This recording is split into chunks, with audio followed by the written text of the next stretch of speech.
And with a push of a button, we are live. Hello, Internet! Welcome to Land Beyond the Mist. Today we have session 21 for you. I am very excited for this particular Land Beyond the Mist. I think this is going to be a very fun session. I had a really good time doing the behind-the-scenes prep for it for Patreon. And I'm excited to see what my players end up doing here. Without further ado, I am going to just turn it over to you. Let's have you introduce yourselves and the players that you have, or the characters that you have brought to the table today. And we'll just get started. In the order that I see you in Discord, let's go with King Lyoko. Why don't you give yourself an introduction here? Sure. Well, I am back again playing Monsignor Mortimer, the monk turned sort of proto-biologist, you could say, trekking through the mists in the search of funds to get essentially microscopes is what he wants to build to study the little creatures that he finds in water when he looks under them with a magnifying glass. So he is a cleric, and he is ready to dazzle, actually, because last session, at the end, he got a very colorful and shiny set of robes. And you might have the misfortune of being close to him when he activates them. Wonderful. I look forward to your shiny robes. Next up, we have Mr. Underground. Why don't you give us a little introduction? Hello everyone, today I'll be playing Hart Fuller, a lieutenant of either some disgraced or fallen light cavalry unit of some country of some army on the mainland. He's came here to build up the wealth and power he needs to rebuild it, or so he says. Is what he's been saying ever since, and whenever anyone asks him, which no one does. And so he's here just to get some more coin, because he doesn't have a horse. Quite the peculiar position he's in. He claims he's a leader, or a cavalryman, but he's not cavalry. Alright, well, hopefully we will get you enough coin to buy that horse, finally. Excellent. Next up, let's go to Randall, or in this case, Soul Crusher, the player behind Randall. Why don't you give us a little introduction for yourself? So Randall is, he was kicked out of his tribe of marauders years and years ago. He just kind of wanders about here and there. I think he's wearing like a winter wolf pelt right now. Some people will unfortunately get to see he's wearing like a winter wolf Speedo underneath of it. And I think right now he's toting around like a cool shovel, like a bejeweled shovel with like this really big gem on the end of it. And then it has, I think it's like a bluish green head on the front of it. Yeah. And he's just hanging out with Dave now. The island friend. He's never left the island. He's got like a reclined beach chair, and he's just like drinking a Mai Tai out of a coconut or something. He gets delivery from the Cloak and Stagger. Like, I'm gonna need 4 Mai Tais. Wonderful. Well, I'm excited to see what happens next for Randall out here. Quite the life for a barbarian. And last but certainly not least, let's turn it over to Vessel. Welcome back. Why don't you give us an introduction? How you guys doing? I am Vessel playing Moji, a half-orc lovable weirdo who's just having a good time right now. He's supposed to be slaying trees, but he's done 0 of that since he's been here. In a formal setting, like he'll cut down regular trees, but he's chopping down trees. He's helping out his friends. Working for the queen. He's like, I'm just having a good time. I'm making friends. Because Moji, even though he was strong and, smarter than the other orcs and stronger than the other humans and all that other stuff, it was hard for him to make friends being so, such a fine physical specimen. So now he's making friends and he's just having a good time going around and just, helping people out, doing things that happen. He's here. He's doing stuff. All right. Well, I'm glad to have you back into the mist once more. Speaking of the queen, the 4 of you have come together. Who was your leader that brought you all together today? It was I, Moji. Oh, wonderful. Yes. So, Moji, you notice the queen has been seeking couriers that do not fear the fires of oblivion, so she says, and will be paying the vast sum of 200 gold pieces to those who will deliver a message to the Court of Worms deep below the Dragonfire Mountains, as long as a return message is sent within the end of the month.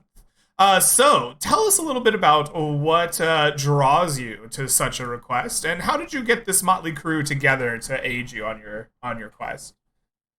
Well, Moji specifically is infatuated with the queen. Ever since the first day he knelt before her, he's like, I will get stronger because she told me to get stronger, and I'm going to make it happen. Whatever she needs is going to happen. So, first things first, he's like, well, queen needs something else. I'm going to do it. Got to find my Groot. He looked for Adewald, couldn't find him. He was doing something else, fighting goblins or becoming El Jefe, who knows. But he found Mortimer. He's like, Mortimer, come with me. We need to go do this quest. Mortimer's like, oh, but I want to do this water quest. No, Mortimer. We have to help the queen. He's slowly pushing Mortimer out of the bar to go do the quest. And then Mortimer just sees the quest get ripped off by some other random person. He's like, but the water quest. And Moji feels bad. He's like, I'll get you water later. Let's go. I'll get some water from Dave. That'll make it worth it. All right, and then on the way of finding other recruitments for this thing, he's been hearing about this guy talk about this Dave, this island named Dave. He's looking at this other barbarian. He's like, well, he's a barbarian. I don't know what islands. I've seen living trees, so I guess there could be living islands. I have no idea, but I'm curious. So he finds Randall. He's like, you with me, we go fight for Queen. Yes? And Randall says, I've been pretty bored. I love fighting. I like fighting. I like queens. I know a queen mother once. Dave's pretty cool. Dave might fight for the queen too someday. Who knows? Awesome. All right, and with that, Randall was recruited, and then in the days prior, he's been sparring with a certain individual. He's been trying out his dual-wielding fighting style. And that's where he comes across. You come across Hart, the most peculiar fighting style of wielding two flails. How do you fight someone who's just forming a shield wall with giant rotating spiked balls? You don't want to get hit with it. How do you expect when the attack is going to come at you when he's doing these weird sicko kung fu moves with it? It's very enlightening. Yes.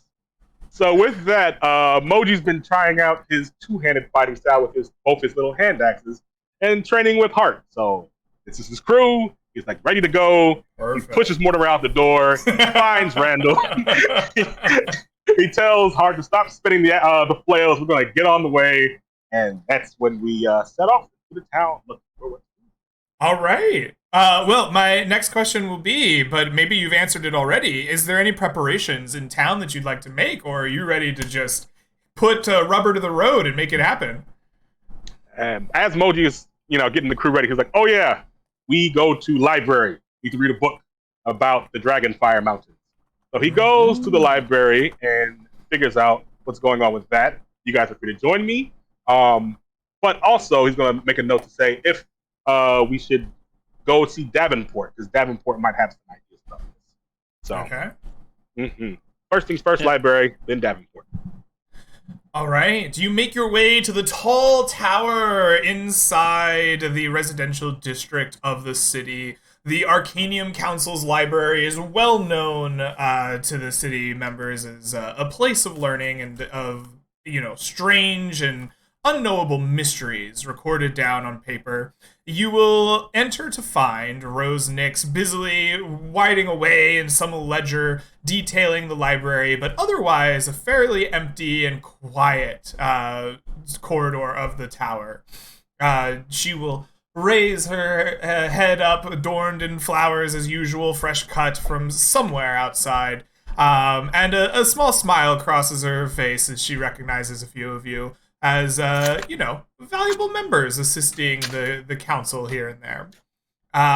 She greets you, says, oh, welcome to the library. Can I do anything specific for you today? Also, shh, don't you know it's a library, good sir? You can eat your snacks somewhere else.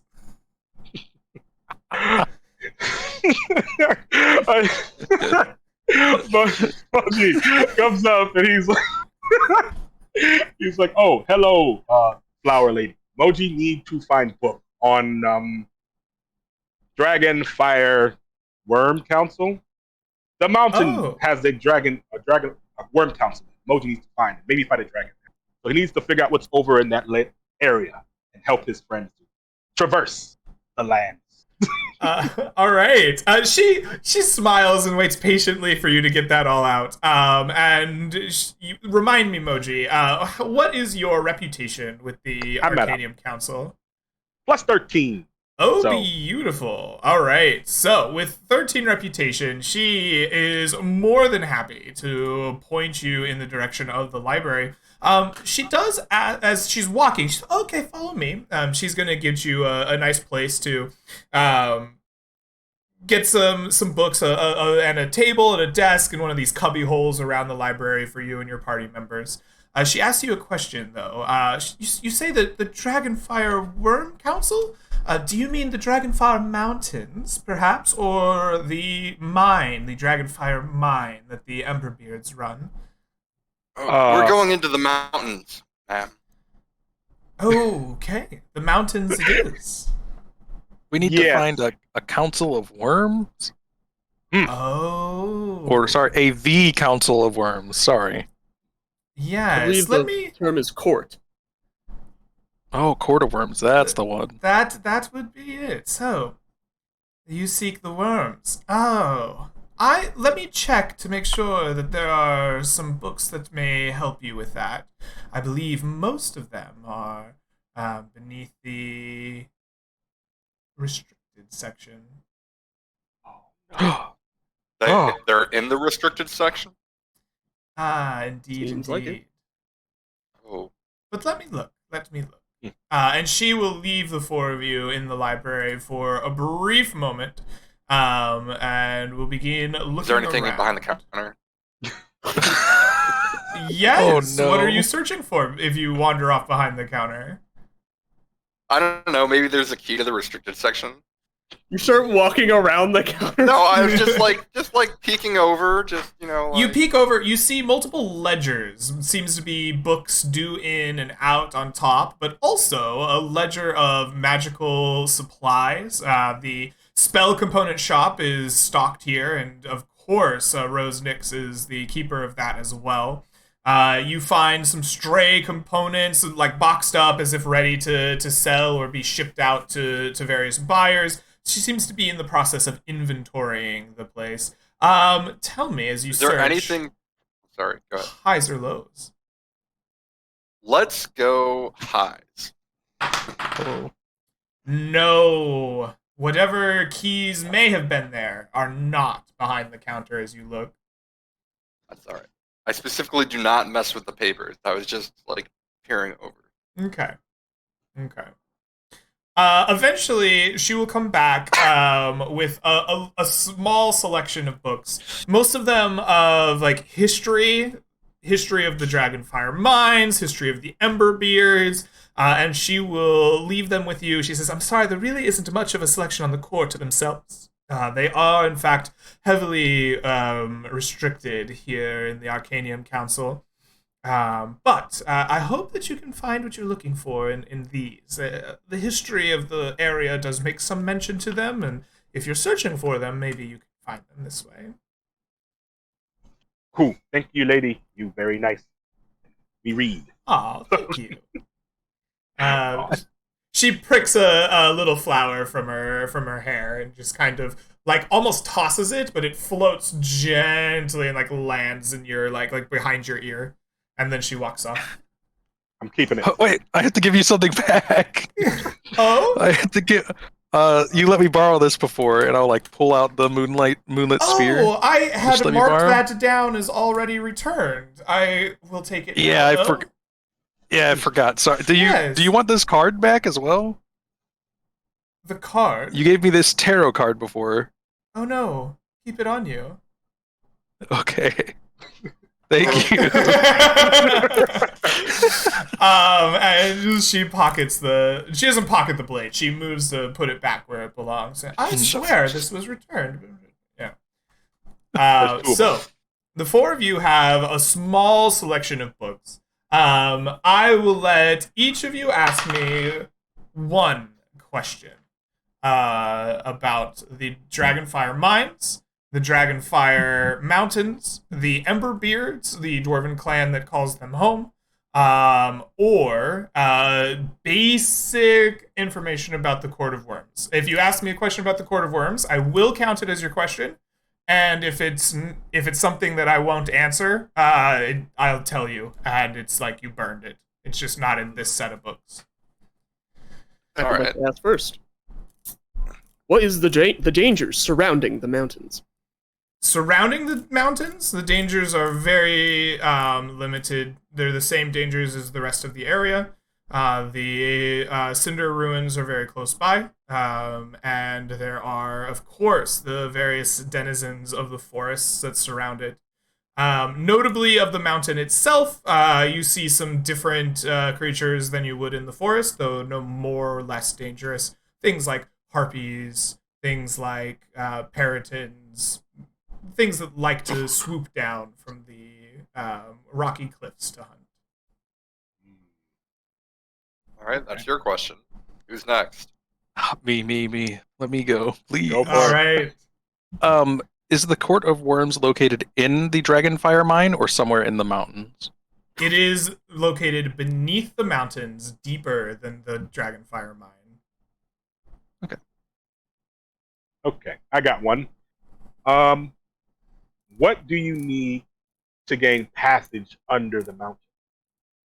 You will need to take either bypass the dwarves and find your own route, or you will need the Emberbeards to take you down via their elevator to the bottommost part of their mine, and from there you will have entrance to the rest of the mountain. All right, that works Well, for me. I think the obvious missing question is, what is the Court of Worms? I don't think it's in there. Oh, you! I figured that would happen. Okay. Got him. Well, Moji's content. He's like, okay, Mm-hmm. this is okay. Anything else, you guys? Or we go see? Actually, you guys need weapons or something? Harpies can fly. We don't have much. Bang bang. I think we need to do some magic tricks, guys. Magic. I have this coin pouch, and every time I put something in it, I get more out of it or nothing at all. And I currently have 300 gold coins in it, so I wish to see if I get or nothing or more. Okay, so you have put 300 gold coins into the bag. Yes. All right. So you will feel the bag grow heavier, as instead of 300 coins, the bag now contains, I believe it is 10% more, 50% more, somewhere in there. I think you said 50% increase 50% of more. the value. Without looking it up, that sounds correct to me.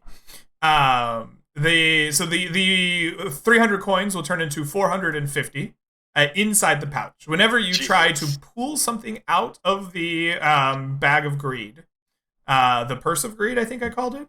Purse of greed, yeah. Purse of greed. Whenever you try to pull something out of the purse of greed, you have a 5% chance of the purse devouring all of the contents inside of it.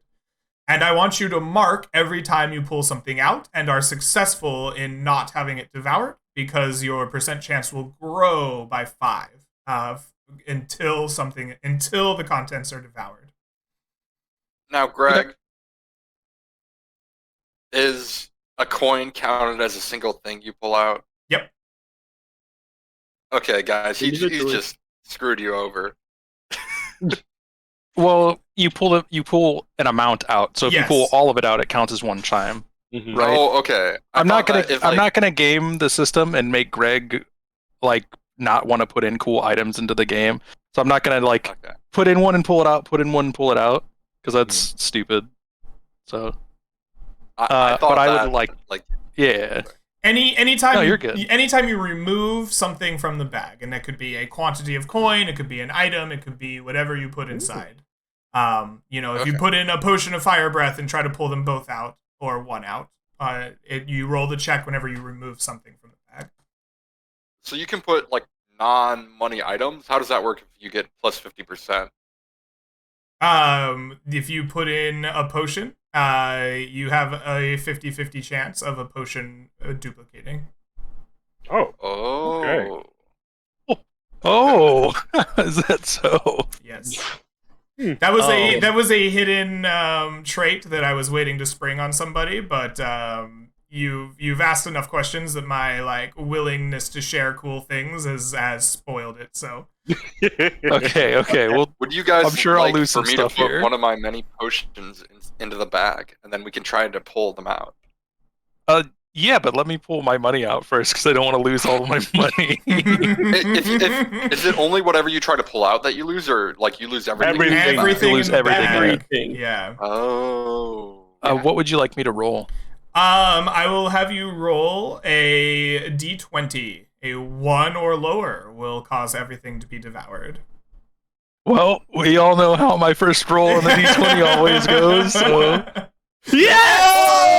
Oh! You reach inside, attempting to pull out coin. Your fingers lightly brush what feels like gold, and then you feel a pull as the bag sucks down around everything inside of it. It leaves your hand alone, but all of your gold is now Well- devoured by the purse of greed. oops. It's okay. I kept 69 gold in case of such an emergency in my other wallet. I don't. Nice. Let me. I knew this would happen. I was like, either this is going to be funny and I'm going to have like tons of gold, or I'm immediately going to be like, I regret all of my decisions. Hart will swing up. That I don't believe you. That looks like a normal bag. Hand it over. He just grabs his own coin over. Do you let him? Yeah, it's like, yeah, go ahead. All right. Hart puts in 80 gold. He'll Okay. attempt to take it out. Like, all right, shake, shake. You feel the bag grow heavier as it is now 40 more gold pieces inside of it than it was before. You would estimate by weight, you know. You attempt to remove all of the coin? Yes. Please roll me a d20. All right, you remove from the What was bag 120 gold pieces. What? Oh my god. My god. Please mark on your purse of greed that it is now a 10% chance to consume whatever is inside. Gotcha. All right, take your bag back. Let me Thanks. have a try. This might be useful. Okay, yeah, go ahead.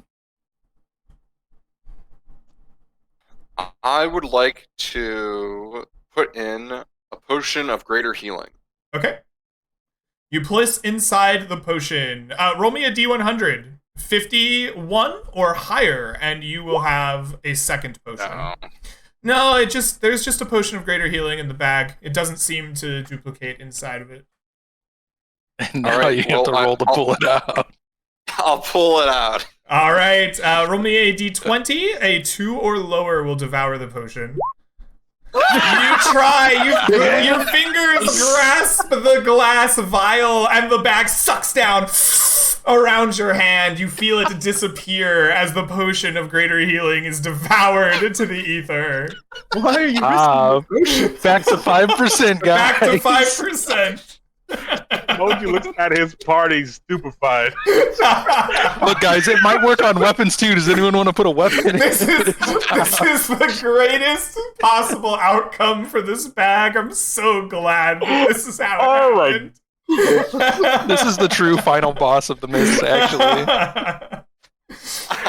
All right. Fucking, I'm gonna put my potion of improved fire. What are you doing? No! Moji says no! He's addicted. I need to start charging people 50 gold per use. Yeah, the that potion you're gonna is try just to a pull it back single out. potion. Okay, You managed to okay. pull it back out of the bag. All right, I'm done. All right, hang on. Let me mark that we're at 10%. It is now at with nothing in the 10% bag. again, yes. You've lost more than you've gained. Look, I've lost more than everyone else here today. Let's get the hell out of here. That All potion right. was worth 500 gold. Oh, never mind. He lost more than me. All right. Moji starts making his way towards Davenport. Thank you, let us Mochi. move. We leave the magical shenanigans behind the library, and you find Admiral Oric Davenport smartly dressed as he always is, in full admiral regalia, his tusks a gleaming polish, his giant feathered hat on his head. He is standing resolute in his office, staring out the window, nodding to himself, yes, yes, appreciative of his efficient dock on today. As Moji approaches Davenport, he gives him the Orcish class, and he says in Orcish because he does not want everyone to hear it. These people are insane. What the heck is going on? I know what you mean. You see that one? He came sailing in on an island the other day. It won't leave the port. I saw. He said that. I didn't believe it, but apparently, yeah. We're gonna ride the island out of here. Wait, so if we look out the window, is there just like an island like lined up at one of the piers, like a Yes, ship? yes. It's like throwing coconuts at sailors as they pass by. Like it's trees just going like. There's a rope tied from one of those like dock things that hold the boats to one of the giant like palm trees. It's actually David has tied that himself. And so he'll switch back to common and be like, me and friends need to go to Port of Worms. You know of them? He scrubs his chin a little bit. Only hearsay and rumors. The Court of Worms apparently lives deep, deep beneath the Dragonfire mines. I've known a sailor or two to go looking for them. Most never come back. Those that do usually changed. Not for the better. Scary. Well, Moji must go to Queen Duskern and deliver a letter. And I was wondering if you needed anything to go to Court of Worms or Ember Beards, I could deliver for you. But if not, understandable. We are going this way. He goes through his ledger. No, nothing to the Emberbeards. The Queen did ask for a specific shipment of spice. Seems that the drow of her employ are quite the enjoyers of saffron from the mainland. If you would take, let us see here, 4 pallets of saffron with you, then I would be willing to pay you the 25 gold piece bounty, essentially, for these. Good. You do this. And Moji will go pick up the saffron and just lift it above his head. Okay, so when he says pallets of saffron... Pallets are big. This is like... okay. All right, you're familiar. You get to these pallets. I want from you just a strength check. I just want a like strength athletics if you're proficient in it check to like lift these up, no problem. Please, Moji, don't fail me now. If you're helping, wait. Can I rage for it? Can I rage to pick it up? Yes. You can absolutely. You go to lift it a little bit, and you're like, "Oh, these are heavier than I thought! God damn it!" Oh, and you rage out. And then you lift them up. You have pallets of saffron over your head. Sailors look around in shock and confusion. Oh, they're like pointing at him. They're like, damn! And Moji will begin to walk towards his island and be like, "We'll see you later, Davenport," as he's bringing these giant pallets towards the island. You see Auric nodding in like approval, like, yeah. You get very much like that's my boy vibes, like, oh yeah, yes. Yeah. And after we've loaded the pallets, I'm gonna ask the party one more time if they need to buy anything before we go. Can I just buy some crossbow bolts before we go? Absolutely. Yeah, crossbow bolts, no problem. Many vendors will sell them to you. You can get them at book price. Cool. I think that perhaps we should buy some climbing gear, gentlemen. You have to go under the mountain. Yes, Well, but we we might have to climb it. climb to reach a cave. Plus, what if there's a cliff inside of a cave or something? Mhm. That is true. I have When I was a 60 boy, whole I feet went of rope. I went crawling around the local hobbit barrows, and they're dangerous. It must have been terrifying for the people who lived there. I'll guess But I'll get no, the my reason they were truffle dangerous is they had been vacated. All right. If you would like climbing gear, there is a kit that you can buy, the climber's kit. It includes pythons, boot tips, gloves, a harness, things like that. It weighs 12 pounds, and you can buy it for 25 gold pieces from one of the various shops. Art buys his own climber's kit. All right. So we'll have to hold leave on a quick moment, and I shoved 50 gold into his bag. All right. The bag is I'm gonna the bag now has 75 gold pieces in it. I'm gonna try to draw it all out. All right. Roll me a d20.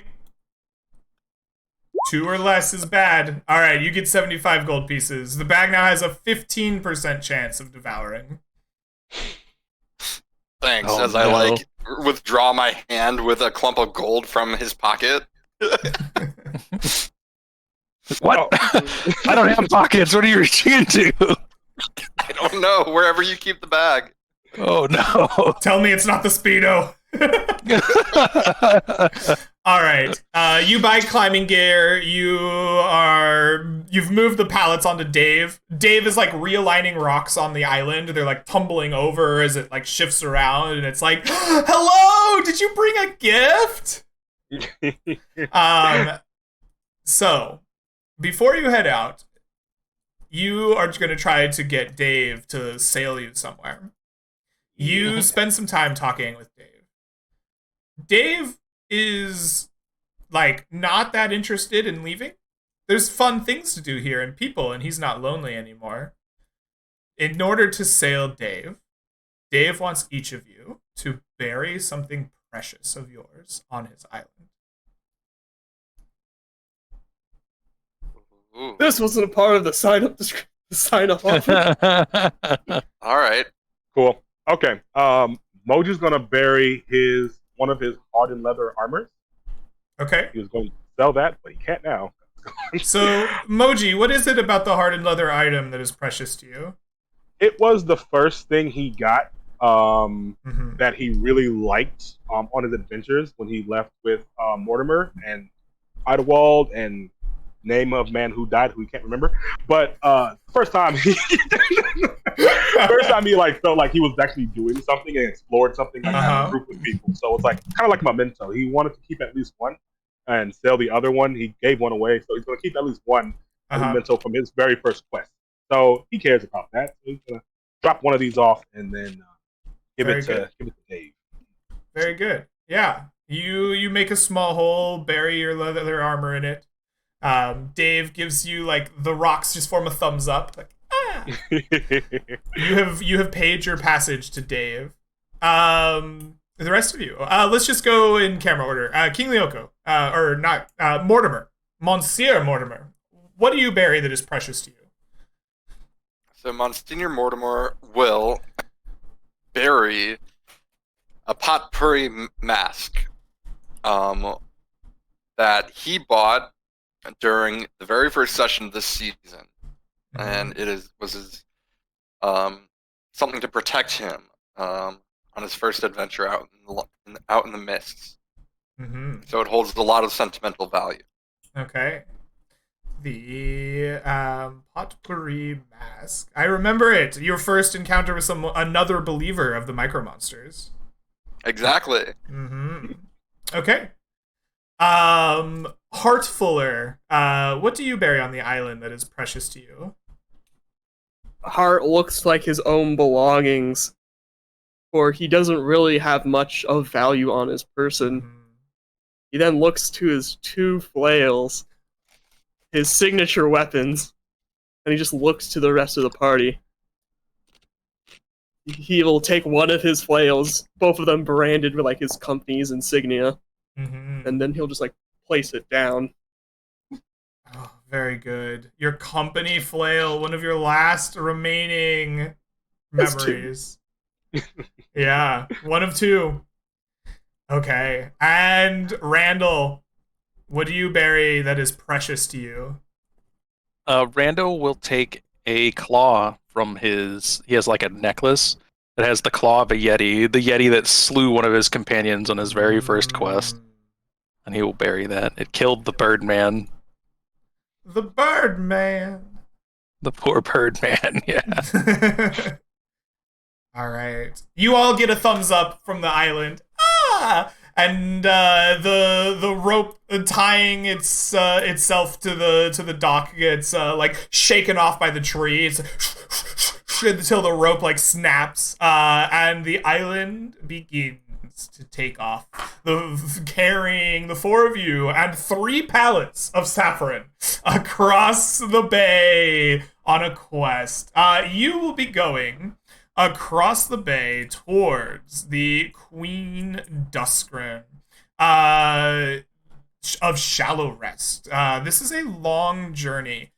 Even by island standards, the island ship can go 6 hexes in a day. So I think that our route is going to look something like this, but feel free to correct me if you're wrong.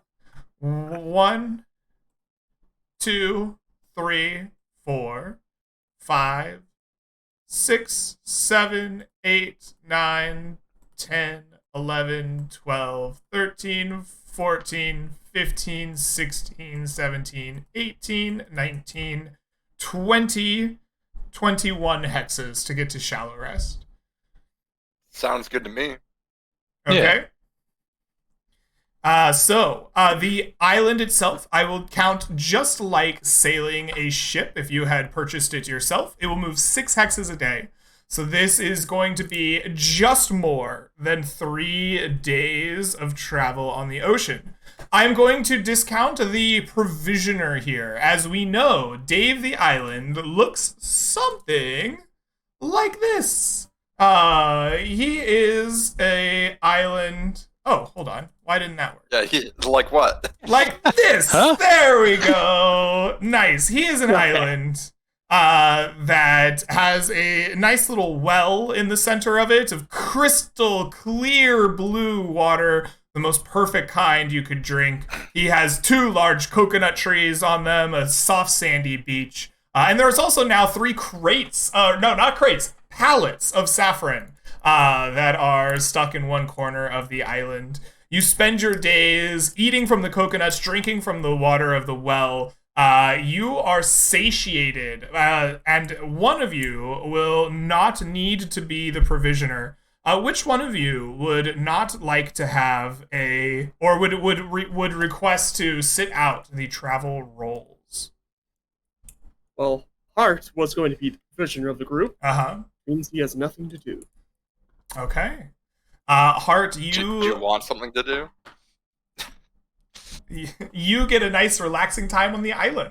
When the group is hungry, you tell Dave and he gives you fish, maybe, if he can find them, or he gives you coconuts from his trees. He has an almost seemingly endless supply of water in this well. It never seems to change in volume. It is crystal clear and blue and goes down for almost forever. You don't see the bottom of it.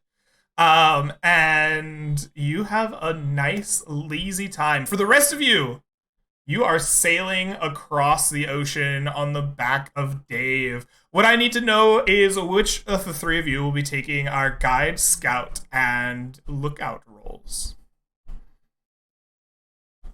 I think I'm the lookout, right? Yeah. Okay. Mortimer will be the lookout. We have a guide and a scout left. I think the guide was not you, Randall? Yes, that was me. And I'm the scout. You are the scout. Excellent. So, on your first day of travel, it's fairly easygoing. You make your way across the waters kind of quicker than you might expect. The island can go kind of like a ship and make it through the small isles of Rhymeview and out into the bay proper. Going about 6 hexes. You have not made it halfway across the bay just yet, but you are out in the middle of the deep waters, seeing it all around you. The first person that I would like to hear from, as we are set sail here in the mighty ocean, is our guide, Mr. Randall. You are responsible for making sure the labors of the journey do not overcome your party with exhaustion or fatigue or making the journey more difficult. You are sailing on an island in the open seas. There is shade and food, but the exposure could be real. There could be rough seas. What do you do specifically to ensure your party is safe and sound and are not overly exhausted by this journey? I think he will like collect palm fronds, and like a little. Maybe he'll be like, "Yo, dude, I need to take some branches from one of your coconut trees. I'm so sorry, Dave. One of those is gonna look a little weird." And he's gonna ask to build like a lean-to so that people can chill in the shade and not have to worry so much. Dave will like shake off some branches from the tree and like they will drop on the ground for you to build your lean-to. That seems exceedingly clever to me. Give me a survival wisdom check, please, for your travel roll, and let me make sure I have your base DC correct. Your base DC will be 15. I am going to give you, at DM's discretion, a -2 to the DC for your clever lean-to. Go ahead and make that roll. You're trying to meet DC 13. All right, and I think I have advantage because I'm a wanderer. Okay, perfect.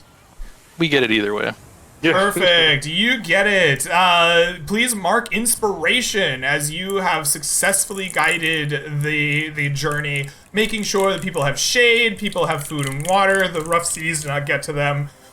Your party will not be needlessly exhausted out on the waters. Excellent. Your first day of travel ends. Night comes and goes peacefully on the island. Dave is extra chatty the whole time. He wants to make sure that all of you are having a good time and was always like rolling rocks around constantly, dropping coconuts, trying to like give messages to you as best as the wordless island can.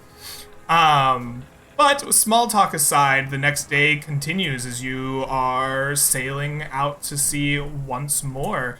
I want to hear from our scout, Art Fuller. Normally, your job would be to make sure that the party doesn't get lost or lose time, get sidetracked by difficult things. Here, you are sailing on an island. It is determining the best route to go, but you still have the opportunity to talk with it and change its direction or any other creative solution that you have. Tell me, what is it that you do to ensure that Dave the Island and thus your party don't get lost, sidetracked, or lose time on this journey? Wasn't someone else the scout and I was the pack rat or provisioner that was not needed? Oh, that is correct. You were the provisioner. Who was the scout? Mortimer's the lookout. That means it is Moji. I'm so sorry, Hart. Please continue enjoying your coconut spread on the beach. Moji, I pose the same question to you. How do you ensure that your party and Dave don't get lost, sidetracked, or otherwise lose time on this journey?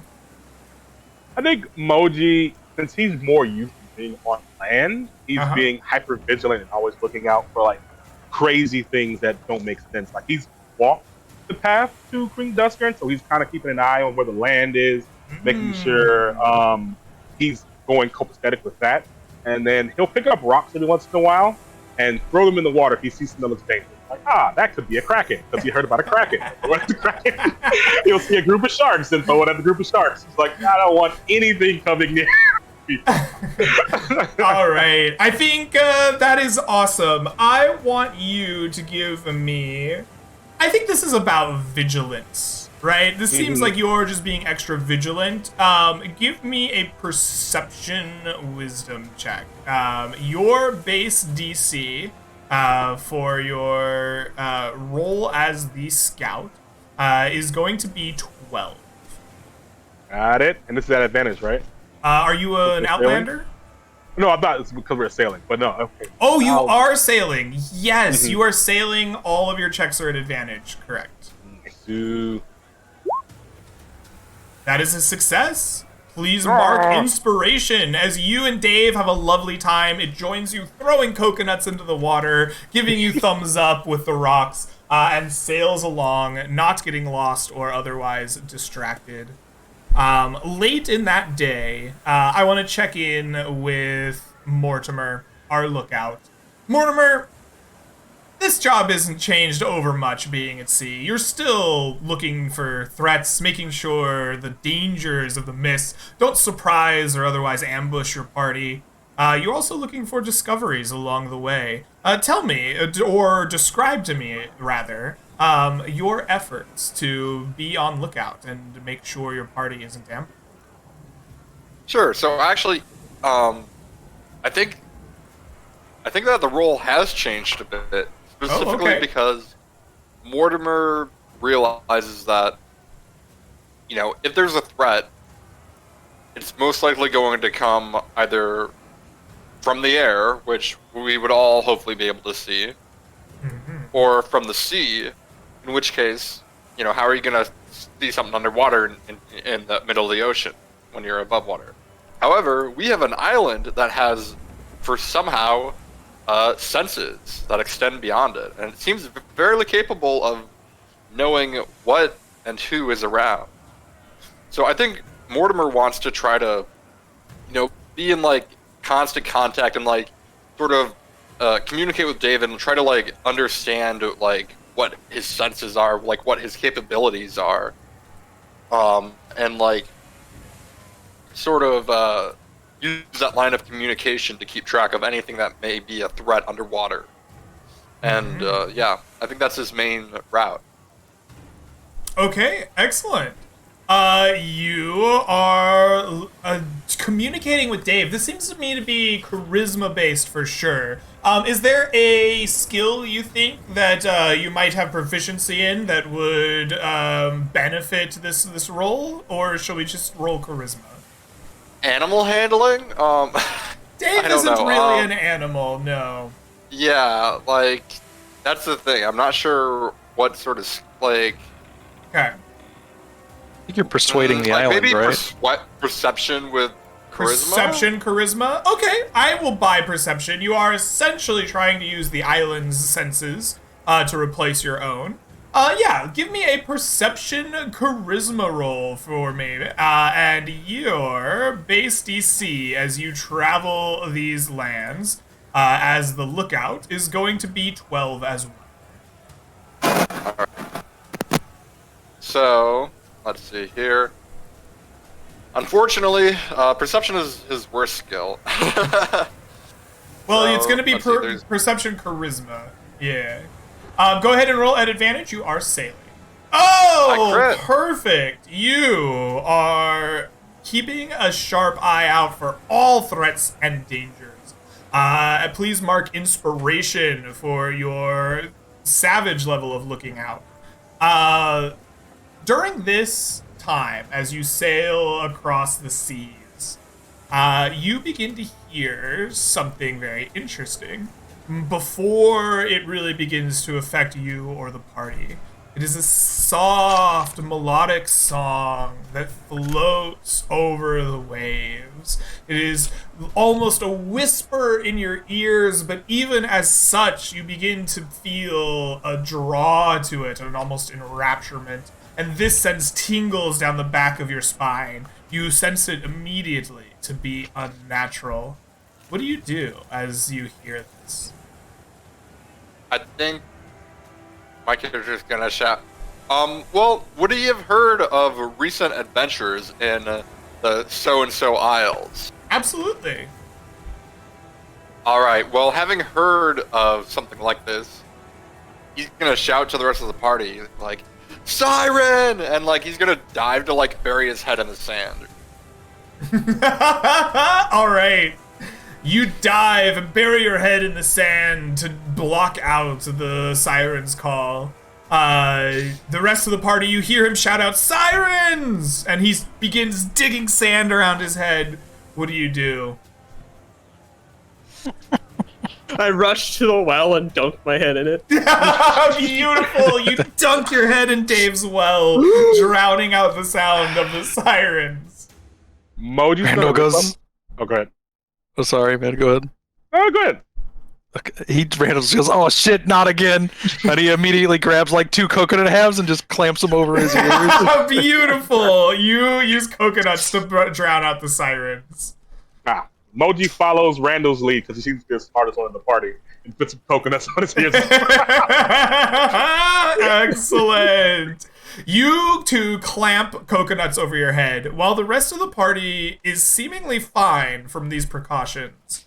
Dave, unfortunately, seems overcome. His course changes, and the two of you that don't have your head in the sand or dunked in water can see the island change course, and is following the sounds that are growing louder. You can't tell, but you know, in theory, they might be growing louder. You see some rocky outcroppings in the waters that Dave is sailing straight for, and perched on top of these rocks are 2 sirens singing their melodic song as Dave grows closer and closer and closer to them. They are now within very close range to the lot of you. What do you do as the two of you who see this happening before you?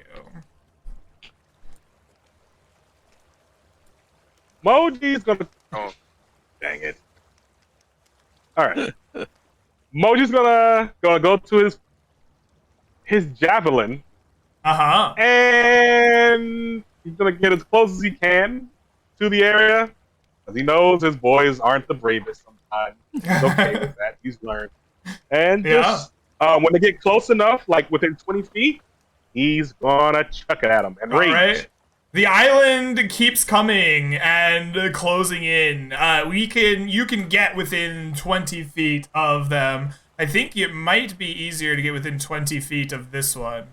Either way, the island will continue moving up until you are within 20 feet of the sirens. You quickly take the coconuts off your ears, throw them aside, pick up your spear or your javelin, and you go to throw it. As you throw the coconuts off your ears to throw the javelin, I'm going to need from you a charisma saving throw. Charisma? No, I lied. I want a wisdom saving throw. I'm sorry. I had charisma on the brain for some reason. I should have let it be the other one. You said you have inspiration, man. Which one is this again? This is Wisdom save. Wisdom saving throw. Yes, please. Yeah, we're doing an inspiration here. All right. Oh. I didn't need it. Oh, I know. You crit. You are unfazed by the song of the siren. You hurl your javelin. Roll the hit for me. It makes Moji more angry. He's like, God dang it. I didn't need this today. I was having a nice relaxing time on Dave, having a good day, and here you are with this stupid, let's throw it down. All right. Where the hell? Oh, here it goes. On the roll. A 21! Your javelin strikes right through the, collarbone and the wing of this siren, dealing 9 points of damage to her. Her part of the song stops. The second one continues singing melodically, but she screeches out mid-song,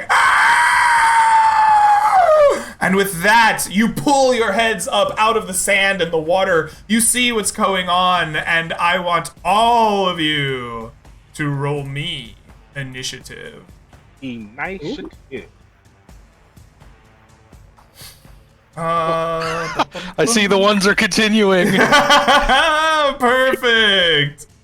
That's what I like to see. The sirens will go on 15. Let us go siren. The siren will go at 15. Do I have everybody? 1, 2, 3, 4. I do. All right, the first to act is going to be Moji. You, like, threw the first stone and you get to act again. What do you do? I'm gonna throw another javelin. Oh, she didn't get closer, did she? Less than 20 feet? We're gonna call this distance between the island and the rocks 20 feet. It isn't on the map, but I can't move them. I guess I could, maybe. Hold on. Don't even worry about it. Okay. I can't walk out to that, right? At that point, it's still a little too far. Like, I have to wait. I think you would be able to wade out a certain distance, but 20 feet is too far. I think you would end up having to swim. Well, another javelin coming up. All right, a 12. This time, your javelin flies true to the beast, and at the last moment, she flaps her mighty wings, and the javelin falls into the ocean from the strength of them. Got it. And can I just take out my axe? Or just Absolutely. Yeah, that can be part of your action. Oh, and then my axe is just out.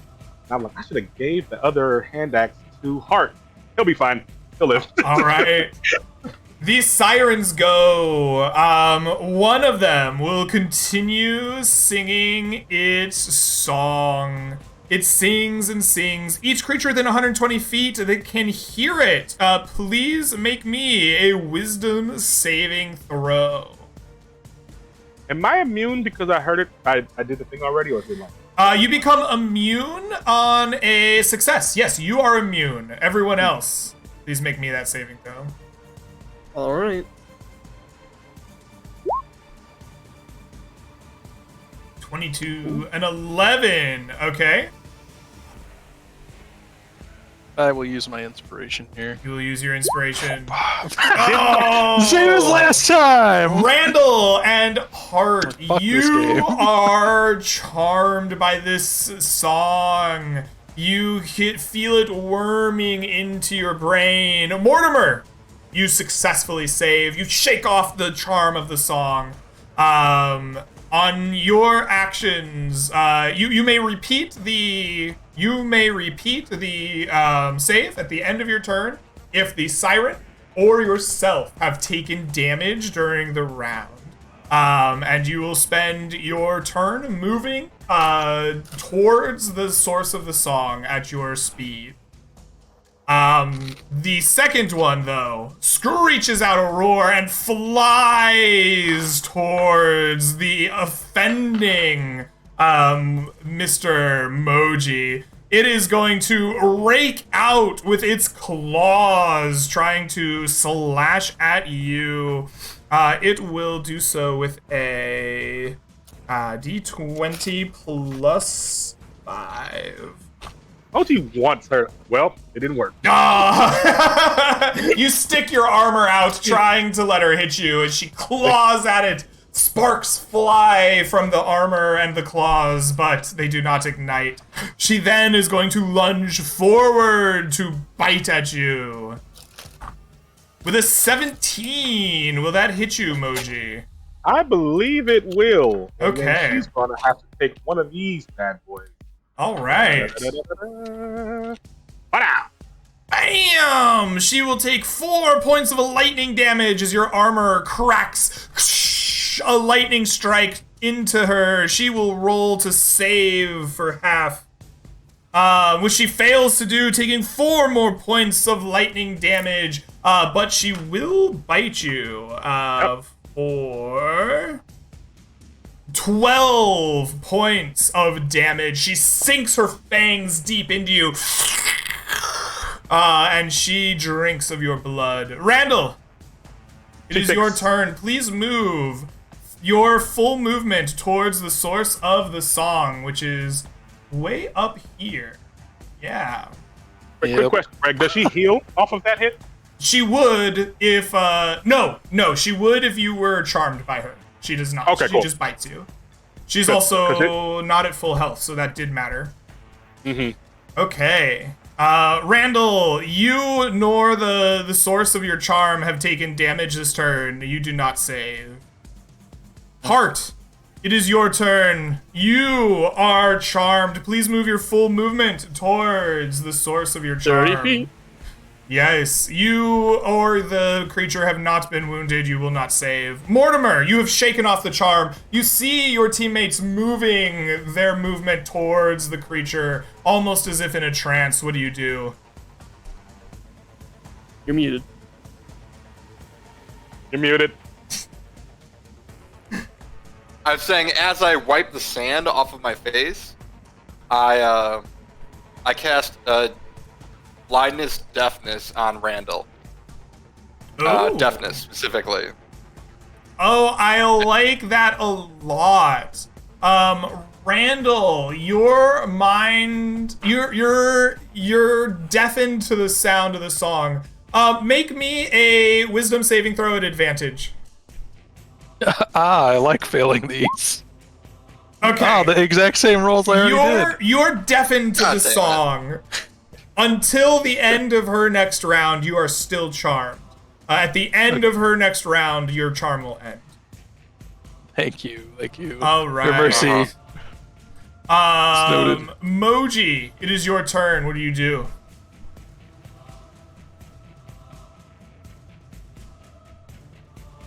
You're muted, Mochi. He's already raging. He's got his two-handed axe going. He was gonna two-hand style, but he can't do it. Not right now. All Not right. that time. And gonna attack with recklessly. Kasplamma. Slamma! Alright, you attack recklessly. The 16 will sink into the scaly flesh of this creature, and she screeches out again in pain. Ah! Roll me some damage. 9 more points of damage. 18, 22. That is not enough to bloody her. Anything else? I think I'm gonna chill. I'm gonna look at my party. Chill. Guys, get it together. The siren is going to look at you and the bloody axe and her wounds, and she goes, noper nopers, as it becomes her turn. And she lifts up on her wings and flies 5, 10, 15, 20, 25. Oh my god, she's squished. Oh no. 30, 40. She can't quite reach you, and that sucks. Moji, if you would like to take an attack of opportunity, you sure can. Oh, I am. Oh, Hey. wonderful. Great axe. Don't fail me now. Oh, yes, that hits for sure. Big hit, big hit. 17! You swing at her as she flies by. Her screeches turn from rage to pain as she is bloodied.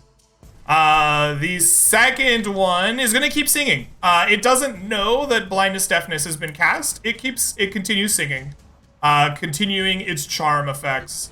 Randall, your head clears. You can't hear anything. The charm shakes clear of your brain. You come into your own faculties. What do you do? Oh god, there's one behind me too. He's going to rage as his bonus action and run over here, and then he's gonna punch his teammate in the face instead of the siren. Good luck, man. I'm sorry. 16. It hits. Yes. You take +2 9 on that, so points of 11. damage, Mr. Hart. You have taken damage this round. So at the end of your turn, you will be able to save against the siren's call. You hit him with a shovel? How about you punch him? Yep. Okay. The bejeweled shovel. Yep. All right, wonderful. That will bring us to Hart's turn. All right, so I start moving into the water. Uh-huh. Hart, highs or lows? Highs. You are in safe waiting water. You do not manage to drown yourself. All right, and here's my wisdom save. Please do. 6. That is a fail. You are still under her charm. Mortimer, it becomes your turn. What will you do? I believe you're muted. Yes, sorry. I think Mortimer will,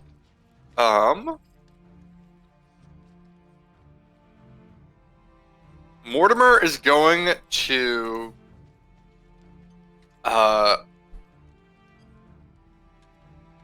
Hit Dave. You're gonna hit Dave. Okay. With his quarterstaff to try to snap Dave out of the charm. Excellent. I'm not gonna make you roll to hit. You can hit the island. The island's health is such that your damage is insignificant. However, yes, you smack the hell out of the sand. You're just like whap. The sand goes flying. Go ahead and roll me a d20 for Dave's wisdom here. He'll have no bonus. 11. An 11. Dave shudders.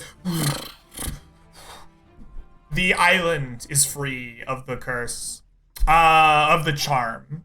Excellent.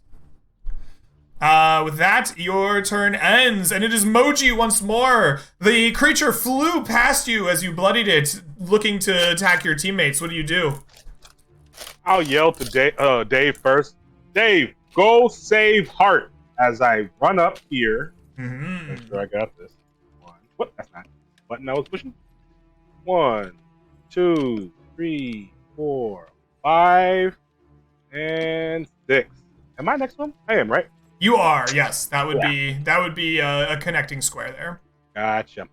And Moji's gonna be like, run from Moji. You only die, true Moji. Oh, get him, Moji!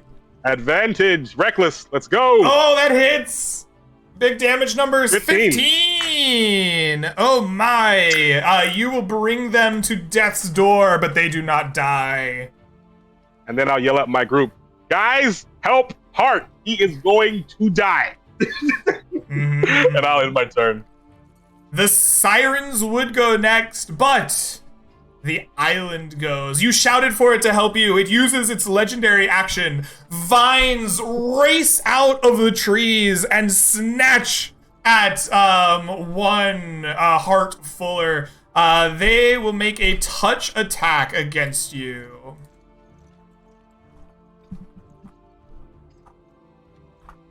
The island with a 15 Misses. slaps into your armor. What's your dex, AC 16. actually?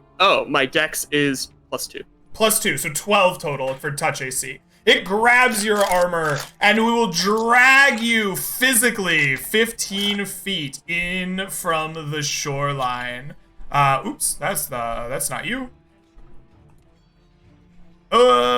Okay, the rock has to move. 5, 10, 15 feet. Apparently the rock is on the token layer. We'll just put that on the map layer real quick. Okay. There we go. And then the sirens will go.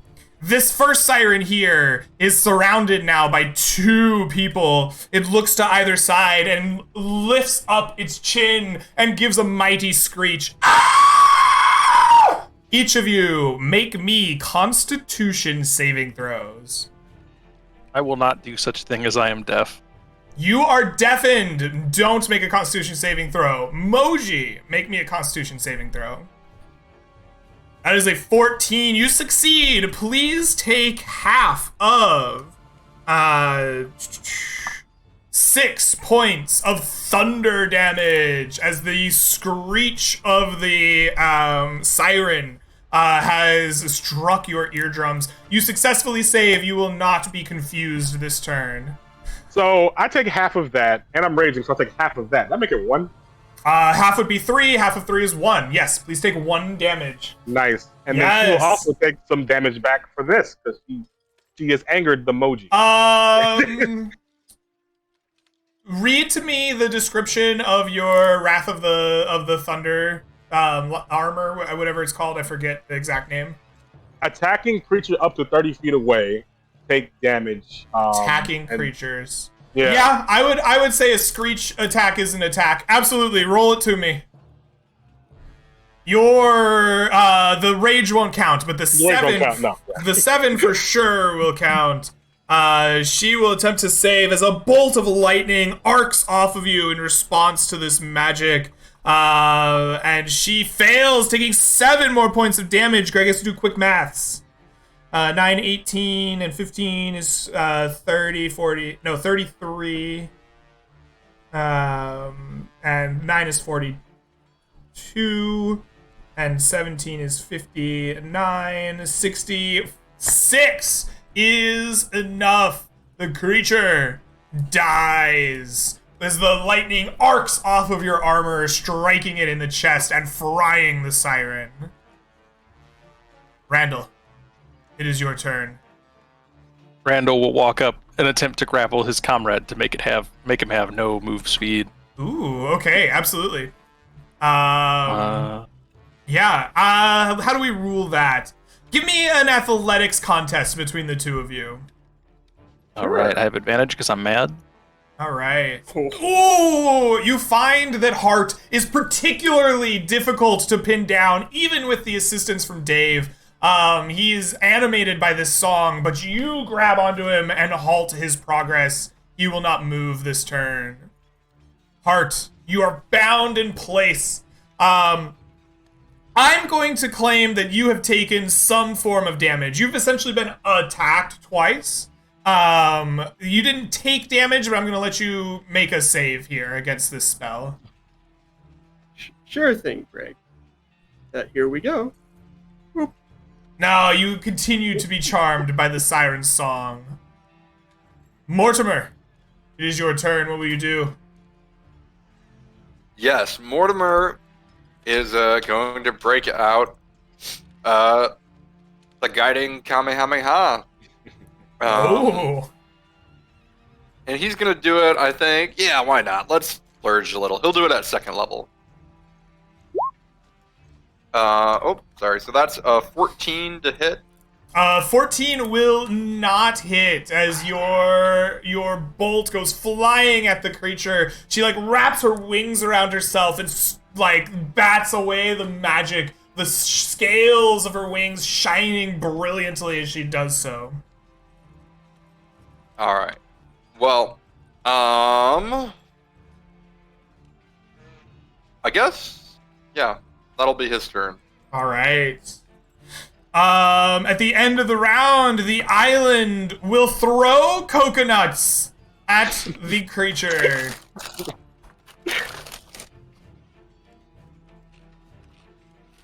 With a 24, the island strikes the siren. That will do D4 plus 3. For 6 points of damage, the siren conked on the head. Will stop its song. Moji, it is your turn. What do you do? Moji gives a hand clap to Dave, and then he moves forward a bit. 1, 2, 3, 4, 5, 6. Look at Hart, like, what are you doing? And then take out a javelin and shuck it. All Shuck right. Style. I'm losing javelins quick, man. Mm-hmm. The 14 is a miss. The creature bats it away. All right, and then I'm just gonna wait. Okay. The siren, realizing that it is not worth singing anymore, is going to take flight, and it will fly down into the waters next to you. It looks to the three of you and will screech out its sonicness. Ah! She will have each of you who are not deaf make a Constitution saving throw. Hart, you are good. Vessel, you are good. Excellent. You will each take half and are not confused. And then she's gonna take for me another. That is 4 points of damage. And yes, the armor will spark, creating a lightning bolt for her.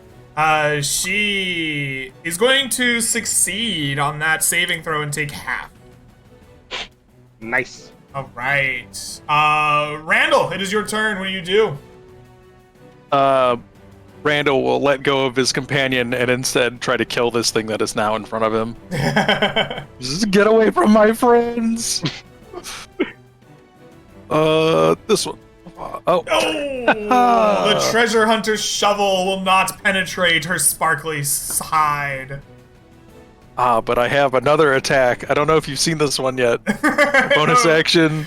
The jazzle butt.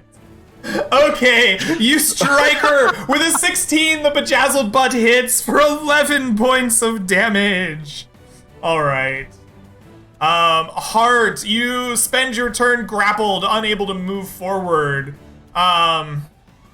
Technically, you're within her melee range. I'm gonna say between the island and him, you do not get bitten by her for the full effect. They are preventing that. At the end of your turn, please make me a wisdom saving throw. Wisdom saving throw. Oh! You shake your head free at the end of the turn. The charm lifted. Mortimer, it becomes your turn. What do you do? Alright, I think that Mortimer has had enough, so he's gonna get up close and personal. And by that, I mean he's gonna summon a spiritual weapon. Go and attack her. Alright, your spiritual weapon forms to make an attack, swinging at her hide, but with a 9, it is not enough. Let me find your spiritual weapon here. A glowing spiritual weapon forms next to her and misses. And then with his action, he's going to Sacred Flame her. Okay, she will make a dexterity save. She's much better at those. For a 21, she will take no damage as your flames fizzle out in the water, steam rising into the ocean air. Moji, it is your turn. What will you do? Moji, I think you might be muted, but that is a heck of a roll. Yeah, that's the one that we wanted. All right. You swing with your great axe for 19 points Not of quite, damage. Greg, because I am a half-orc, and I also do an extra 1d12 points of damage. Oh, you sure do. For an extra 7. Oh my goodness, 26 total points of damage. You bloody her like crazy. I wonder if she's at death's door. That is 37, 41, 47. She's close, but I don't think she is. It's all good. And I'm always gonna be like, you don't have to die if you leave, but I could kill you too. I don't care. Stop. All right. The siren, now bloodied, down a companion. No charm in effect. Rolls a cocked dice. And she rolls a 9. She is not interested in this fight anymore. The siren disengages, turns, and plummets into the water and begins swimming away deep beneath the ocean at high speeds. And with that, your combat comes to an end. The island is quiet once more, and you just see coconuts forming up on the ground with rocks. Like, what was that? Moji will pat one of Dave's rocks and be like, it's okay, we safe now. And then he'll go to the siren. Yeah, cut off the head, cut off the wings, cut off the fins, and make a little present for back home. Okay. Yeah, Collect parts. I like it. You're gonna collect your javelins? I can't. I don't. Well, if you will let me, sure. Oh, you but said you're collecting something. What were you collecting? I was collecting the parts of The siren. parts. I thought you said I collect my darts, which I understand now. Okay. If absolutely. I can collect my javelins, I will. But I threw them into the water. So How many did you throw? I drew 3. I think 2 hit. Yeah, 2 hits. Oh no! All 3 of them are gone. I figured that. Yep. That's The dice came up 3 ones. No. They are gone. That's perfectly fine. All right. So, the island stands still. Dave will begin to glide back on track and continue forward. Is there anything else that you would like to do to complete this scene, or shall we move on? There's nothing on these sirens, right? Like they don't have pockets of any sort. Of no, they don't have pockets of any sort. No. It's fine. I'm gonna give these parts to the Arcadian Council. Like, study this, figure out why they keep annoying me, and go on my way. All right, excellent. With the sirens defeated, you continue on sailing through the great blue seas. The rest of the journey goes by fairly uneventfully. Dave bypassing some strange things swimming through the water at one point, going around them. You just like eat coconuts, drink water, lick your wounds. You will get a night's rest between now and your arrival at the destination. So you may spend your hit dice accordingly. And you will soon arrive across the ocean. While Dave makes like a sad face out of rocks, and his trees wave back and forth as he watches you depart. Don't worry, Guys, Dave. We'll be coming back. I think we need to have a quest in the future to find Dave an island friend. Yeah. Or give him a bird or something like that lives on his island as well. Who knows? Just put All right. Gary on Dave. Yeah. I'm- Oh, they'll That's get what I along remember. superbly. I feel like Um, Gary needs some meat to survive, but who knows? Well, I mean, like they'll come along, people, Oh, okay, you're right. Oh, no. and then if they can just bury him and Dave, nobody will ever know. No, Yeah, they have companions the perfect forever. crime. Okay, Skeleton sorry. in the island, oh no. Before we leave, can I collect like a vial of water from the well? Yeah, no problem. All right, cool. I will mark down vial of Dave water. Dave water, baby. So, you have made your way past the Siren's Isles and made your way to Shallow's Rest. It is a short jaunt from the coast itself to Shallow's Rest. The area around it is very farm heavy, lots of small low-lying villages with the smell of oxen and fresh cut grasses, and people wave at you, and I don't think anyone saw you get off the island, but they are perplexed as they didn't see a ship on the horizon. But you get welcomed into Shallow Rest, an old and ancient city sprawling across these plains here. You can see the castle that you are familiar with opening up over the top of the kind of the city proper. The guards will actually recognize you as you enter, calling out to Moji. They're like, hey, look at that! It's Dwarfy's star pupil, Moji! Yeah. All right. Welcome in, man. Welcome back. But- It's good to see you. Good to see Question you for too. you. You will notice Is before I get to Moji, your like- question. You will notice that they are all wearing Dwarfy branded armor. Heck yeah! Yeah. All right. What was your question, Mortimer? Is Moji like carrying all 3 pallets of saffron? Like Yes, he is like a Okay. boss. Yeah. Mhm. Yeah. That's what Moji does.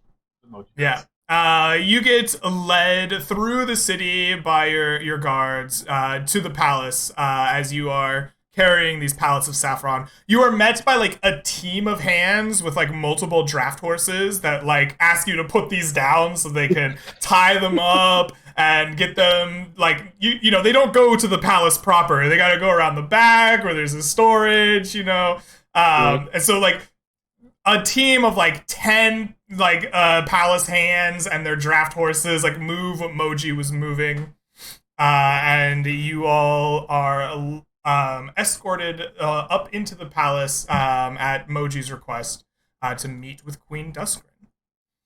And yeah, let's do it. You will find yourselves in the same kind of audience chamber that Moji you were in before. A simple sitting desk with letters open. The queen herself, already waiting, seemingly working on something, dressed in a flowing kind of dark regalia. Her features almost completely unchanged from when you saw her before.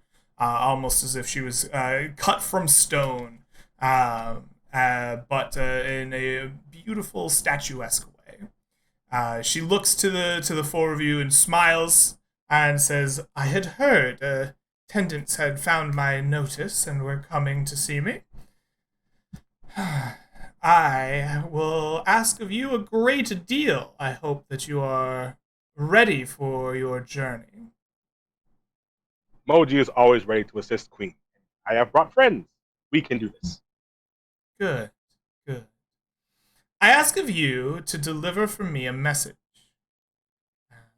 to a place that not many can go. It is a long and arduous journey to the Court of Worms. Are you sure that you would make this journey on my behalf? Moji would do anything for Queen. Good, good. I will task you first with this. And she pulls out a piece of parchment in front of her, but doesn't go as if to hand it to you. She says simply that the Court of Worms has no use for the written word.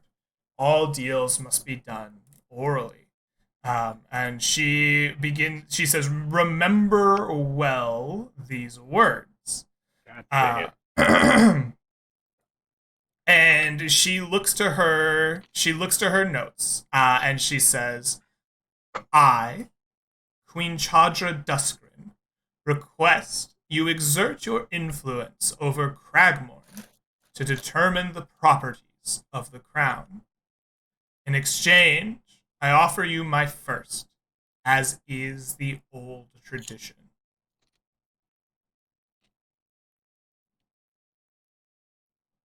She says, these words are important. I have spent long ordering them exactly, giving them no more than they are due.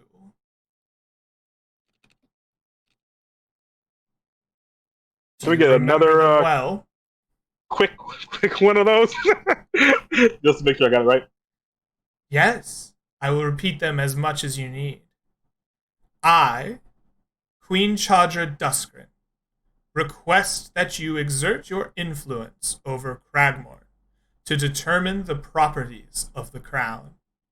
In exchange, I offer you my first, as is the old tradition.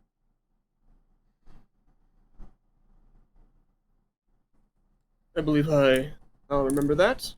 Good. Good. Your first child? Moji. Mortimer. We do not ask questions of Queen. We do what Queen say. We go. She smiles at that response, and just kind of brushes off your question. She says, you will need to seek the deepest place beneath the mines. But avoid the rift. If you see it, you have gone too far. Okay, make left at rift. I will make arrangements with the Emberbeards. They will take you past their operations to the depths below the mountain. Okay.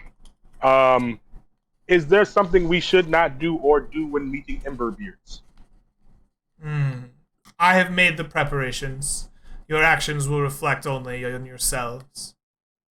Good. He'll look at Heart specifically. Like stares, like with a determined face, not thinking too much of With the expression. what? Moji, please, before we go, we need some basic information. Who are the Court of Worms? Are they worms? Are they A dragons? powerful court that holds their own sway deep beneath. You will meet them soon enough, worry not. If you are successful, that is. I will give you this piece of advice. Prepare yourselves well, for their followers believe death a blessing for the mortals that they find in their realm. They will not hesitate to give it to you. If they attack Moji, they will die. No. If they attack, they die. So that is The court themselves will not lift a finger. You are far beneath their notice. good. But their disciples may. So we could kill them. Got it. Let's. Sure, that's so casual. Moji is getting really casual lately. People have been pissing him off. Those freaking midnight consortiums have been annoying me. The sirens, the stupid trees. Moji's pissed off lately. But Moji's a fine. He's fine. He'll calm down. But Moji's still feeling that rage from lifting the saffron boxes a little bit. exactly. It's still wearing down. He's still holding on to them while he's talking to the queen. You know, Like, oh yeah, where you want the? Oh, I forgot. I should mention that. We brought saffron for you. I have noticed that.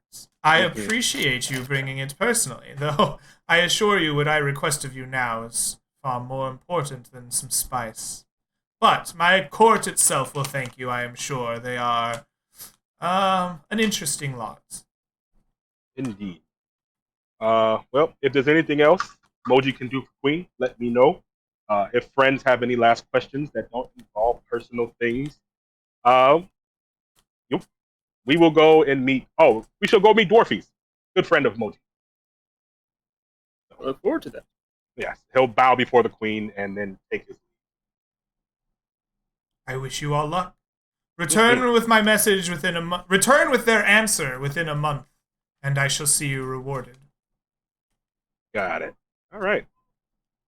We're gonna head out. Is there anything else we need to do before we go, guys? Besides- Yes.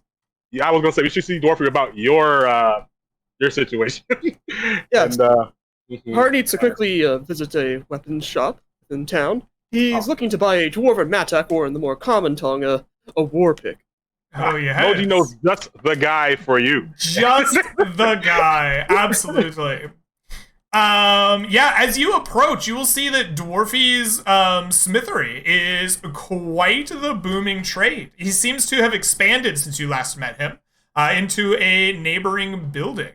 One where the smith is, you can smell the fire of the forge, you can hear the banging of multiple hammers. It seems to be going the production side, and the other, a nice frontage shop with Dwarfy's emblem upon it. As the four of you approach, you have a little time to do much or even like talk amongst yourselves as Dwarfy himself spots you and comes rushing out. He says, "Aho! My main pupil, Moji! Welcome back in!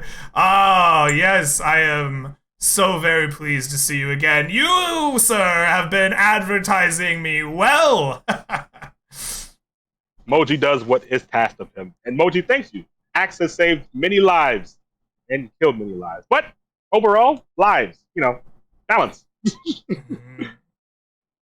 Yes, come. I will prepare. I have something for you, in fact, just for your continued support of the cause. And he sits you all down in his shop and comes back with a sack of coins, which he hands to Moji. He says, You have been advertising me well, and your successful exploits have earned me a fair bit of coin. This here I consider a bonus for your good work for me. Inside, you'll find 10 gold pieces. Nice. Moji thanks you. Also, Moji has come to give you another request. Moji's friend is in need of a war pick, he say. Have you anything of like for him to have? I could indeed make a war pick for your friend. Tell me, what is it that you need in this war pick?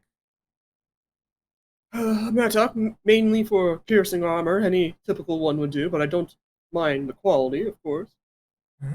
Well, I assure you, you will only get Dwarfy's finest quality. Friends and family of Moji will definitely not be skimped on. You'll have to forgive me, as we don't live in a place where mattocks are quite common. I don't have any ready at the moment. It would take me some time to finish them. In that case, do not worry too much. I think a simple quarterstaff will do. Oh, well, I would be happy to sell you a quarterstaff, but I would say, if you would like, I can begin the work, and when it is done, feel free to come by and pay for it and pick it up. As you are a friend of Moji, I would not charge you up front as is usually required. Well, then let's take the best of both worlds. I'll buy a quarterstaff from you right now, and then when I come back, I'll make sure to buy that up. Agreed! Agreed! It will be nice to stretch my dwarven roots once more. These ruffians up here above the surface, they all want flat, long blades. Ugh, annoying. Or pointy things on sticks, even more annoying. Yes. Oh, I will enjoy this. Quarterstaff. He, hobbles off to a certain part of the room. He picks Before up, you go, he picks up, all the quarterstaffs and, waddles back with, an armful of them. Yes, before I go where? He, dumps them on the table. Moji misspoke. Moji is going to meet the Emberbeards for a quest specifically. Are they of your kin or people? I am not an Emberbeard, as he scratches his beard that is significantly not fiery red. Gotcha. But he says, I know them well. I know them well. I came from a much smaller clan. We did not live in the mountains of old. We made our homes amongst the hills. But they are very close by and very well renowned in these parts. I know much about them, is all I am saying. Gotcha. Moji doesn't know if you have it. There's this belt that works well to meeting dwarves. If you could give it to him, then he would use it to just make sure yes, our solution to alopecia. I remember it well. Yes. I do not suffer from such a disease, as you can see from my beard. Great. However, when dwarves develop this, we have a belt that will, make them fully fulfilled in beardic quality, so to speak. I do not have one on hand, though I'm sure if you are searching for one, the Emberbeards would have a small stash at the mine. It is not uncommon for a young man just passing puberty to realize his alopecia has forced him to not grow the lustrous beard he desires. Okay. Good. Well, won't matter because I needed to make sure we don't do anything bad. But I think we'll be fine. Thank you so much, Fortune. And then he'll let Hart pay for his stuff. Pays the silver for a nice quarterstaff. Absolutely. He lets you pick one out amongst the many that are there. Get the right nice heft and size that you're looking for. It's done. All right, everyone. Anything else? Dwarfy, before we go, might to ask you a question. Oh, yes? I assume that you are in contact with the Emberbeards. You must get your medal from them, right? From time to time, yes. Yeah. Have you ever heard from them of talk about Court of Worms located deep past where they live inside the mountains? Deeper than dwarves? I doubt such a thing exists, but no. My talks usually involve business. Yeah, never mind. Thank you. Huh? Cool. So with that, I guess we can head out. Do we want to caravan to the court, guys, or are you guys kind of? Well, we won't be able to caravan to the court. We can caravan to the Emberbeard. Yeah, Ember. That's what I meant to say. Ember Mountains.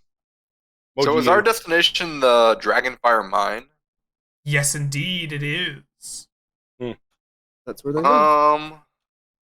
I don't know. I don't feel that bad about it, but I imagine this is one region, and then this is another, maybe.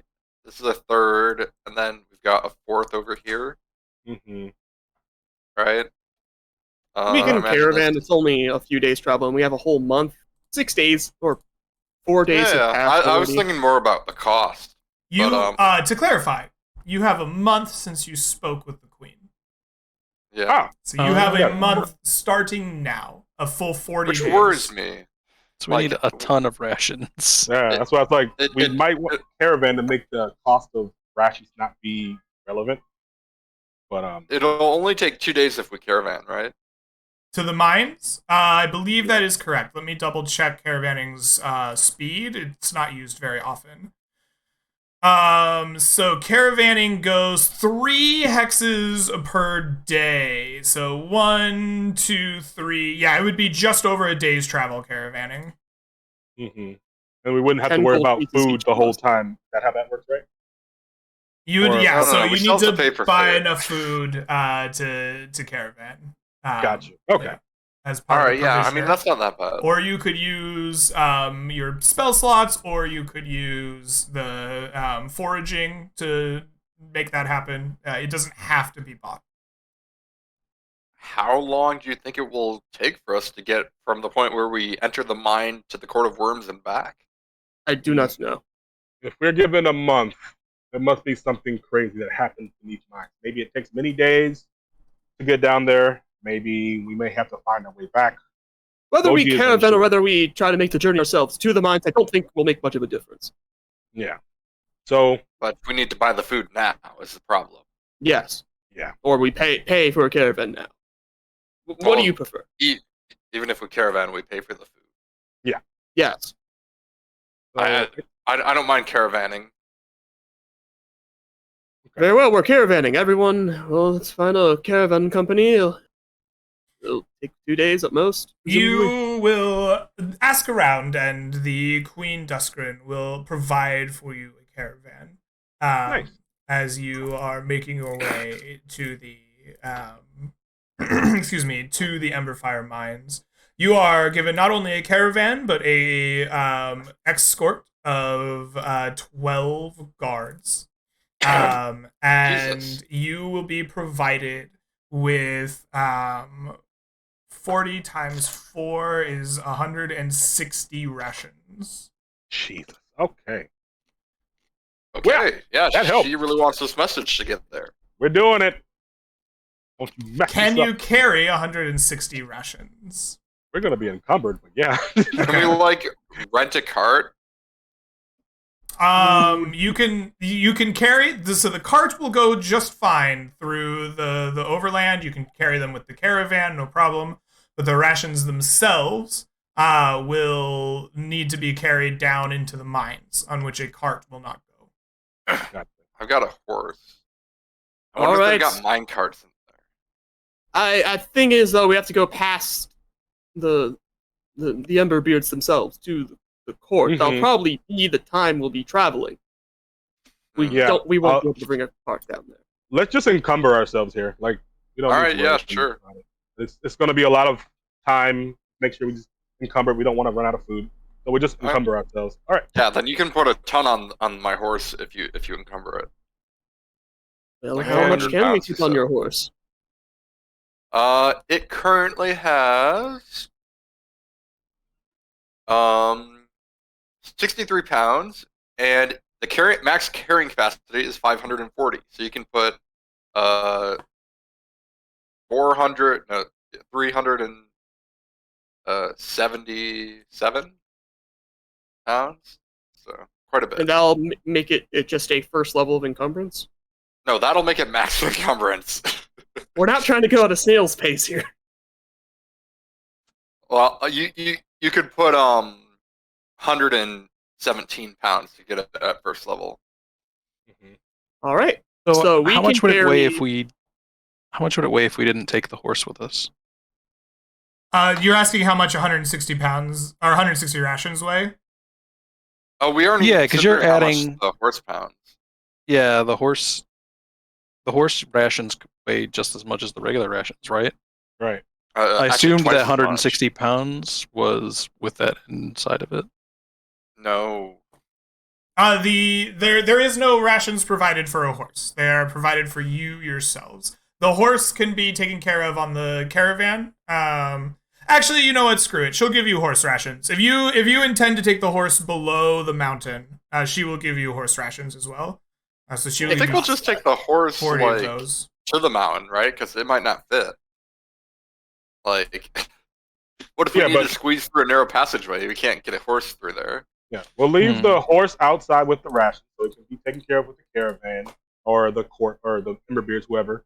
We'll take the rest of the pounds with us. We'll use some along the way, and then Mhm. we get as we return, we'll be less encumbered, so we'll be fine. Okay. All right, sounds good. So there are 800 pounds worth of rations and 200 pounds worth of horse rations for a total of 1,000 pounds for you to carry.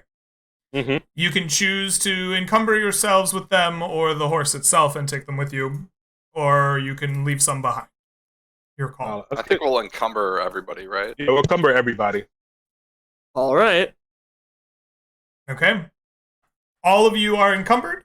You will travel forth from Shallow Rest. It is a simple journey. You are protected the entire way by a group of 12 royal soldiers, as long as yourselves. The caravan is slow moving, and it will cost you 2 days of a total journey time. One is stopped along the way. One a partial travel day to the Dragonfire Mines and the stronghold of the Ember Beers.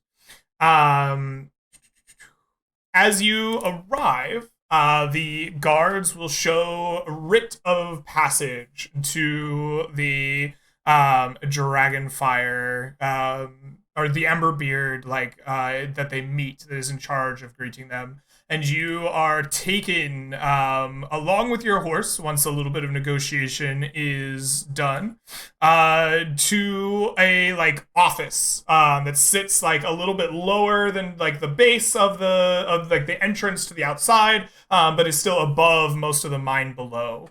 And you are told to wait for one Ermac Emberbeard. This is the foreman of the dwarves here in the mines. It takes a little while, maybe an hour or so. He comes back up, covered in soot, head to toe, black rock kind of just staining him.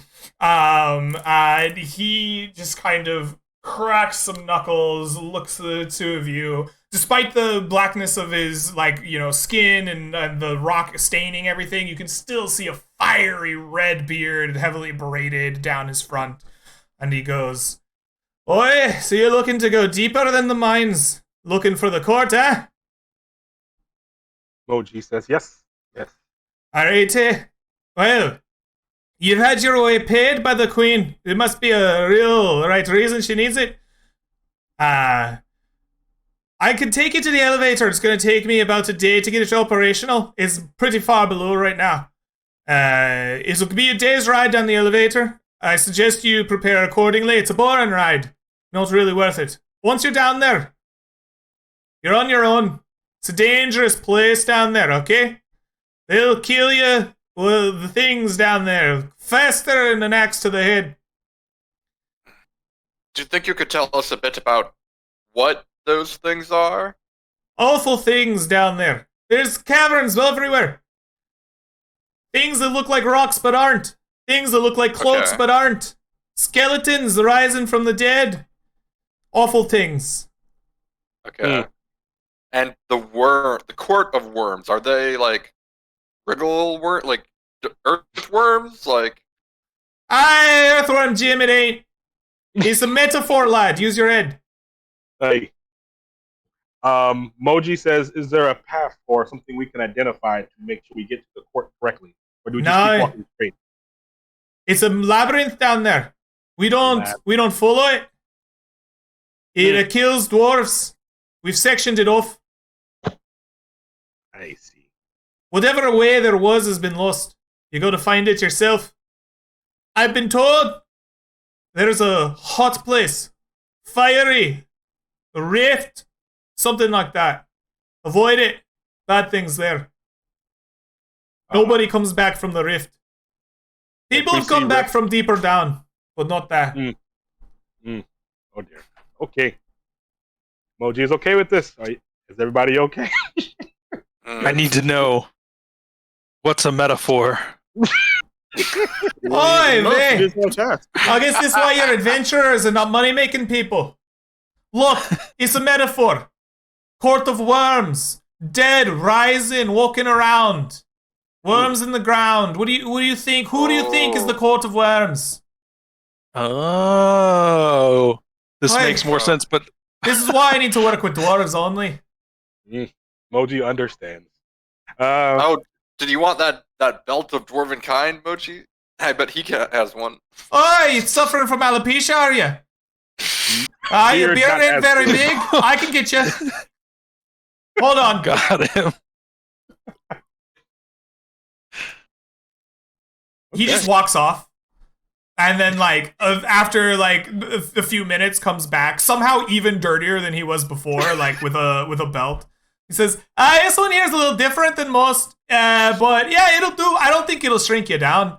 It's a defective. That's why I'm giving it to you. Oh, you put it on. You grow a magnificent beard. Braided, ember red, like the coals of a fire. It hangs down below your waist in all its glory.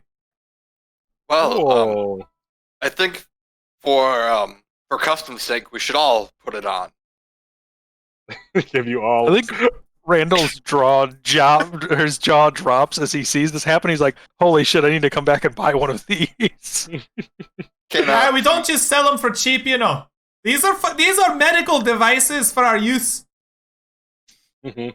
Emoji's Can just stroking his beard. Mortimer fry it too? He'll give it to you. It does the same. Yeah, it won't shrink you down to dwarven proportions or change your strength, but it will give you the most magnificent red beard. Ah, He'll it offer won't it give you. fuller art. No. No. Need it. You see the hair I'm growing already? I'd rather grow it out naturally. Mm-hmm. Look, sometimes supplements, they work. I'm not All right. suffering from alopecia. I am. Alright. As Randall immediately puts on the belt. You have a magnificent red beard. Excellent. Oh, a red beard even. Oh, that's cool. Yes, All right. And yes. I'll Coal give the red, belt. like the embers of a fire. And then I'll give it back to him. Like, here's your belt back. Thank you. You welcome. So there Oh, are now he is- 3 of you with glorious red beards for the next 24 hours. Oh, cool. No change I to don't con, have right? 24. No change to con or strength. Gotcha. No Mhm. change to you. This one is defective. He's handing it out for free because of that. Gotcha. Well, I'm keeping the belt on, and I'm going down there. Excellent. You guys ready? Yeah. We came here all this way. Mhm. Make sure you have the supplies. Yeah, He says got as the he's carrying a supplies. backpack full of it. Make sure you remember the supplies. See Moji just easily handling his. Like, wrong. All right. It is a long journey. You hang around with the Emberbeards for about half a day. You get to know them. You drink with them. They do a lot of drinking after they get off their shifts. They might get you a little plastered. Who knows? But eventually the elevator does come, and then it is a long descent. It just drops and drops and drops. At first it's full, but with each stop along the way, dwarves get off, none get on, dwarves get off, dwarves get off. Eventually it's just you, and it drops, and it drops. Your bellies rumble, you eat, the elevator still drops. And eventually you are landed down deep below the dwarven mine. The caves here are dank and dark, musty, and the smell of staleness. You can hear something above you, the clamor of dwarven workings, but it feels far away, and there is an intense sense of loneliness.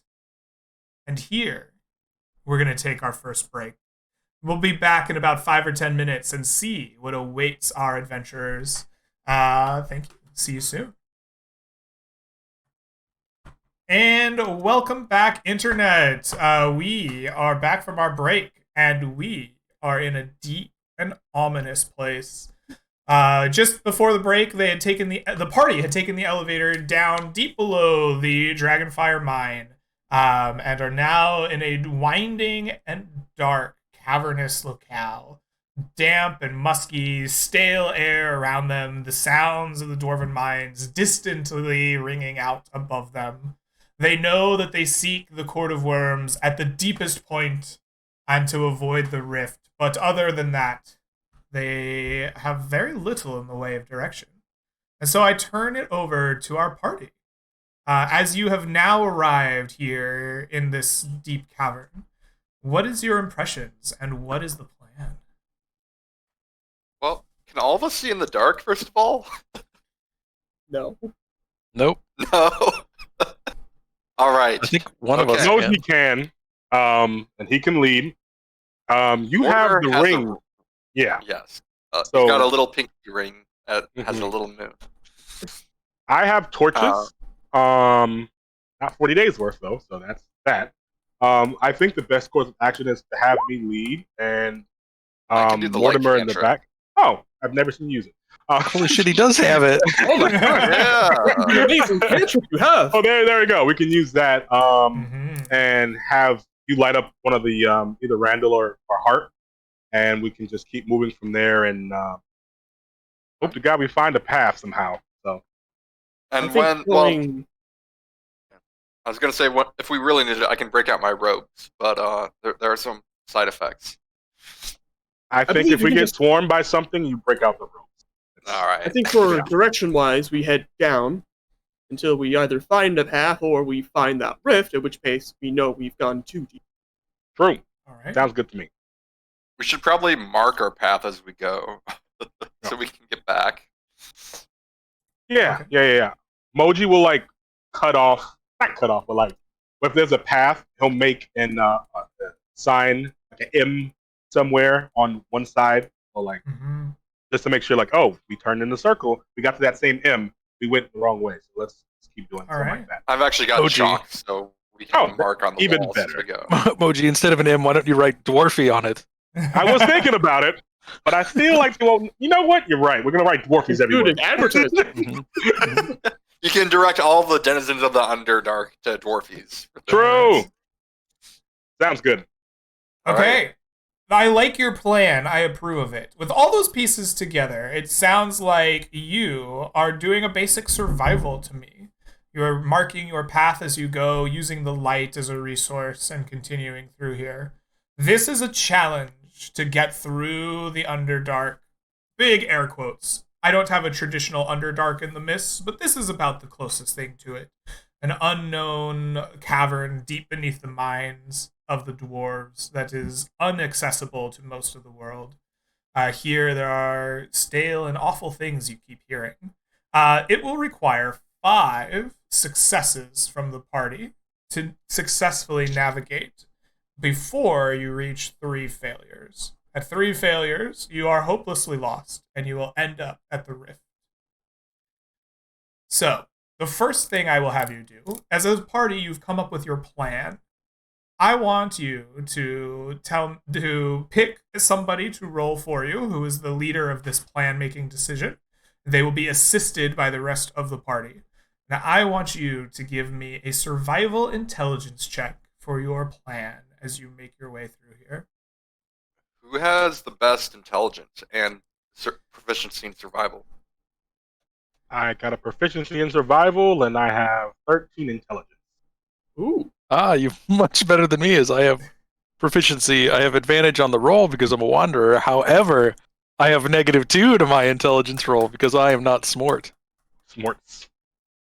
You'll Well, have advantage you on the need- roll anyway due to the assistance, so Mhm. anyone will have advantage here. Anybody else higher than a Moji. +1? It seems Moji will be our leader. Moji Moji takes on the mantle as leader. All He right. puts it on. He said, nature, right? Or was it survival? I want you to Survival. make a survival intelligence check. Survival intelligence. So it's going to be D20 plus. Okay, yeah, +2. So it's going to be the same as my survival wisdom. Okay, Do that. perfect. You can just roll that. No problem. That's easier. At advantage. Oh, a critical success. Do we get past 2? You do not get 2 successes for a crit, but you will get a success. And I will have you avoid 1 encounter. Oh, you know what? You I'll are take that. so successful with this plan. The light scares away critters and creepy crawlies. You can hear them scuttling about in the darkness around you as you're making your plan, as you're scratching your insignia of dwarfies on the walls, as you are, making sure you know where you're going. The plan goes smoothly. Days pass.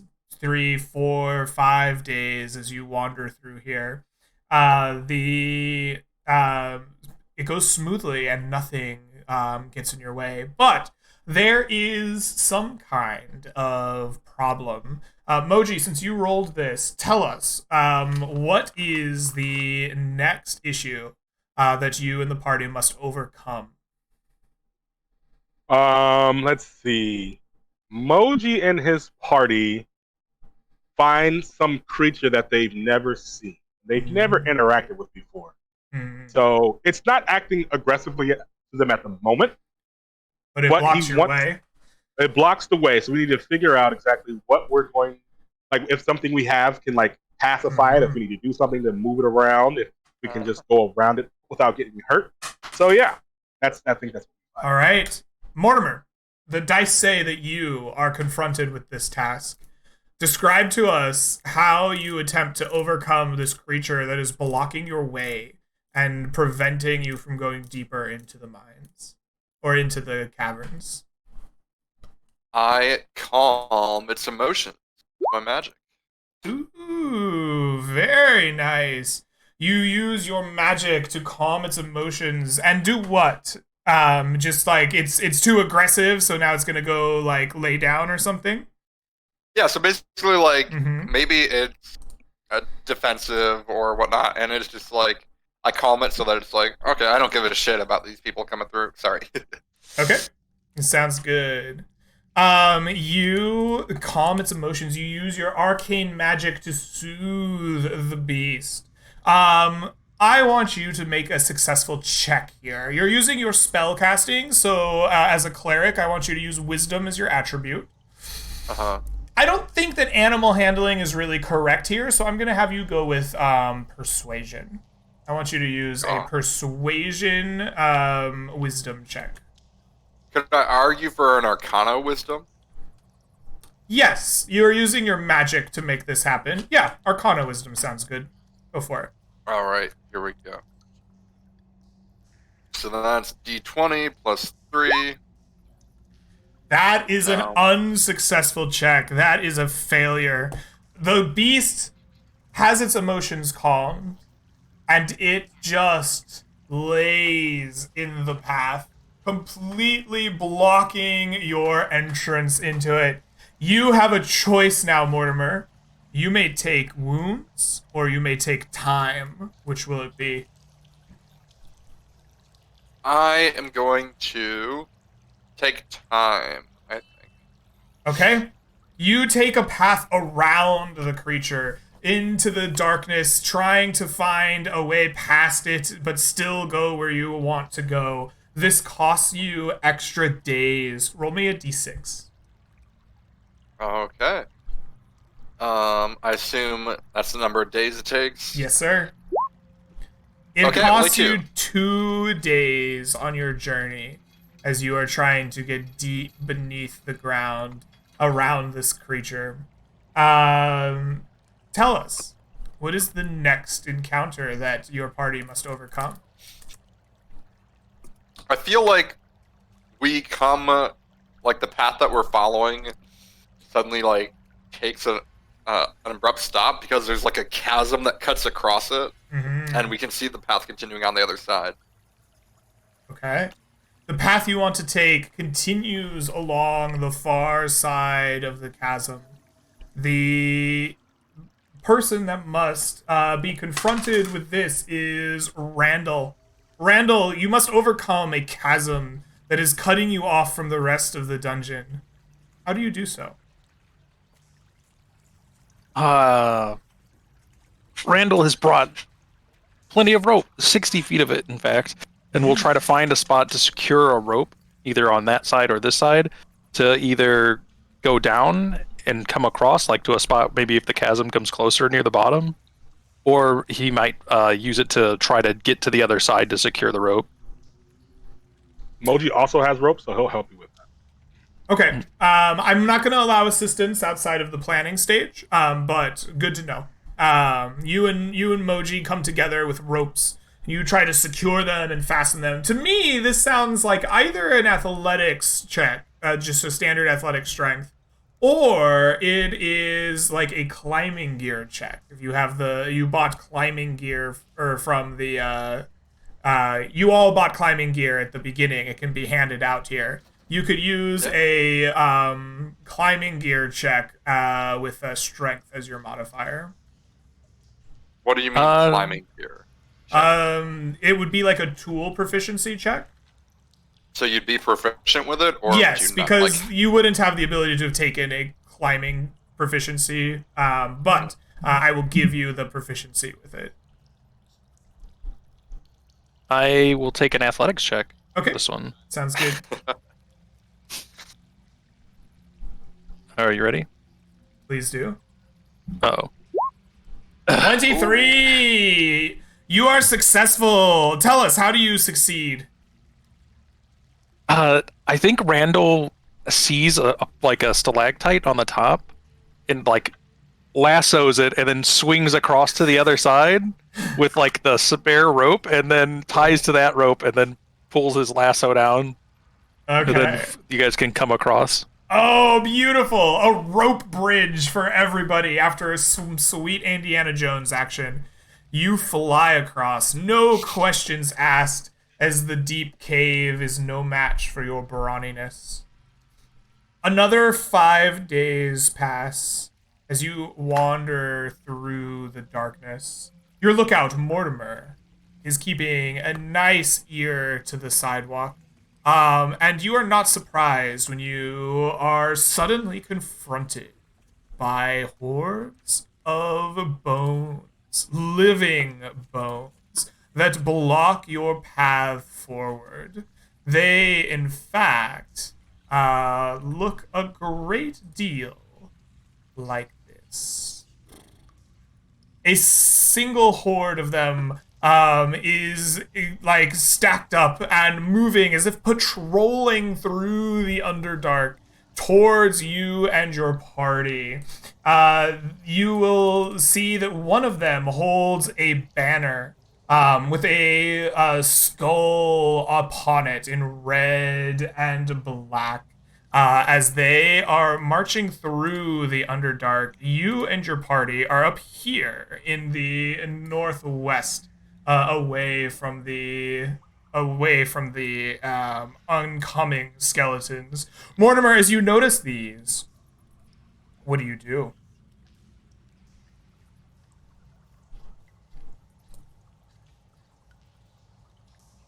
I think you're muted, my friend. You're muted. Again. Where are we? You are up here in the northwest where I'm pinging. Here, I'll drag your okay. characters over here. Gotcha. There is Moji and Mortimer. Well, I'll definitely let them know and tell them that I think I can turn them if we want to just march ahead. And if you guys cover me, we should be able to get through unmolested. Certainly try that.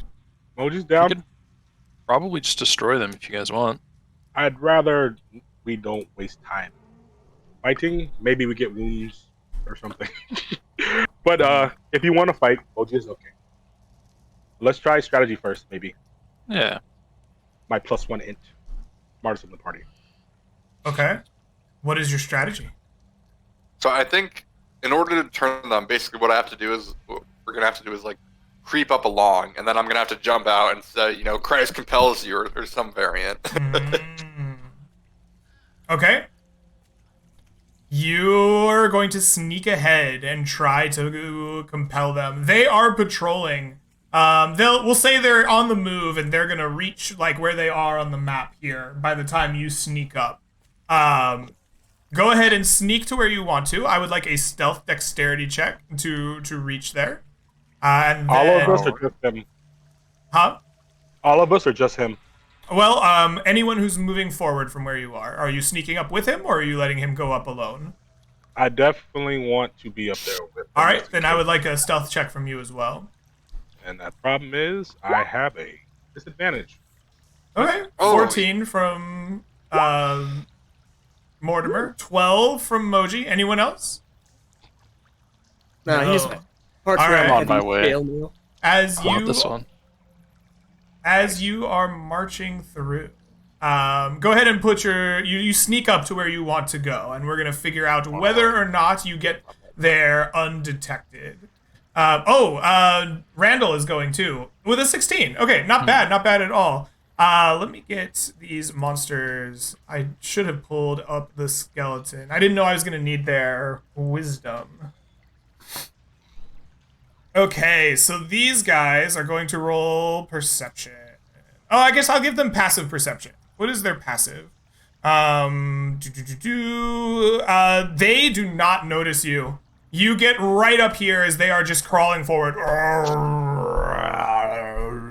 in their skeletal ways, clinking and cluttering across the rocks. Yeah, and then I guess what I'll do is I'll like jump out and be like, and All right. turn undead. You turn undead. You channel your holy divinity, and your words ring out. Christ compels you, censure to the undead. Your words fall on deaf skeletal ears. You get the impression that the banner of this group is giving them an aura protecting them from censure. Everyone, roll me initiative. Oh no! To be of note, Oh, Moji no. had both his hand axes out. He's gonna try it. Absolutely, yeah. Yeah. Absolutely. Did I get there? I did. Okay. Oh no! With that, these Skellimans will be the first to act. They are going to step forward almost as if militarily trained. The group of skeletons line up across the top of this kind of raised area. Both of them, each of them will take out small short bows, and they will attack at you, Mr. Mortimer. The first one is going to roll a 19 plus 22 to hit you. Will that hit? Yeah, that'll hit. All right, please take for me 4 plus 3. 7 points of damage. Woo, I heard myself. That was creepy. My ears. Yeah. Okay. 3! Okay, so 7 points of damage. The next one will fire at Moji, who apparently had no health. That was creepy.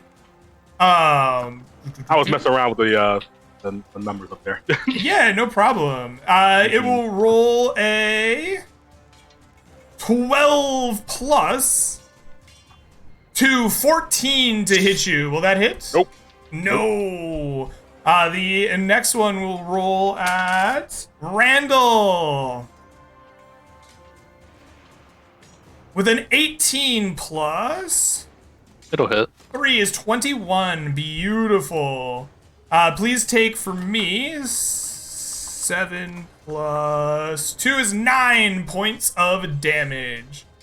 That is all the short bows. These two will walk up in unison, and they will attack Mortimer with their short swords, slashing out at you with a 13 plus a d4. For 14, missing entirely. The second will slash out at you, critically hitting you. All right. Please take for me 7 plus 4 plus 3 for 14 points of slashing damage. That will end their turn. Heart, it is your turn. You are up here watching all of this happen from afar. What do you do? The ambush has been sprung, right? Yes. Horrible move. Forward and then dash. Mm-hmm. Not having enough movement and instead taking cover. Okay. Good. That's a Excellent. certain. Mortimer, you are facing down an onslaught of a skeletal army. What will you do? Run away! He's actually going to disengage. 5, 10, 15, 20. 25, 30. Okay. And bonus action, he's going to second level healing word himself. Okay, please do.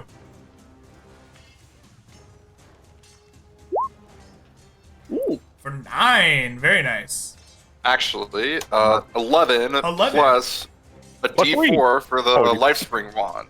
Right. Yes, you use your life spring wand. The wand itself flashes with a bright light, and you can feel that radiant magic like heating up and warming you additionally.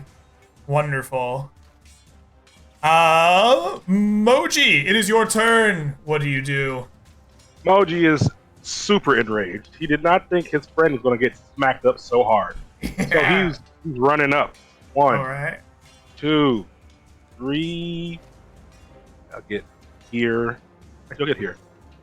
Okay. And I'm going to two-hand style smack this guy with my little battle axe. Well, not battle axe. Hand axes. Where's it at? There we go. Raging and wait, leave the rage on. Forget. He's raging and he has reckless attack. Excellent. 20. That will hit. I do 13 For damage. 13 points of damage. That is just enough to like put them on death's door. Very nice. He's gonna do another one with offhand attack. All right. Still at advantage. The other way. That hits. Can you use your bonus action to attack if you use your bonus action to rage? Oh, you're right. No, I can't. You're right. That didn't count. Oh, That didn't count. yes, good call. I'm just so used to barbarians always raging. Yeah, we're always raging. Very nice. All right. You're always mad. We're always angry. But yeah, so Ah! he swings at it, hoping to hit, but he forgot. Like, oh, I can't He's do like, that. wait a minute. I'm Stop. oh shit. I got so angry I couldn't do it. Yeah, you go to swing, but your hand's just like shaking in anger. You're like, Ah! Nice. So yeah, I'll end my turn right there. All right, Randall, it becomes your turn. Randall will also be very upset and angry as he will take the dash action and run over here to get between these guys right here. Okay, if you're gonna run up there, I need you to give me an athletics check to jump up that ledge. Yeah, I'll give it a shot. I think I have advantage because I'm raging. Absolutely. You see Randall just make a flying leap up this ledge, landing, knocking back one of the skeletons as he gets between the two short bows. Wonderful. That brings us back around to the skeletons. We have 2 short swords. I have 2 short swords that will slash at Emoji. The first with a 14. No, they have advantage. I forget. Do another one. Another one. They critically hit you, Emoji. They do it. will attack you for R2d4. For 7, 13, 16 points of slashing damage. 16. Oh, no matter whether they save or not, this creature dies as your half plate of the Thunder God erupts. A lightning bolt crushing the bones of the skeleton to dust in front of you. Mm-hmm. All right. Yeah. The second one will raise its weapon unperturbed. Will attack at you with advantage. With a 20, that'll hit. It attacks you for 6 plus 3 is 9 points of damage. 9 turns to 4. Yes. Halved would go to 4, absolutely. And he takes 9 damage if he doesn't save.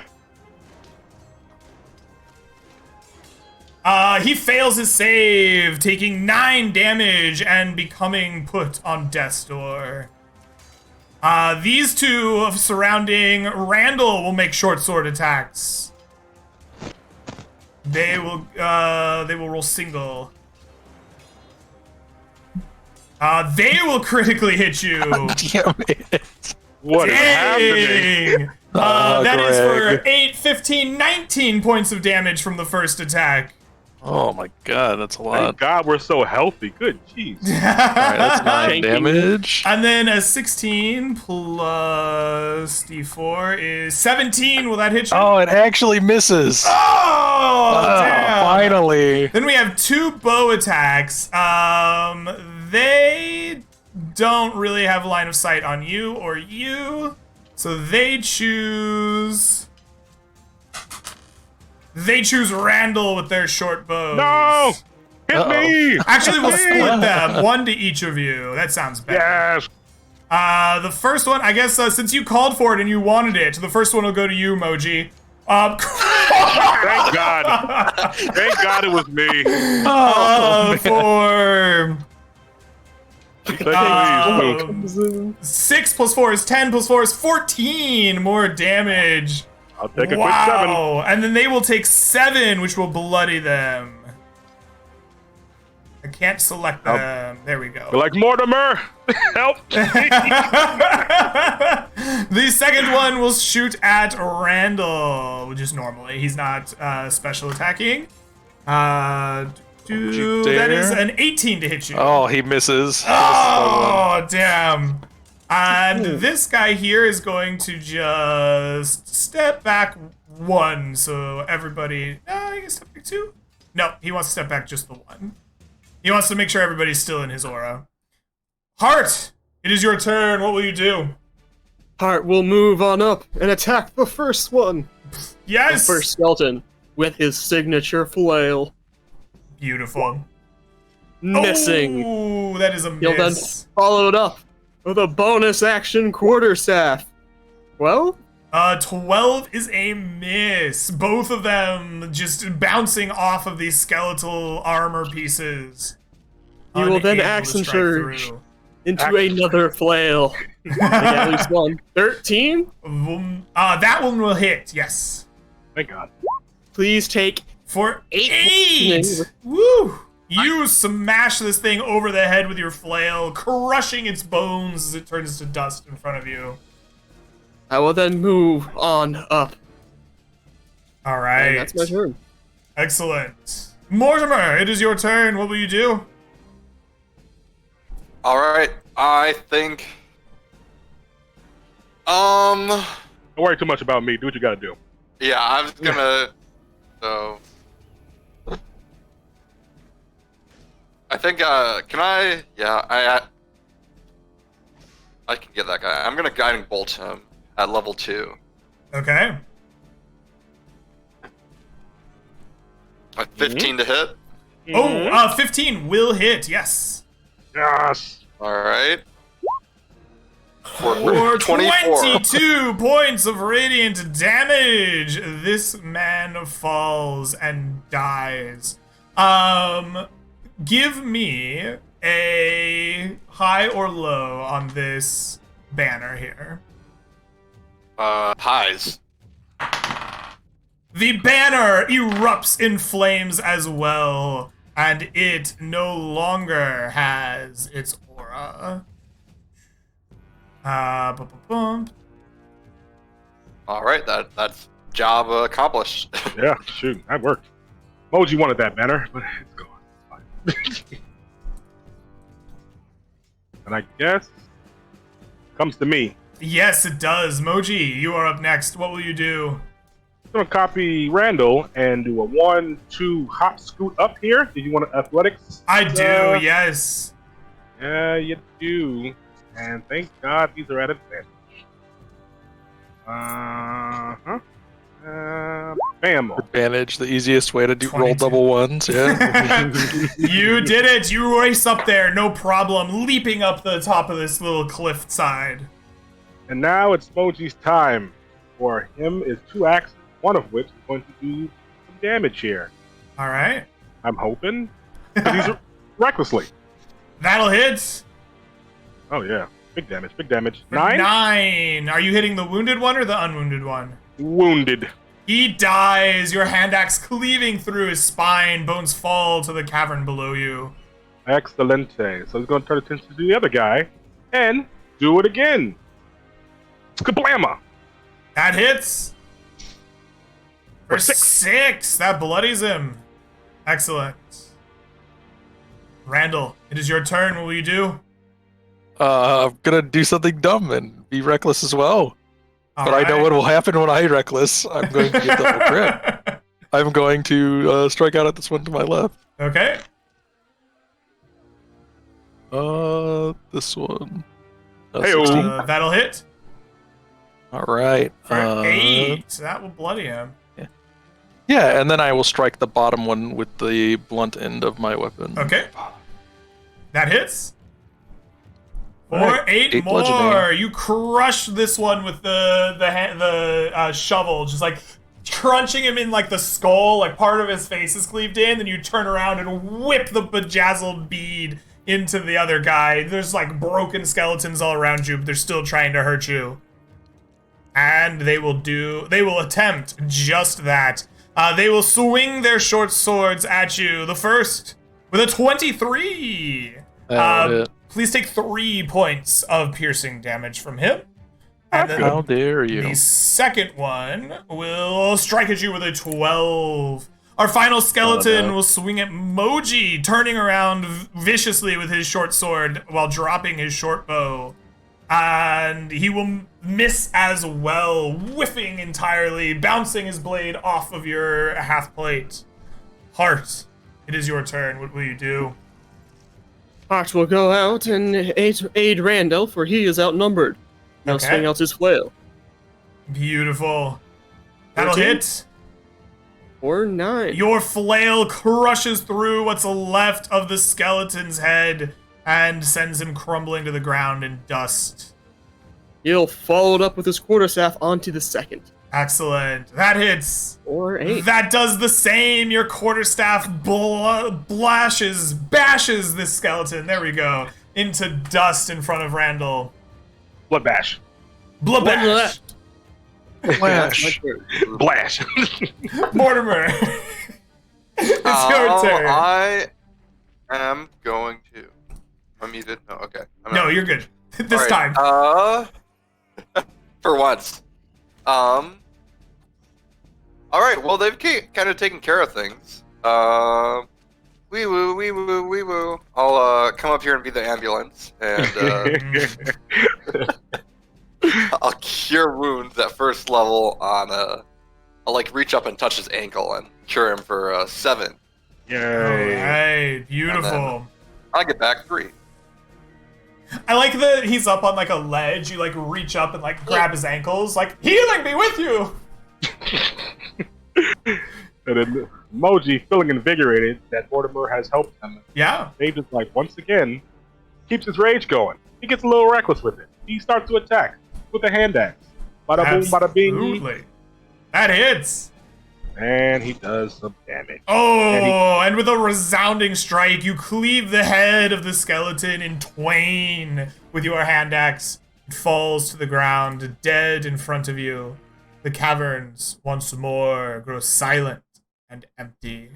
Nothing more tries to wound or injure you. Nice. They don't have any special items on them, these guys. I'm going to check their bodies. Let's do that. They Better. are carrying short swords, short bows, and a quarrel of arrows each.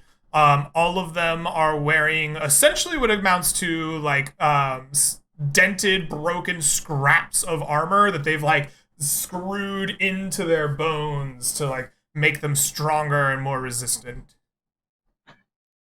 Yeah. So that banner is just gone too. Like The banner is there. Yes, it is fallen and broken. The scorching.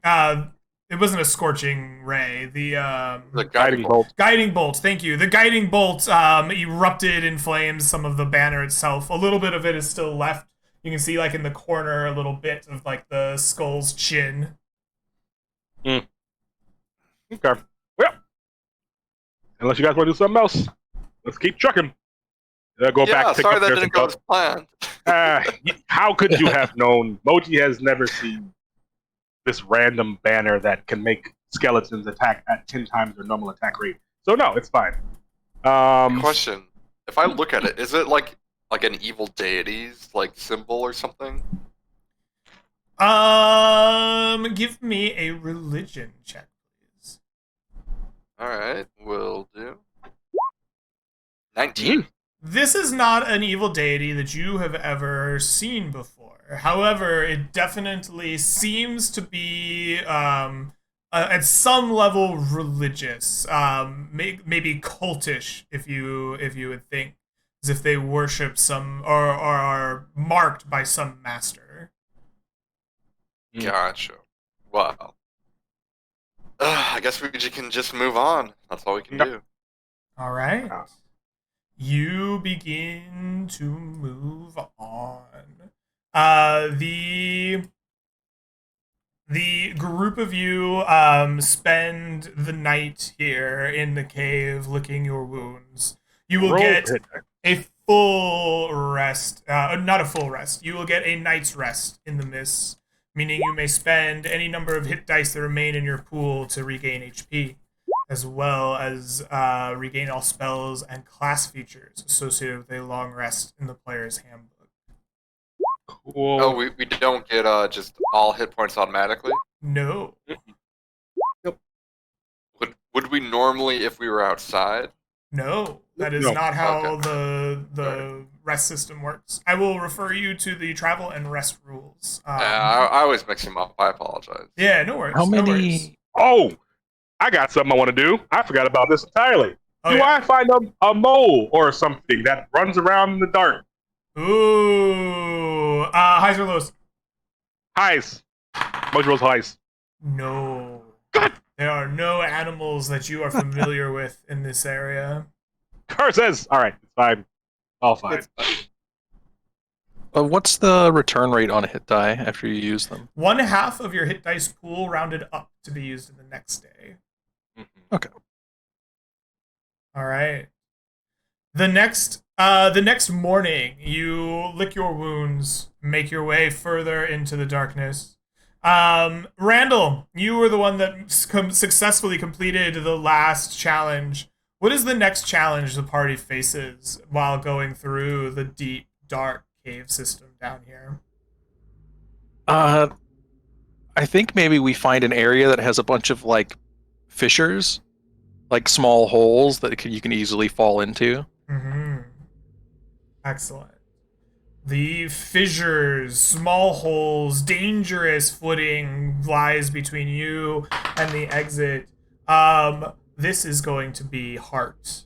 You are tasked with overcoming the fissures and dangerous area in front of you. How do you do it? Well, the thing about these fissures is that since they are varying in size, you don't have to worry about the very small ones or you might like trip over yourself, versus the much bigger ones where you actually have to fall down and actually get hurt and take a significant time out of our journey, like trying to save each other. So Hart, with his quarterstaff, will take the lead and will just like run it against the ground. And if it ever like sinks, oh, there's a fissure there. So he's either investigating or perceiving the ground immediately in front of the party with his implement. Okay, I like it. This sounds to me like a survival wisdom check. Does that check out to you? Yeah, I think that works out. Okay. Go ahead and give me a survival wisdom roll. Very well. 16. That is a success. You have now marked 3 of your 5 successes to only 1 of 3 failures. Congratulations. You use your quarterstaff to deftly guide your party in and around the fissures, making sure no one falls in or loses their footing, and make it safely to the other side. The rest of this day goes by fairly uneventfully, until the night itself. Deep in the evening, as you make your camp, eating some foods in this rumbling hellhole of a cavern, you hear the sounds of something approaching. They make weird noises, almost like squeaking or honking, as if they're using the sound itself and bouncing it around the walls, in and around and near you. What do you make as you begin as a party to hear all of these sounds? Does it sound like many Does it sound like different creatures, or is it like sound like one creature coming? Sounds like one.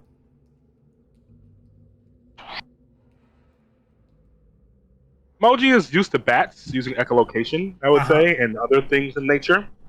And he knows that if something's using echolocation to find him, it's blind. So he's going to ask Mortimer to light it in the eyes if he can, if he sees it coming towards us and it looks aggressive. And he's going to position himself in a way that the moment he sees it, he can swing at it. I don't know if it's coming from far down the cave or whatever, but he's going to try to get himself against the wall and wait for it. Okay. You find yourself a position against a wall, waiting for things to come towards you. Everyone else, you set up and get in position as well, ready to light some fires? Sorry, Alright. what are we? Okay, sure. Yeah, that's fine. I mean, I'm not requiring you do that. It's just what has been suggested by Moji. I'm assuming that's what you're doing. What else? You could take a different action or approach. Does it need to be fire? Can it just be light? I said light fires. I meant like shine bright lights. Yeah. If you need bright lights, I've got a robe. That actually might be really good here. All right. Well, let's see. You are surprised at first, I think, to see them coming after a little bit. There is one large creature with like an almost insectoid-like body standing on its hind legs with big, hooked, awful-looking claws on two of its arms, an enormous beak coming out of its extended thorax, and it is walking around using its screeches, like bouncing them off the walls. And it is accompanied by floating, almost jellyfish-like creatures that swish through the air almost drunkenly as they approach you and the party. You see that there are 6 of those jellyfish-like creatures, and the one larger beaked creature making its calls. It is like slowly coming to your like direction. What do you do? Question, Greg. Yeah. Can I cast deafness on this creature? You absolutely can try. Yeah, go ahead and cast me deafness. And let me read. Yeah, okay. The creature is immediately deafened. And it stumbles around as if lost for a moment. It begins screeching a lot more, trying to find its whereabouts, but you see it like confused. The jellyfish stop and they just begin kind of lazily panning around in the air in front of you. They are no more than 60 feet. No, they have to be 30 feet away. They are really close to you as you waited for that to happen, but they are stumped and stopped as they wait. And like this creature just can't seem to find its bearings. You've bought yourself some time to act. What do you do? Is there a way to just like get around them all? You want to rush through while it's deafened? Yeah, absolutely. I want you to make an acrobatics check to avoid these swishing jellyfish as they bob lazily through the air in this kind of tight caverns around you, as you rush past and through them before they recover. Inspiration, anyone? Yeah, I want the. You know what? used it. Why don't we make this a group check? Why don't we have everybody roll and we'll average them? Yeah, Cool. we're all trying to make it through. No way. Oh no! Oh, Yeah, nothing bad will happen here. Do we have advantage because we're danger No. sense or no? No, that's a trap. That's No. a trap. Those are traps. It's like saving throws, I think. Saving throws. Yep. Divided by 4. An 8. That is an average of an 8. Just more than an 8. You guys begin to rush through the middle of these creatures, but you are somebody bumps into them. Maybe We're actually encumbered. All of We're you encumbered. do. Yeah, we're encumbered. We just start bumping into them, trying to run past. Yeah. Like, all of you, oh, God. all of you get to different locations, before bumping into creatures. And let's see, I'm just gonna put you in random spots here. We'll put you right next to the big one, and you guys find yourselves bumping into them. The creature freaks out. Starts swinging around randomly. The jellyfish start turning a different color as if they're angered, and you find yourselves in the midst of a very dangerous situation. I want all of you to roll me advantage or initiative. Add advantage, you say? Add advantage, apparently. No, just initiative. Oh, did I click on it? No, I didn't click on it. You click on it. No, why? I don't know. Why do I roll so low? All right. The Low enough. curse. There we go. Did I do it? I did it. Okay. Oh, the first one did go. Greg, it's up to you. I clicked initiative the first time, but I didn't click my token. I got 21. But the first one was a 7. So if you want to bring it back down. Yeah, we can make it a 7. That works for me. Yeah. So Moji is a 7. We'll call you a 7.1, so you go ahead of that flump there. Excellent. We'll put that in descending order, and Mortimer, you are the first to react. You find yourselves in these dangerous positions, having tried to rush past them, but bumping into them. Everything is turning into bright lights, and this horrific creature with hooks on its arms is swinging wildly at your party members. What do? I want to bag me a flump. Okay. So I've got an empty sack. I'm like, can I just how big is this thing? Can I literally bag it? Oh, you could try. Yeah, I don't think that's unrealistic. It's a small aberration. You can make an attempt. I'm gonna call it essentially a grapple. I think that's the closest thing to bagging that we have in this game. Go ahead and make me an athletics, a contested athletics check here. Okay. And it will contest with its acro. Not bad. Whoa! Oh, you attempt to bag it, but this creature just whooshes away on jets of air as the empty bag comes flying down where it once was. All right, and then I think I'm gonna bonus action, spiritual weapon behind, right there, Okay, excellent. and have it hit this thing from behind. Absolutely. The spiritual weapon appears in this square here and swings at the hooked horror or the flump. The hooked horror. The hooked horror. It swings and misses. Your spiritual weapon slashes into its particularly difficult natural armor, and it does not penetrate. All right. I guess then I'm gonna try to move back here. Okay. All right, yeah. Sounds I guess that good. provokes an attack of opportunity if it wants it. Oh, it wants it. Yeah, you tried to bag it. Screw you, man. It will attempt to nab you with its tendrils. Oh, it critically misses. It cannot hit you. Moji, it is your turn. What will you do? Moji sees the big old thing. Can I move past this little jellyfish guy? He's a small creature. Yeah, this Go around square him. is open and this square is open. Yeah, you can slide through it, no problem. What? 1, 2, 3. If you want to take an attack of opportunity, he can. Oh, yeah, most definitely. It is going to tendril you with a 19. Yep, I'll take that, and I'll do a. Please take 6 piercing and 2 acid damage. Dear. At the end of each of its turns, you must make a DC 10 Constitution saving throw. On a failure, take 1d4 acid damage, or it will end recurring acid damage after the end of a successful save. I meant to rage first, but that's okay. -8. Yes, let's make a Constitution saving throw here. Yep.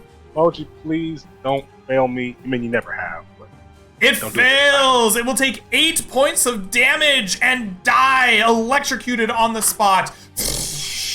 Yeah, easy. Yes, so you are still under the effects of this, like, leaching acid that's on your body until you save successfully against it. I think I did, right? DC 10? Oh, that was the end of your turn, and you saved. Yes. I'm sorry. I should have. Perfect. No worries. You nailed it. Good job. Never mind. You save. It does not affect you. Cool. And then I will rage, battle axe, great axe, advantage, reckless, blah blah blah. Same old. Okay. 23. Big hit. 15. Let's go. 15. Absolutely. The creature is still screeching out its calls. Trying to find, but then it like swivels towards where it got hit. It's like in your direction now with its like psycho slashes. Quick question: if it was blinded by the deafness, would I have had advantage on a regular attack anyway? I like it. He wasn't technically blinded, but I do like it. Give me an attack. Fish for that crit. Yeah. Well, I think you. Well, I hit it anyway. I mean, I meant to say, it's good. Fish for crit. You already I hit it. reckless, right? I already did it reckless, so it doesn't matter. I was just. Oh, you hit it reckless. It doesn't matter. Okay, Yeah. perfect. Yeah. All right. Cool. Is that the end of your turn? That's the end of my turn. Flumps go. These flumps move up here, and this flump will. It's going to do a stench spray. It's going to just like go. I think it's gonna probably die first. Oh yeah, why? Because I have a polearm master, so I can attack whenever it moves into my range. All right. Oh, So we'll see if beautiful. I can do enough damage. I'm Yeah, not so sure. you strike with your shovel. I'm not raging yet. Sorry. Oh, for 7, but 7 does kill it. It pulls itself up as if it's going to spit and spray some stench, and you're just smack it with the bladed edge of the shovel. It dies on the ground. A little bit of like stinkiness waves up. You're like, ugh, gross. But you're fine. Excellent. This flump is going to float its way up here. And it's going to do a big stenchy spray. It gathers itself up and it splurts out a foul-smelling liquid. I need both Hart and Mortimer to make me DC 10 dexterity saving throws. That's a 10. that's That is a- 24. That is a success. Constitution or dexterity? It should be a dex, Dexterity. Yeah. Let me Oh, that just, is a con reroll save. that. Give me. Well, I mean, you're gonna succeed just on the dice of that, so don't worry about it.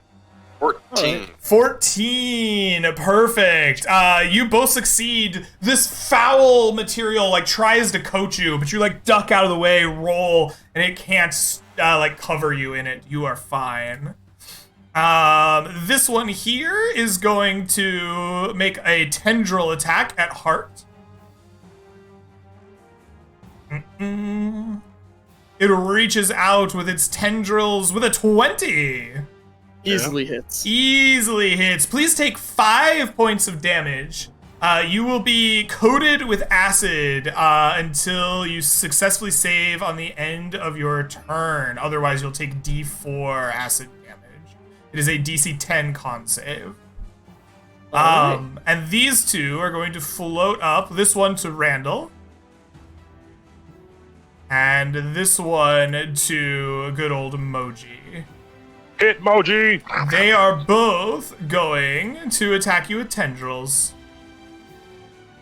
The first one is a 14. That will miss Randall altogether. The second one will be reaching for you. Oh, but it can't get past your armor. Just tendrils slide on your armors and your bodies, but they can't hurt you. Randall, it's your turn. What do you do? Randall will rage, and he will turn around and say, "I'm sorry, Flump. This was not meant for you," and kill the Flump. Was a 13 to hit? 13. Let me double check its AC, actually. Yes, it does hit. Oh, Godspeed, little one. For 10 points of damage, it dies. But then I will move over here. I'm gonna put myself next to this. I don't want to be on the token, so I'm in this square though. Can you share the square with the sword? I think I can. Oh, you can still see the sword. Okay. Yeah. It's like a floating spectral weapon, right? Okay. Yeah, I buy that. This sounds good. The horror will go. This hooked monstrosity is swinging, blinded, deafened. It has disadvantage, but it got hit. It knows generally where to swing at to try to get Moji. It will make 2 hook attacks at disadvantage. The first one, a 20. Ooh, boy, all right. That'll hit. It'll hit you. Please take 10 points of piercing damage. Make that 5. Bam. I'm going to just roll twice, and then we'll save for its thunder damage here. Okay. The second will miss, and then it will make a Constitution save. As your lightning bolt strikes it, it will take 8 more points of damage. Beautiful. Heart, it becomes your turn. What do you do? He'll attack the one to his right, the one that stung him. First with the flail. Excellent. That is a 20. That hits for 7 points of damage. It dies. Blah. He'll follow with the quarterstaff on the one attacking his cleric buddy. Okay. 11. Ooh, that one will miss, actually. The flump just kind of whooshes out of the way briefly. And that will be his turn. All right. Mortimer, it is your turn. Here is the saving throw. Oh, yes, give me the saving throw. That is a success. You do not take acid damage. Thank you, I forgot. All right. I'm going to try to back it again. Okay. Please make that attempted athletics check. Oh. Perfect. It is going to have to beat a 17. It fails. Yeah. You have bagged it into a sack. Noink. Excellent. Moji, it is your turn. What will you do? Actually, wait. I want to smack this with my bonus action. Oh, yeah. Yes. Your bonus action can get the sword to attack. Please do. That hits. For 11 points of force damage. That's 26, 34. That's not enough to bloody it. All right. It's still at disadvantage on attacks, right? It absolutely is, yep. So I'm going to roll at advantage, but not reckless attack. Advantage, and kaboom. The 18 will hit. For 19. For 19 points of damage. That'll definitely bloody it. Well done. I'm just like, what on earth is happening? It's still up. You are ripping into its flesh. Yeah, it's a large creature with heavy armorous hide. You step that way, the flump will attack you with its tendrils. Taking it. Please hit me. Absolutely. Tendrils. There we are. With a 12, they'll miss you. You're fine. I was hoping he was going to hit me. I'll move back up 1. And then I'll end my turn, hoping that this guy lost track of where I am and misses back entirely. All right, yeah. I like it. The flumps will go. This flump here is going to just kind of float on up to you, Moji, and it's going to try to tendril you again. Flump tendrils. 23. That'll hit. Please take for me 7 points of damage. 6 piercing, 1 acid. And it will save to try to not die. It dies. It succeeds. It only takes half. It is bloodied, though. Wasn't DC 15? Oh, it is DC 15, isn't it? Mhm. Hold on. Yep. Let me find my notes. Yeah. Nope, it dies. Very good. Oh, your lightning strikes. Another flump fried. Inside the bag, the flump sends out a telepathic signal. All of you hear, big guy, he moved. He's right to your left. What the fudge? Randall, it's your turn. Yo, he just told on you, bro. I'm gonna stab this hooked horror as it can't see me, and it's definitely not looking towards me now. Yeah. True. 19, or 18? 18 hits. Yeah, 9 For damage. 9. Very good. And then I will bonus action slap it in the foot with the butt of the That'll weapon. also hit. Yeah. For 11. Oh, 20 more points of damage. This thing is on death's door, but it turns and it roars. Ah! And it will make 2 slashing attacks in blindness at Moji's direction. Hit Moji. Do it. That is a 10 that will miss his first attack. His second Do better. will be a 14, also a miss. Moji size. Hart, it is your turn. Hart will go on up and will finish the job as he jumps down, bringing the quarterstaff down with it. Beautiful. Or 24 to hit. That or hits. 6. Your 6 is... This is 64, 73. Yes, your quarterstaff crushes the beak of this creature. It falls to the ground. It impales itself on some rocks, and it dies. Combat ends for the moment. There is a flump in a bag that is now, like, swooshing around back and forth as it goes. Moji's gonna knock it out. He's gonna go up to it, punch it in the head, and knock it out. Pissed off. All right. It is restrained. Go ahead and roll to hit at advantage. Heck yeah, I am. Taking the big boy one out. Let's see. Yeah. That'll hit it. Go ahead and roll me damage. 8 points will knock it out cold. You declared a non-lethal damage. Mhm. The bag slumps down with like a heaviness as the flump has been tagged and now bagged. Or I guess in the other order. Bagged and tagged. In the meantime, is there anything... I'm gonna cut off the arms of this thing Uh-huh. and then just stick them in the ground. Feel like I did this, Moji did this. Nice. And then, yeah, just make sure people know, like, if they come by here, oh, this guy took out a hooked horror. You don't mess with him. Maybe we leave him alone. And I'll get the scent on me, I guess, so, like, they'll know, like, oh, hooked horror was slain by this guy. Beautiful. Well, shall we get a move on? We will. We woo, And yeah. I'll go cast Cure Wounds on him. If we kind of like, while they're like healing up and beating the crap out of this poor bagged flump, I want to take a look around. Does this creature look like it's been wandering around, or does it look like it has like a den nearby? Go ahead and give me an What'd you tell investigation check as you check the caverns and the nearby parts of the lair or of the cave.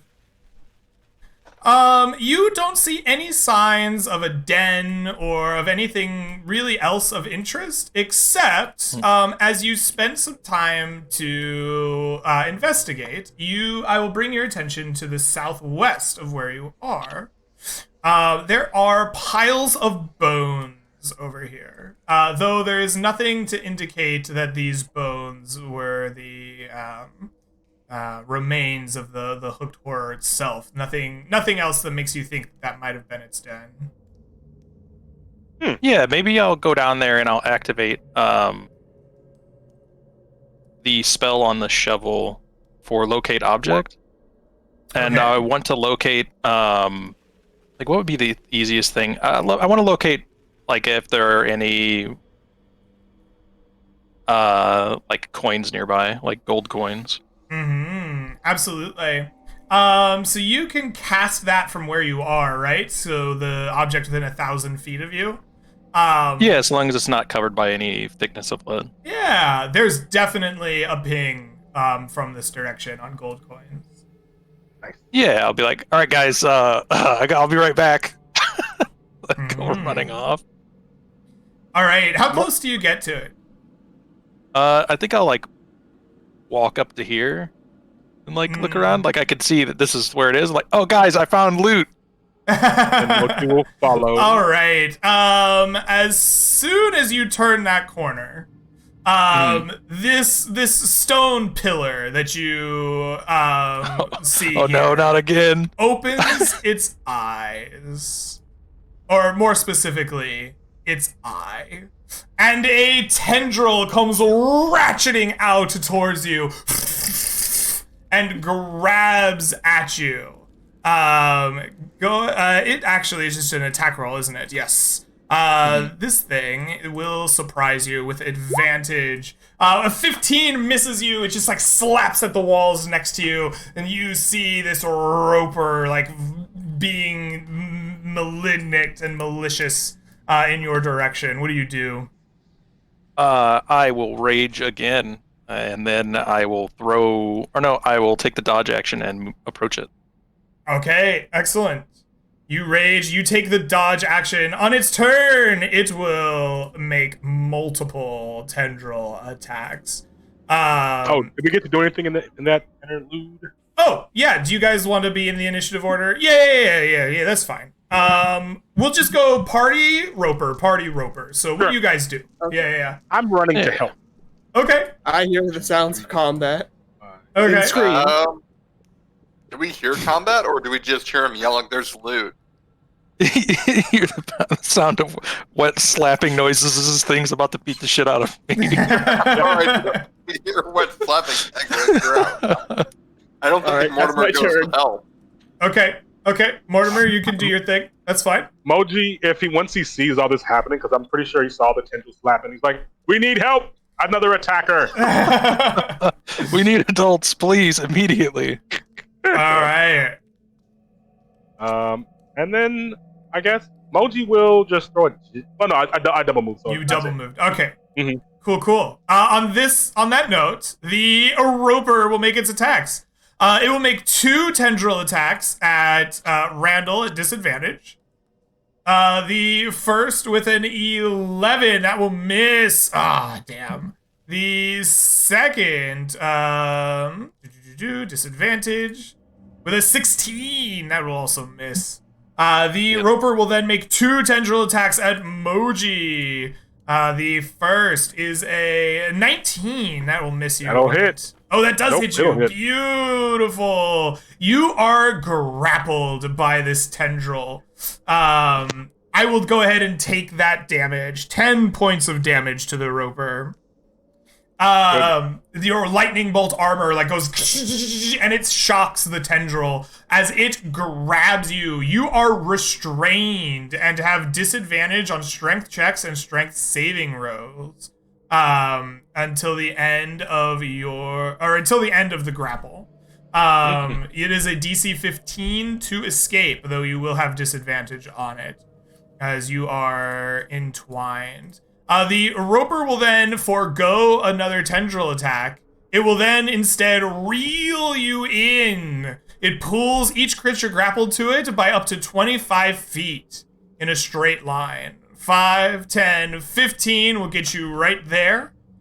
As it reels you in, its attack will instead be its bite. Boom. It is a +7 to hit. A 16. It tries to bite you, but your plate is just too strong. Party, it's your turn. What do you do? Moji rages, and he is going to try to. I can't attack, right? You can, yes. You can at disadvantage. It's a disadvantage, but you can do Moji's gonna. Moji's gonna attack at disadvantage with reckless and make it a normal attack. And bada boom, bada bing. Hit. Ooh, you swing at the creature or the tendril? Actually, it doesn't matter. They have the same AC. You both miss. You miss. No.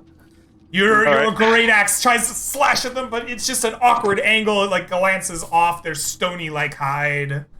Rest of the party, what are you doing? He will go. Hart will run, turn the corner, see this creature, and realizing he's at the end of his movement, he'll use his remaining 10 feet to go behind some cover. To lead into the next round. Smart. All right. Randall will move off to the side because I don't want to be roped with the same guy right next to each other. It's kind of weird, you know. We're not rope buddies. We're not going to hold hands while we get roped. And then he will recklessly attack as well. Okay. The stab for 23. 23 will hit. For 9 damage. 9 points of damage. Beautiful. And then the butt will come flying out for a 20. 20 will hit. Yeah, 8 damage. 8 points of damage. Beautiful. That shall be my turn. Mortimer, you hear stuff happening now. Are you coming to help, or what's going on with you? You're muted.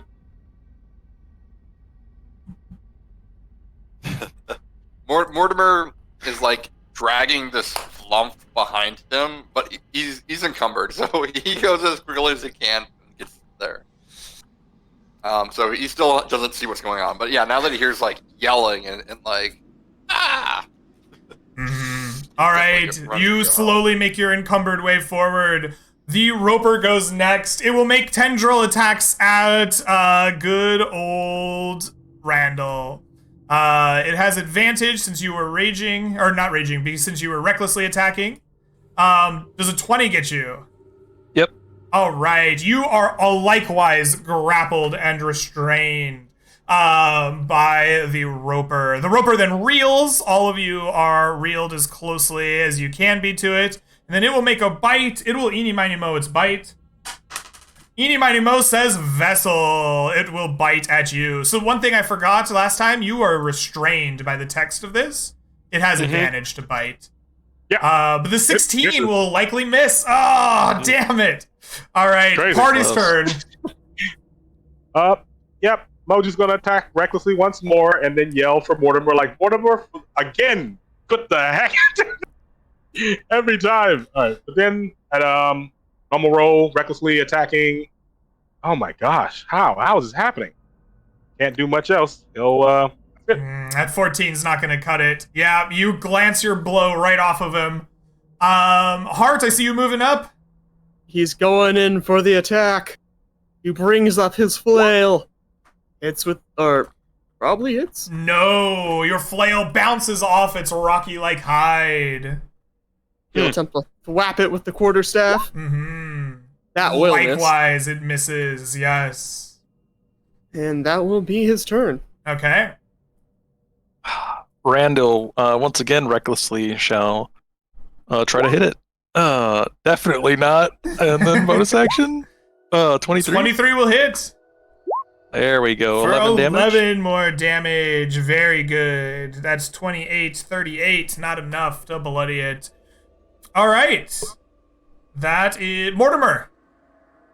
5, 10, 15, 20, 25, 30. Does he have a line of sight? I don't think he can see the creatures. Oh no! Next round. Sorry. All right. Well, it is the Roper's turn. The Roper will make it'll make two tendril attacks at good old Hart. The first with a 17 hits. All right, you are likewise grabbed and restrained. It has 3 targets to make a bite. All of you are as close to it as it's going to be. hit Moji. That is a Randall. Darn it. All right, Roper will bite at you, Randall, with advantage. A 17? Misses. Oh, just this thing can't bite anything. All right, You Party, can't hit it's your the turn. naked barbarian. All right. Moji has one plan, and his plan is recklessly attack. And by God, he will do it. That hits. Thank goodness. For For 10 10. more points of damage. So that's 21, 38, 48. That is actually one below bloodied. No, is it? 48 and 48 is 88, 80, 96. No, it's bloodied. Okay, yeah. Here comes the flailing. At disadvantage. At disadvantage. 21. Hey! That hits 10. for 10. Here comes the quarterstaff. 20. That hits. Quarterstaff. Or 8. 8. Beautiful. And here's an action surge as he just whamming the flail against like the external carapace of this creature, or I'm cracking open imagining misses. you like a toddler or something in a movie, just like. Pretty much. 14 will miss, sadly. Once again, Rick. Yeah, go for it. Beautiful. That is Randall's turn, I believe, or just the rest of the party. Yeah, you can go. I move again. That's all I can get to. Can't you cantrip? You have cantrip? He's double moving, right? Oh, Yeah, it's you're double bonus moving? action, right? Yeah. Bonus action cantrip. Bonus action. You're right. I could. I will spiritual weapon with my last second level spell. Ooh, very nice. Critically. I'll put it to the left of the thing. Nice. There we go. Beautiful. Yeah. I will recklessly stab at it. You know what? I forgot to ask you a question. So, does this creature count as a creature made from stone or of the earth? For the +2 for the treasure hunter's It shovel? absolutely would, yes. Okay. I will add +2 to it after this. So, so an 18? An 18 will miss, though. 18's a miss? Holy cow. And then 20 to hit, dude. a 17. Okay. Will also miss. So, how many times have you hit it with your mithril shovel? I think I've hit it 3 times. So that's 6 extra damage, yeah? Yeah. All right, I'm gonna just add 6 more damage since your mithril shovel should have been doing extra damage to it. Beautiful. All right. Roper's turn. Roper has 1 tendril left. Roper sees a target. Roper ropes the target.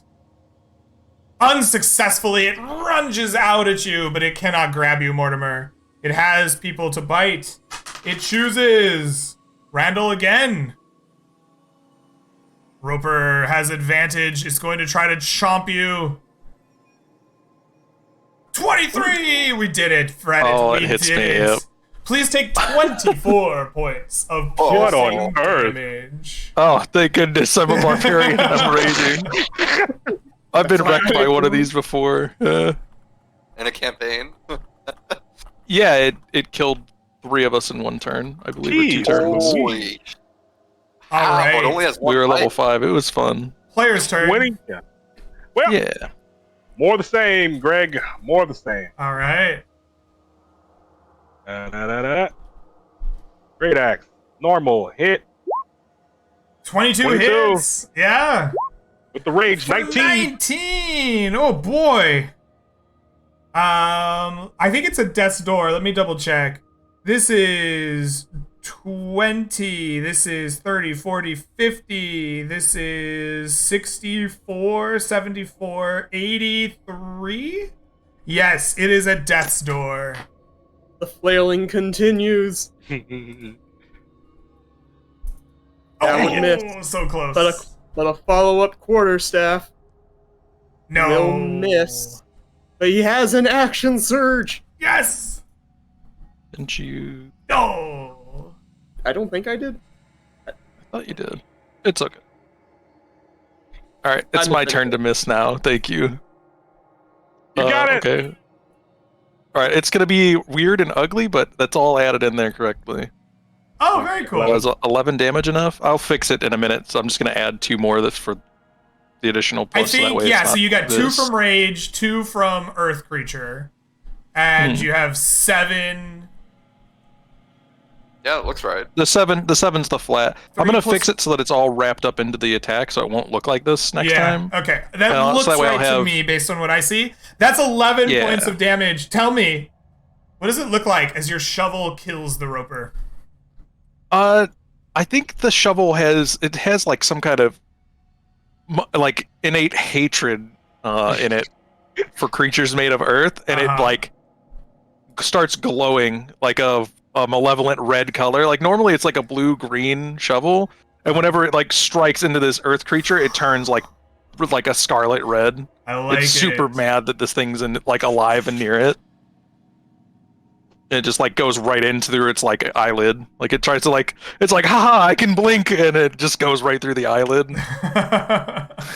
Wonderful. Your shovel tears through this creature and rips it asunder, and it dies.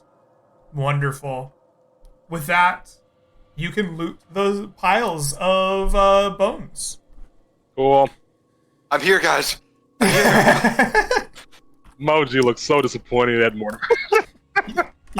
Roll me D100 coins, Mr. Moji. Oh, slash R. Whoops, that's not it. Straight into the pouch it goes. 86. Oh, 86 golden coins can be found. They Nice. are old and ancient, with strange markings upon them of a Cool. time long past. Amongst Is there- I'm sorry? Oh, you got. I was asked the same thing. Go ahead. Amongst these bones, there is a long scroll case that is ornately wrapped in like a bronze leaf, with decorations of like a skull like face. But it's not a skull. It's like a caricature of a skull face with like a crown of like almost thorns or horns protruding around its head in a circle in a grimace.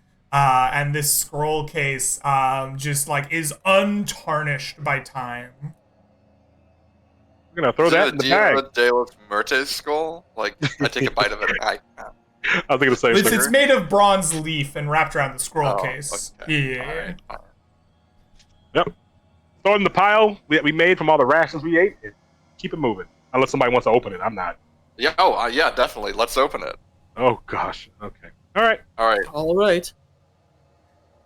I'm standing way back, by the way. Solid 10 feet.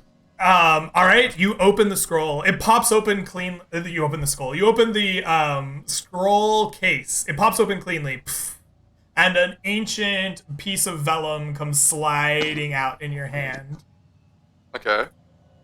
What's on it? It is a scroll, written in the language of magic.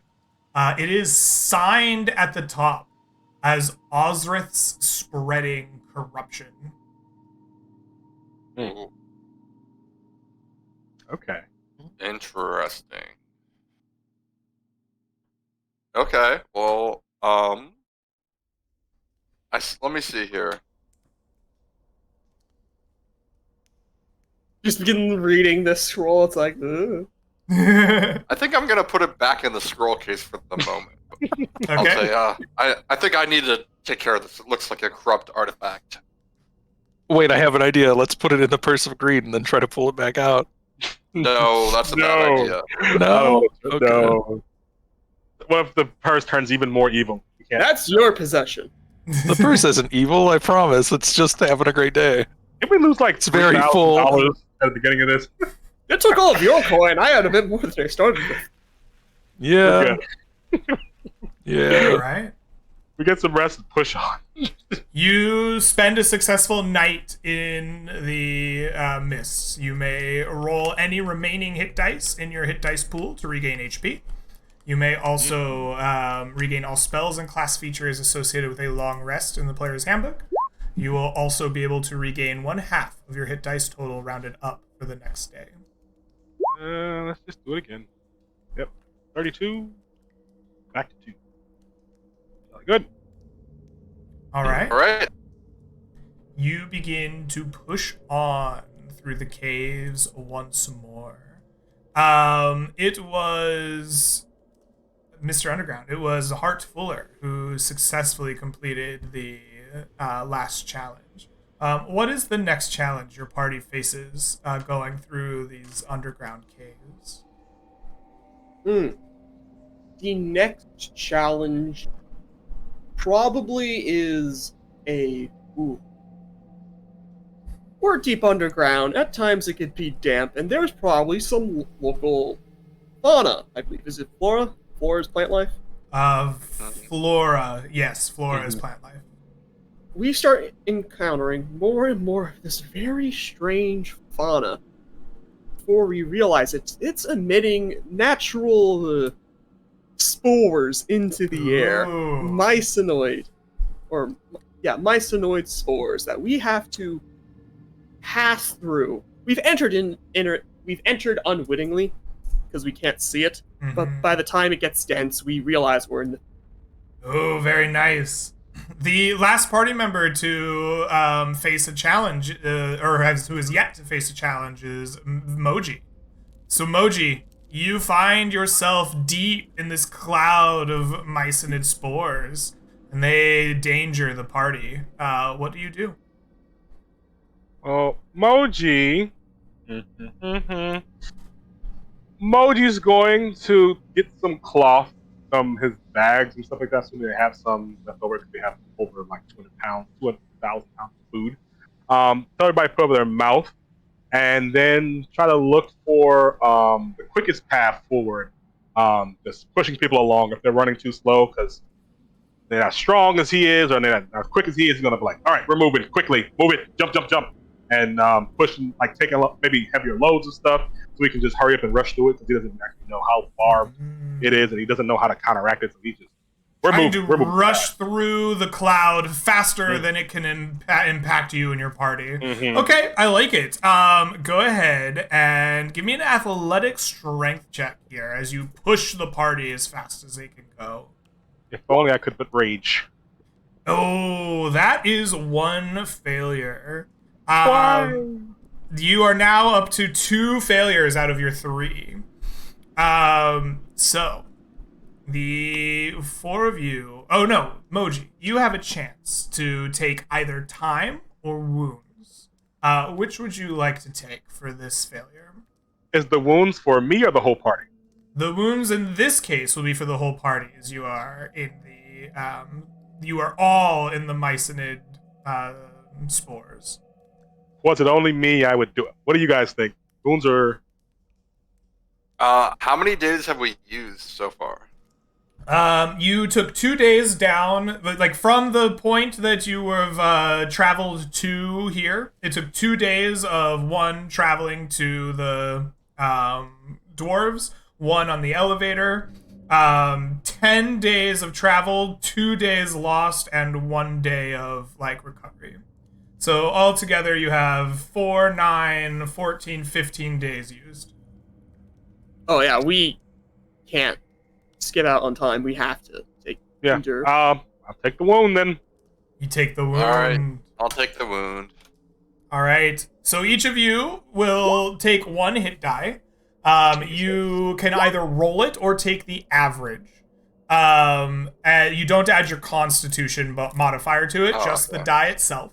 And you will reduce your maximum hit points by that value until you get a full rest in a safe and secure location. Look, guys, I can't roll max every time I roll hit die, right? You never know. Oh, fuck. All right. Let's see if this works. I know you can plus it. Can you -9 it to make it work?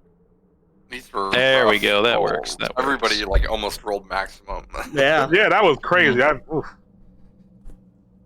All right. Remember that you don't need to add your Constitution modifier to those rolls that you're using. Took that out. Yeah.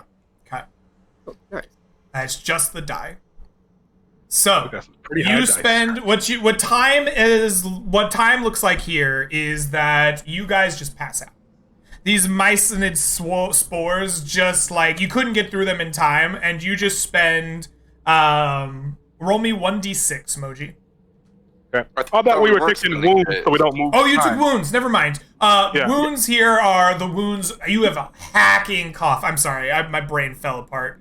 You have like a hacking cough that rips through your like chest and lungs from these spores. You don't lose any time, but you have these wounds that you carry with you from that. Excellent. The rest of your next 5 days go well. There are little in the ways of reporting. But I need to know, Moji, what is your next challenge that the party must face? I would say that there's these heating geysers that come up, and they're spewing like hot air and stuff like that. Beautiful. And we have to get around them and make sure like we don't get burned because it will burn us. I don't know how close we are to the rift, but it sounds like we're close. All right, sounds good. So these geysers are burning the way, and they are blocking your path potentially, or present a danger to the party. It is Randall who must overcome these. What do you do? What specifically were they? Heating geysers. Geysers. Oh Yeah. my goodness. This is a difficult one. I think he's gonna kind of scout the edge of the geysers around to look to see if he could find a path that he could lead the group to just like run through. I like that. Okay. I think that what I would like from you is an investigation check. And I will let you choose if you would like it to have intelligence or wisdom be your modifier for this investigation. I would definitely like wisdom, so this Okay. will be a flat check. Here, I'm gonna roll nature because it's flat. What is the right one? So 15? 15. That is a success. You are now at 4 successes out of 5 and 2 failures out of 3. Your next check will likely determine the rest of your fate. You sneak by the edges of these geysers, finding the perfect path. You guide your party through. Come on, this way, this way. No, don't step there. That one's bad. I know. I got a little burn. And you just keep going through, and you lead your party safely through, despite a little voice in your heads being like, step in one! Step in one! Come on, do it! Do it! Step in one! You make it through to the other side. Your day is going pretty well after the geysers explode around you. But you are quickly under the impression that something is following you. You are rushing through these hallways, but Mortimer, you are the lookout, and you realize that there is definitely the sounds of things following from behind you, and there are many of them. As you are making your way through here and you become aware of this, what do you do? Well, first of all, I say, guys, I think we're being followed. And, so can I, does it sound like footsteps? Does it sound like Many footsteps, yes.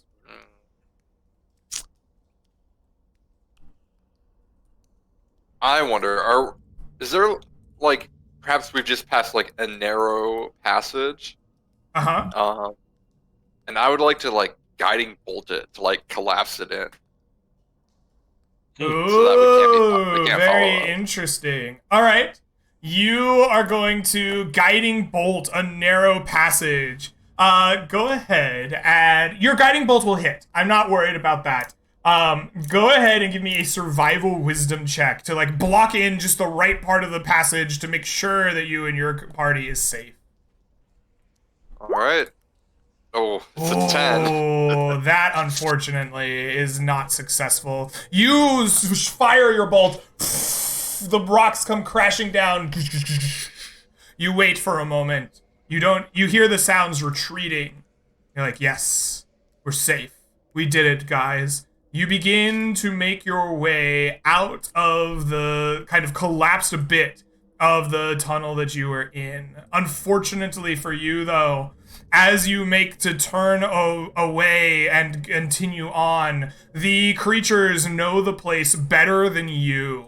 and you see that they are rounding a corner from a different part of the cavern and are cutting you off.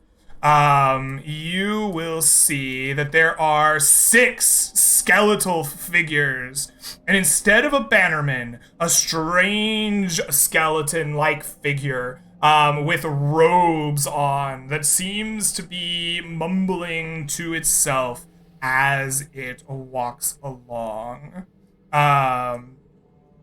Please come back. Can we go to the bathroom break real quick? Yes. Before we jump into this, why don't we take a quick break so that we can hit up the bathroom? That sounds good. We will see you on the other side. And hello, Internet. Welcome back to Land Beyond the Mist. Just as we were getting into this encounter, we went to break. So to set the scene, the party had been followed by the sounds of footsteps through the dungeon.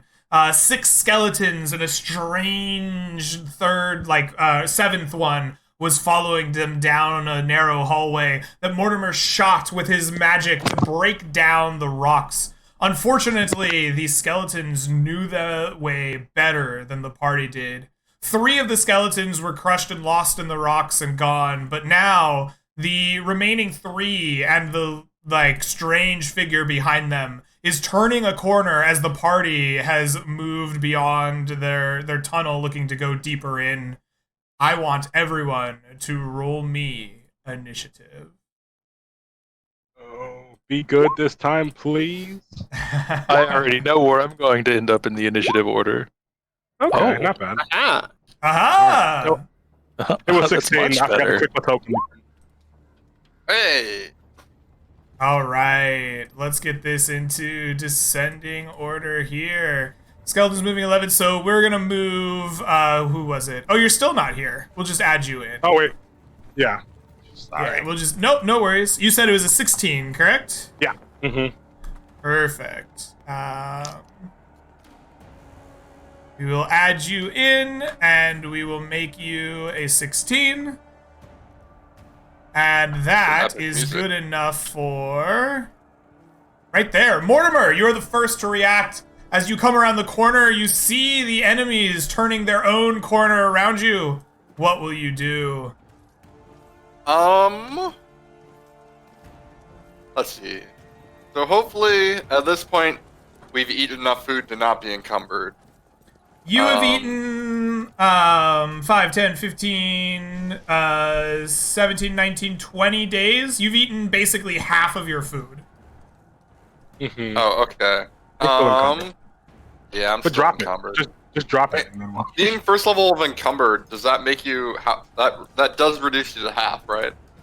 Like 10 less speed, I It's think. a 10 less speed, I believe. Well, okay. Easy solution. Don't worry about speed. I will just cast Bless. That works.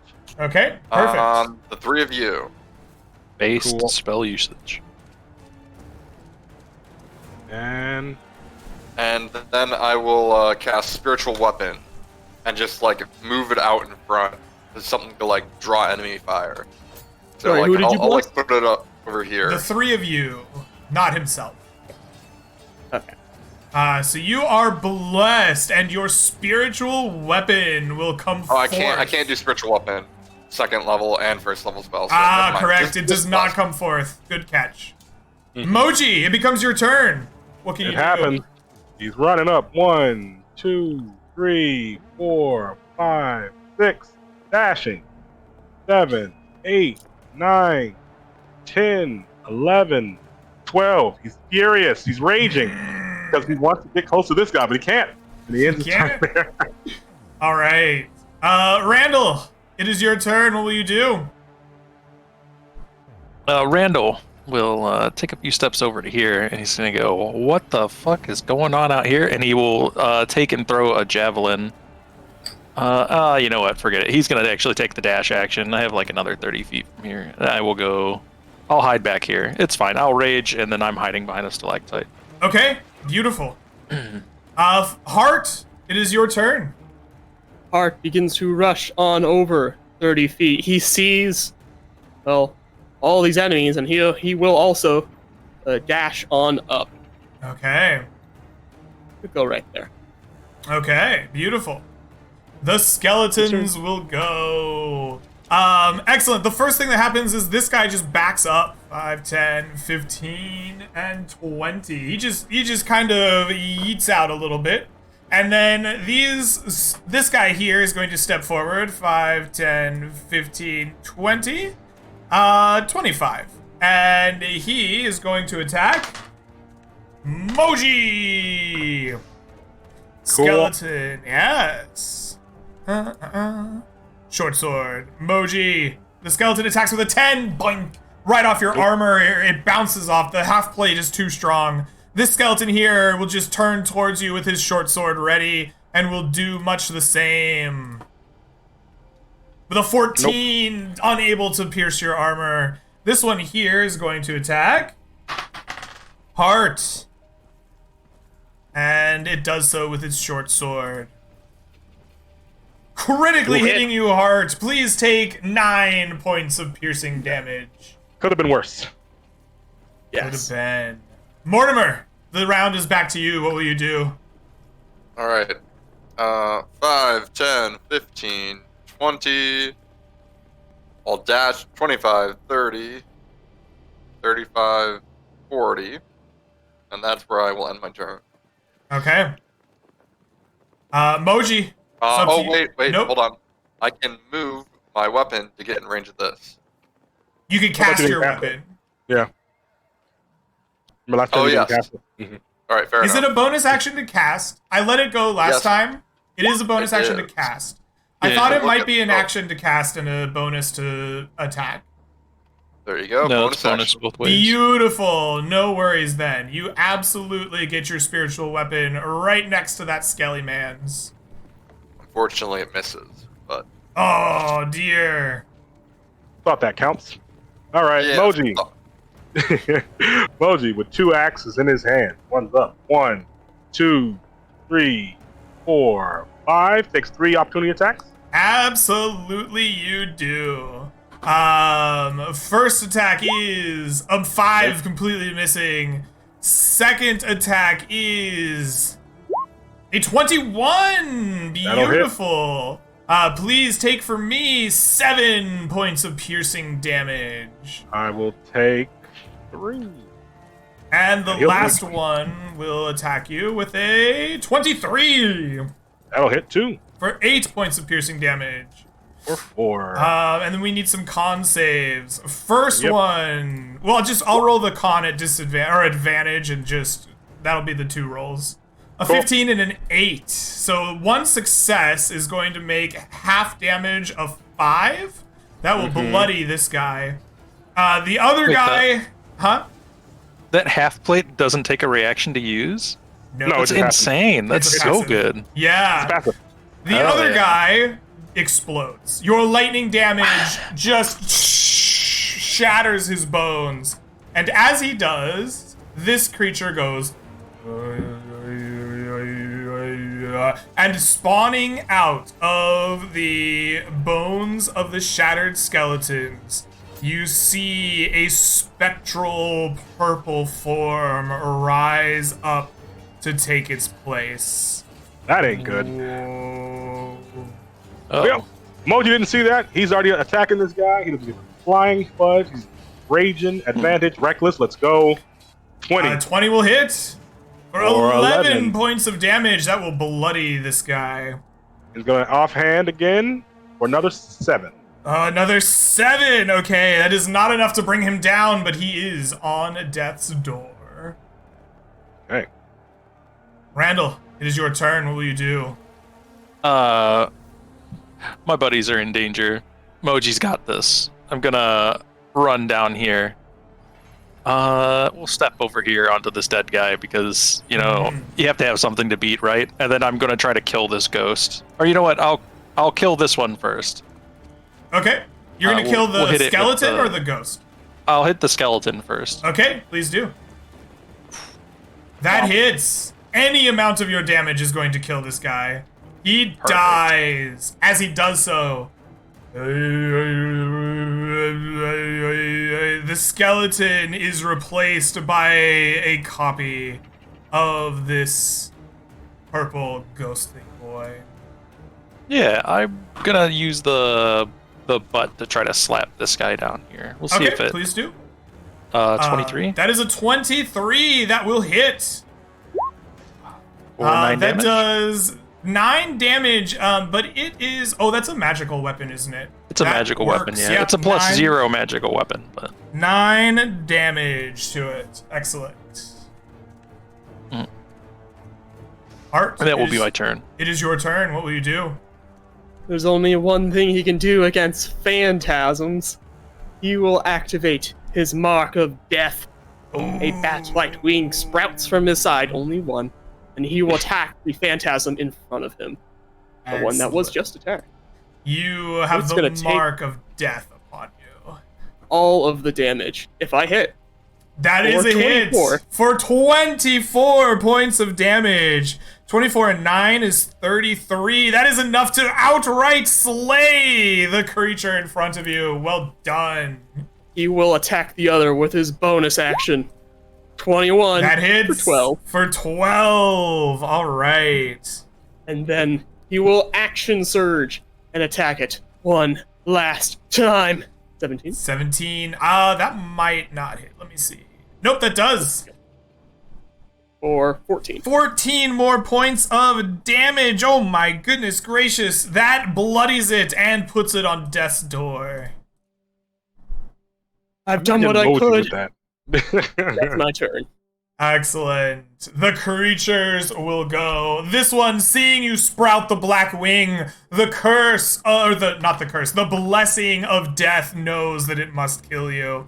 It picks out its hand, and its hand like changes into what looks like a battle axe, and it slashes down spectrally with it at you. With a 15? Misses. That will miss. It will just be sad. Okay. Then the skeleton is going to step up here. It's going to make a short sword attack at Randall. Boom, boom, boom. Short sword. A 15, also missing. This creature here is going to circle around you and take the dodge action. Mortimer, it is your turn. What will you do? Let's see here. Mortimer will feel it gets up here. Is vision of the Skelly Priest blocked by the cliff? Like over here? No, Can you your see? vision is not blocked looking down the cliff at him. No. All right. Okay. Cool. Then he will guiding bolt All right. at level 2. Please roll to hit at disadvantage. Oh, you're guiding. I don't bolt even will need to. miss. Yeah, no, you don't even need to. It just glances off into the dark of the cave behind you. Then he will use his bonus action to move that one over to the skeleton over here and attack that. Okay. The sword slides on over. Whoosh! Zzz. No dice. All right, Moji, it becomes your turn. What will you do? He's hacking and slashing. Hacking Laboom. and whacking and slashing. That's a 27. And- That's a critical hit. That is plus 1d6. Oh my Well, goodness. I'm pretty sure it's dead anyway, but It's on death's door, I think. okay, well, whatever. One, four. Is that the right amount? Is that the perfect one? That wasn't the perfect one. Nope. And That that is 2, 13, 18, 19 damage. That is a dead Skelly man. Oh, excellent! It was perfect. This guy dies. Moji runs back. 1, 2, 3, 4, 5. Helping out a bro. Gonna smack it up. Doing it one more time. And Moji, let's rewind a second. Uh-huh. Uh-oh. That's an 8. He's taking the dodge action. Oh. Never mind. None of that happened. Let's. You Okay. swing and you miss.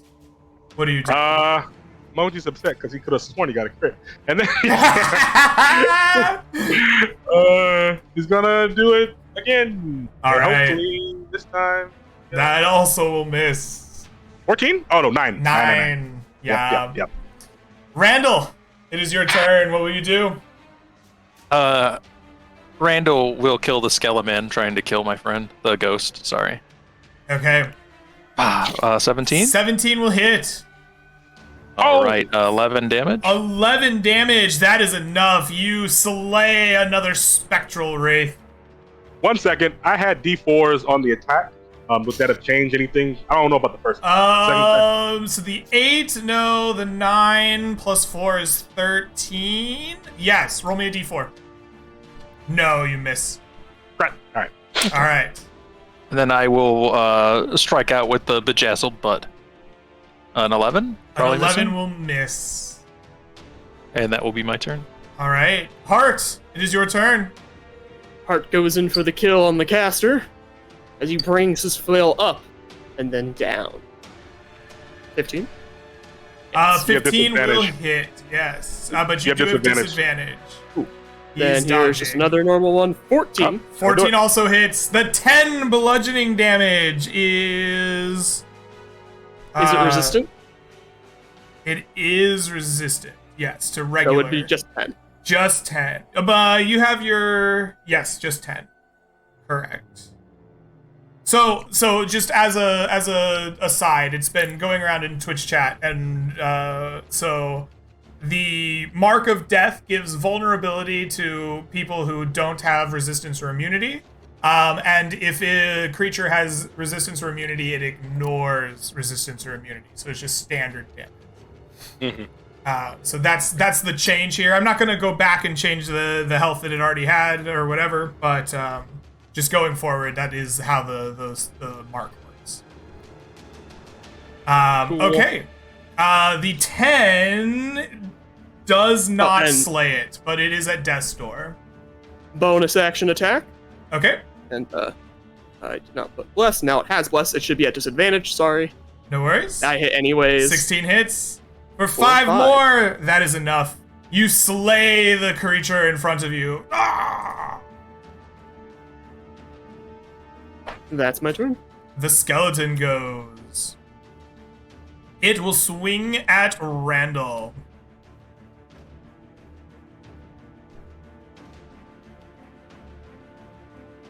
Oh, it's gonna crit you, Randall. It sure take is. 6 That's more fine. points of damage. No. How dare you? Mortimer, it is your turn. What will you do? All right. Well, bonus action, spiritual weapon. Oh, the spiritual weapon can't hit. I'll sacred flame. Oh no. Yeah, I'll sacred flame. Okay, we'll make a dexterity saving throw. The creature tries to dance out of the way of your flames, failing to do so, taking 7 points of damage, bloodying it and putting it at death's door.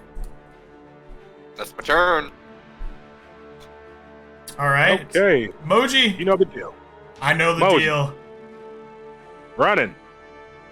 Coming up. He's slashing. He's slashing. Got 2 axes. The first one, want to be reckless. Wait, that's not a battle axe. That's a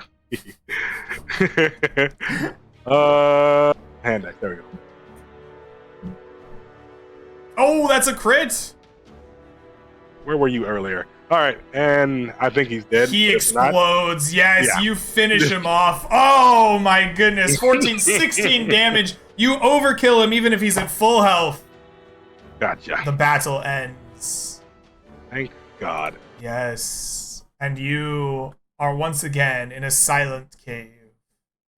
I'm just gonna check the body of this weird-looking thing. Yeah, this skeletal form in the robes holds not on him, but a crusty old moth-eaten book in a strange language. I'll take it.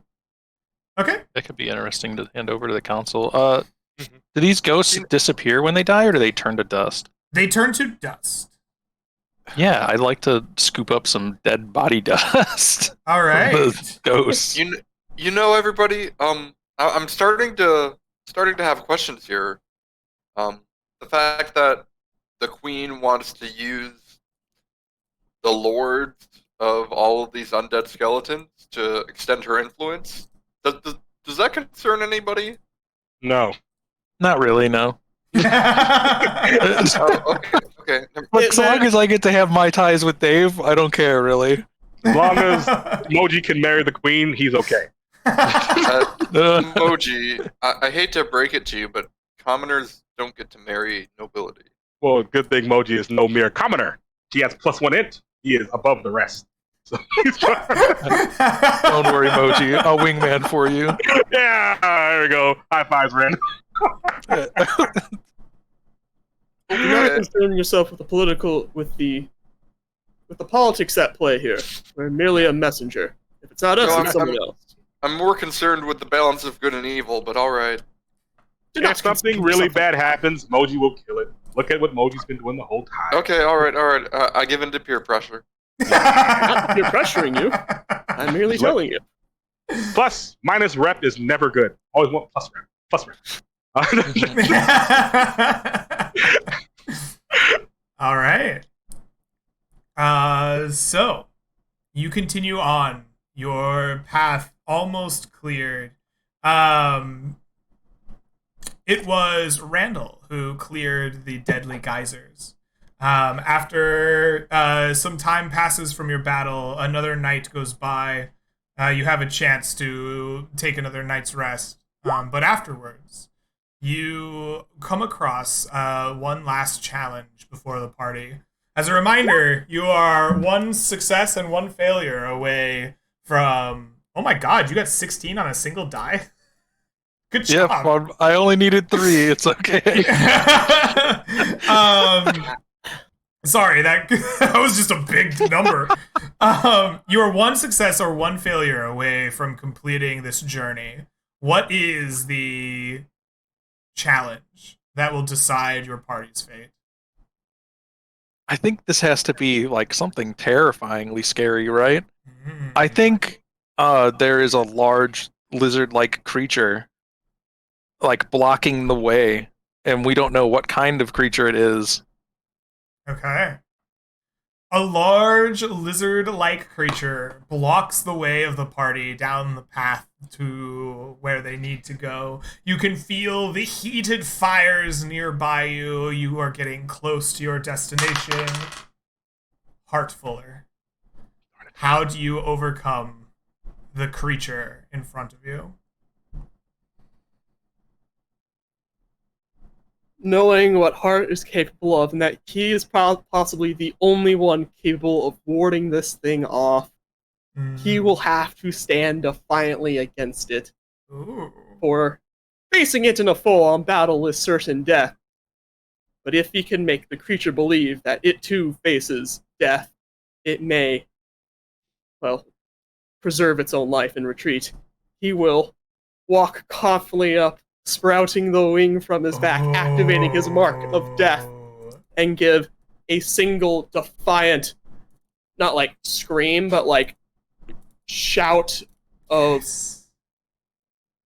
Battle cry. aggression against it. Not a battle cry. A That means, bellow. oh, it's time. But it's like, yeah, a bellow. A bellow. got You bellow at the creature and present. Okay, this sounds to me like intimidation. Like Intimidation. Easy. Yeah, you're using your mark of death, so I will let you use intimidation plus your spellcasting modifier, or just a Which is none. regular intimidation roll.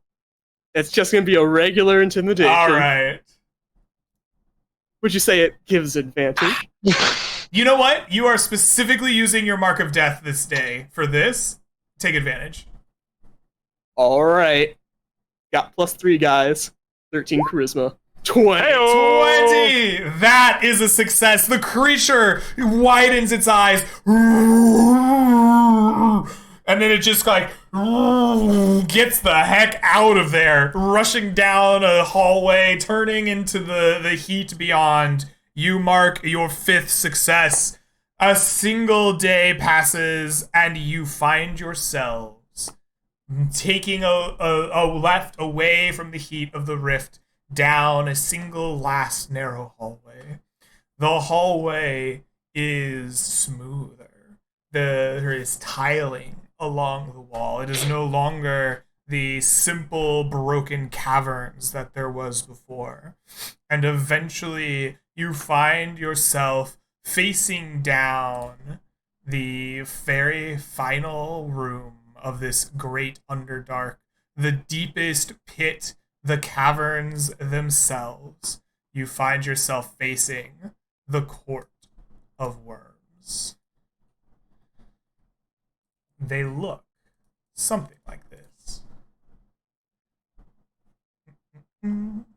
There are a number of skeletons that are essentially inert and standing guard as they look upon the court's new arrivals. Sconces along the walls burn, and these ancient skeletal figures staring blankly, unseeingly at the book in front of them on this large table made of bone, turn in unison to look at you. The middlemost necromancer will talk for the group in a grating tone. It says, "Welcome. What brings you to the Court of Worms?" Art turns towards the rest of his party, and knowing that none of them remembered the message. Wait, got it. No, I remember it. The queen wants death to spread to her enemies. No. He will walk forward, having just proven his point. I carry a message on behalf of Queen Chadra Dustcrypt. Carry on. I, Queen Chadra Dustcrypt, request that you exert your influence over Cragmoran to determine properties to the crown. In exchange, I offer you my first, as is the old tradition. Moji nods. And he takes a single step back. The creature rises a little bit up in stature, staring eyelessly at you.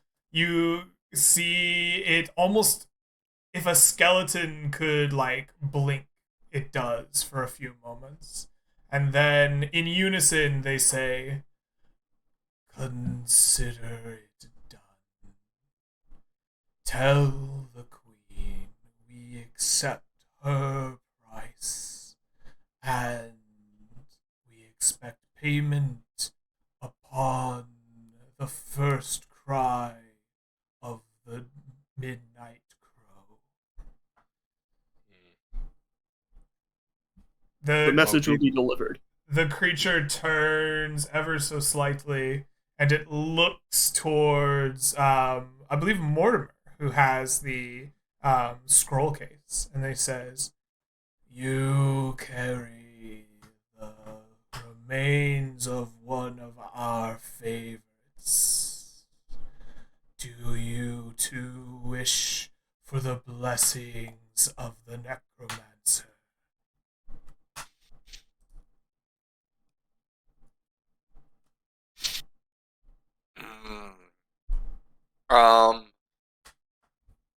Fuck. I think Mortimer is going to be like, no, this is some crazy shit. And I think he's gonna try to guiding bolt that book. Okay. You guiding bolt of the book. You hit the book. It turns to cinders in front of them. They hardly seem to notice or care. Their eyeless gaze stays directly upon yours. You'll remember the written word holds no value for these. The line rings in your head in the voice of Queen Chadra Duskrin. Ah, Damn. mm. I look Mojo will very be like, unhappy they at the can't book. actually see. I That's was my literally answer. super unhappy as I say I wanted to take that book and put it in the library. You fuck. Yeah, me too. Well, congratulations. I accept no gift from you.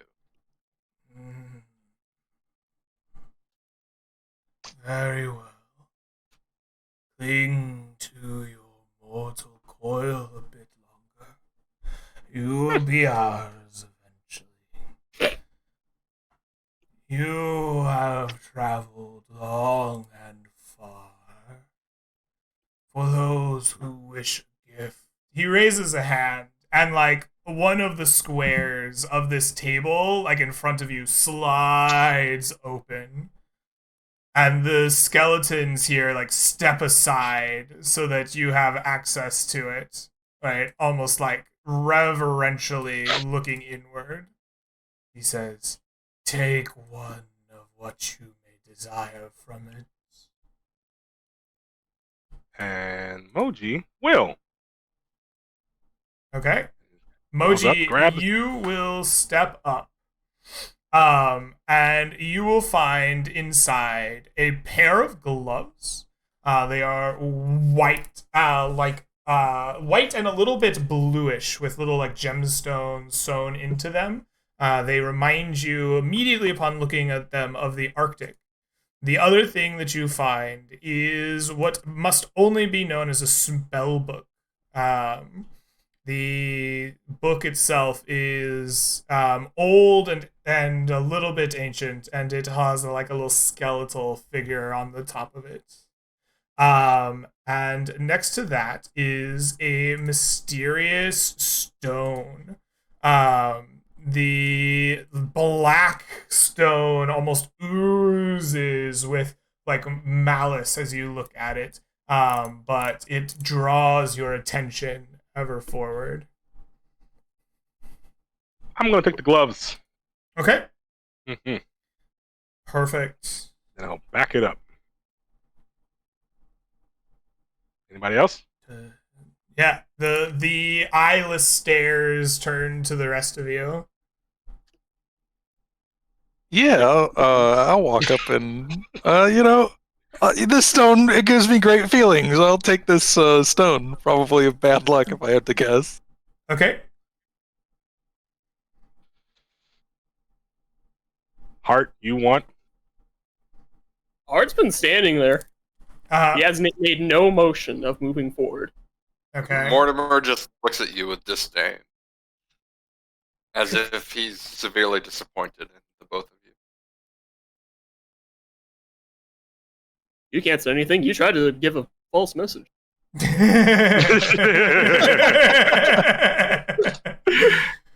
The rest of you, he raises his hand again. The stone closes. He says, "Very well. You would return to the Queen now." Yes. Very well. Yes. Then be gone. It incants a spell, points its fingers towards you.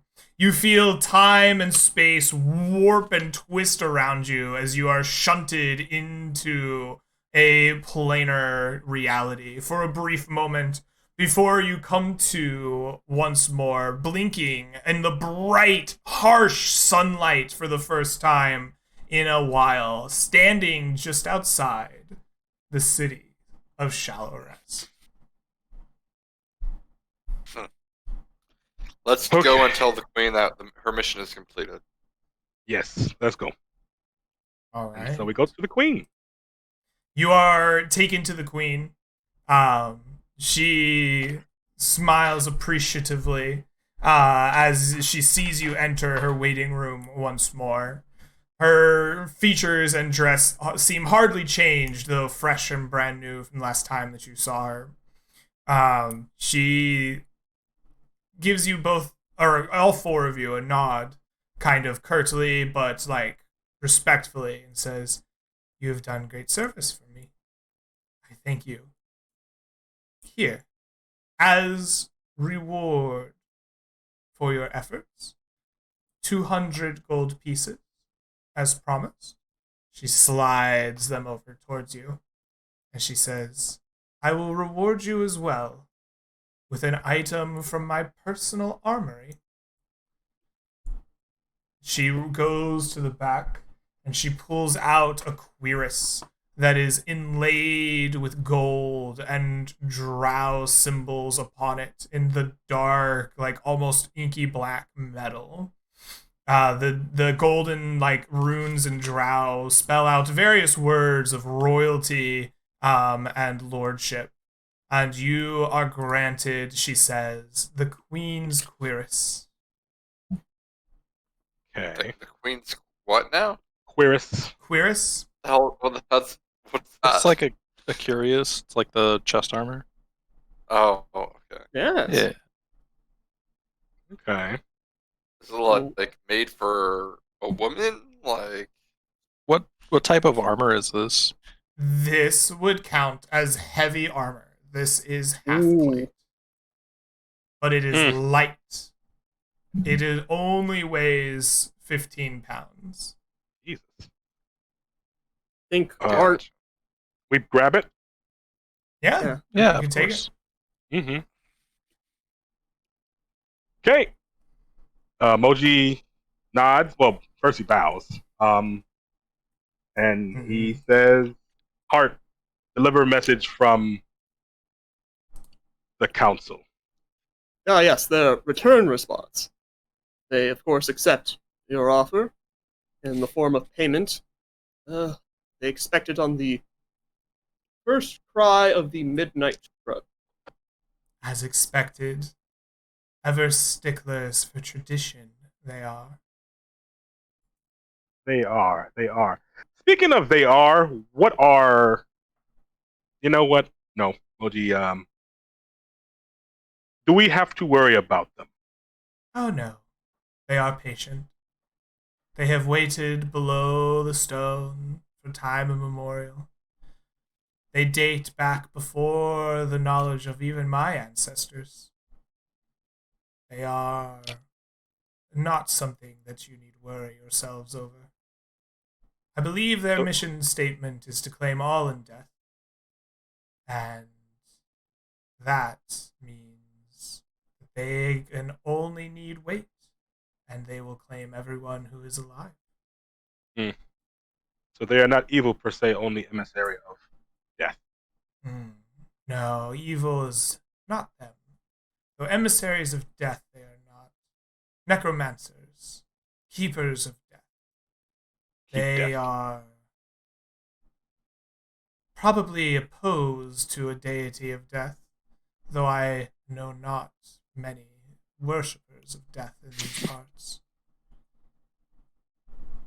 Okay. Moji Trust Queen. Anything else you guys need to say? We will need to get you a war pick, as he points to Heart, and leave the Queen to her business. That covers everything. Mortimer will just frown and just be shaking his head silently throughout the whole exchange. Mm-hmm. Jolly good. Goodbye, my Queen. If you ever need Moji again, I will be there. Very good. And we leave. With that, you leave. I got a text from my Padres, and they are expecting me. They messed Okay. up the timing, so I'm going to quick us through the rest of this session a little bit. Sure. You feel free to pay the standard price for a war pick for your Matic. It will be available for you at Dwarfies, no problem. The island will ferry you back to Rhymeview with your payment in tow. You guys did excellent. The items that you buried on it, you can dig back up. They will have changed slightly. Moji, your hardened leather armor is now a bracer. This bracer gives you +1 AC when you wear light armor or armor made of the hide of a creature. Ooh. The potpourri mask has turned into like a almost scarf-like mask. The mask hasn't it's still a mask, but it has changed form into like something that presses around your face, Mortimer. While it is worn, you have advantage against all checks relating to disease and poison. The flail has turned into a pendant. The pendant will grant you 1 additional martial style while it is worn. That's sick. The claw of the Yeti has shrunk down into a like small bejeweled ring with the claw mark kind of on the ring as if encased in amber. While worn, unarmed attacks or attacks made with a bone or natural weapon of a creature will be granted +2 to damage. Okay. All right. Dave is sad to see you go, but you go to Rhymeview and your mission will come to an end. I am going to add up your XP and we'll hand out items at the end. If you have shout outs that you'd like to make, where people can find you on the internet or anywhere else, anything else you want to shout out, I will turn the floor over to you guys to make that happen while I add up lots of XPs for you all. Jolly good. Yep, I had fun. It was great. Good time. Good to hang out with some new people, some old people. Always a good time. Very fun little exchange down there. Also digging the role play. Sometimes in parties there's going to be some rifts that come up, some things that may change amongst people. And even though Mortimer is basically like Moji's best friend, he's starting to feel the consequences of his actions. So it's kind of cool to see that among people. So yeah, real cool. And it's great to play with Hart and Randall. I've played with them before, but they're awesome and got stuff done. We didn't die, which is good. Good part. Yeah. I always have fun playing D&D. I love D&D. It's great. You get to like connect to people and hang out. You get to mess around all the time with people, and they don't get to hate you. They just hate your character for messing around until you do the one thing you should never do, which is like steal from someone. But that never came up, so thankfully we didn't have to do that. We got to hang out with Dave a bit. Dave. I love Dave. Oh, he's great, yeah. He never talks back. He never talks back. Yeah, I was hoping to learn more about Dave. Maybe that's for another session. Yeah. Well, you got like a water sample, right? Yeah. I did. I got a water sample. I'm Mr. Underground. Pretty much you can only ever find me here from like this point on going forward. I love D&D. I love playing it with other people that love the game as well. We're able to do all kinds of stupid nonsense and amazing stuff. Glad that no one has died. It's always an accomplishment that we should be proud of. And yeah, I look forward to playing with each and every one of you in the future, whether as individuals in other groups or maybe as another group farther down the line. Thumbs up. Alrighty. So, is that everybody's shout outs? I think so. I think so. All right, let's hand out some XP and some gold for you guys. I would like for you to take home 968 experience points each. 968. As well as 78 gold pieces each. 78. 78. Yeah. Nice. That's a lot, actually. Yeah, it's pretty good. You will also take home plus 10 reputation with Queen Chadra and the city of Shallow Rest. You will take home plus 5 reputation with the Court of Worms. And you will take home plus 3 reputation with the Arcanium Council. Hey. Sorry, can you repeat that? 10 reputation for Queen Chadra and the city of Shallow Rest, plus 5 for the Court of Worms, and plus 3 for the Arcanium Council. Oh, did you count the plus 25 gold and the mission for not mission, side quest, I guess, delivery from Davenport? That is a good call. I did forget that. I didn't mention this, but I wanted upon return to give the scroll case over to the church for the. I think that's what that rep with the Arcanium Council. Yeah. No, the scroll is a magic item. You can give it away if you would like, but let me try. We'll see if you guys want to give it away or if you want to keep it when we go through the magic items. Yeah, no worries. So for the 25 gold pieces from the delivery of Saffron, I want each of you to take home an additional 6 gold pieces. An additional 6. Nice. All right. So that is experience, gold, and reputation. Now we have items. The first item that we will talk about you grabbing is the Ozrith scroll. So, this is the scroll of the level 4 spell, a custom spell, Ozrith's Spreading Corruption.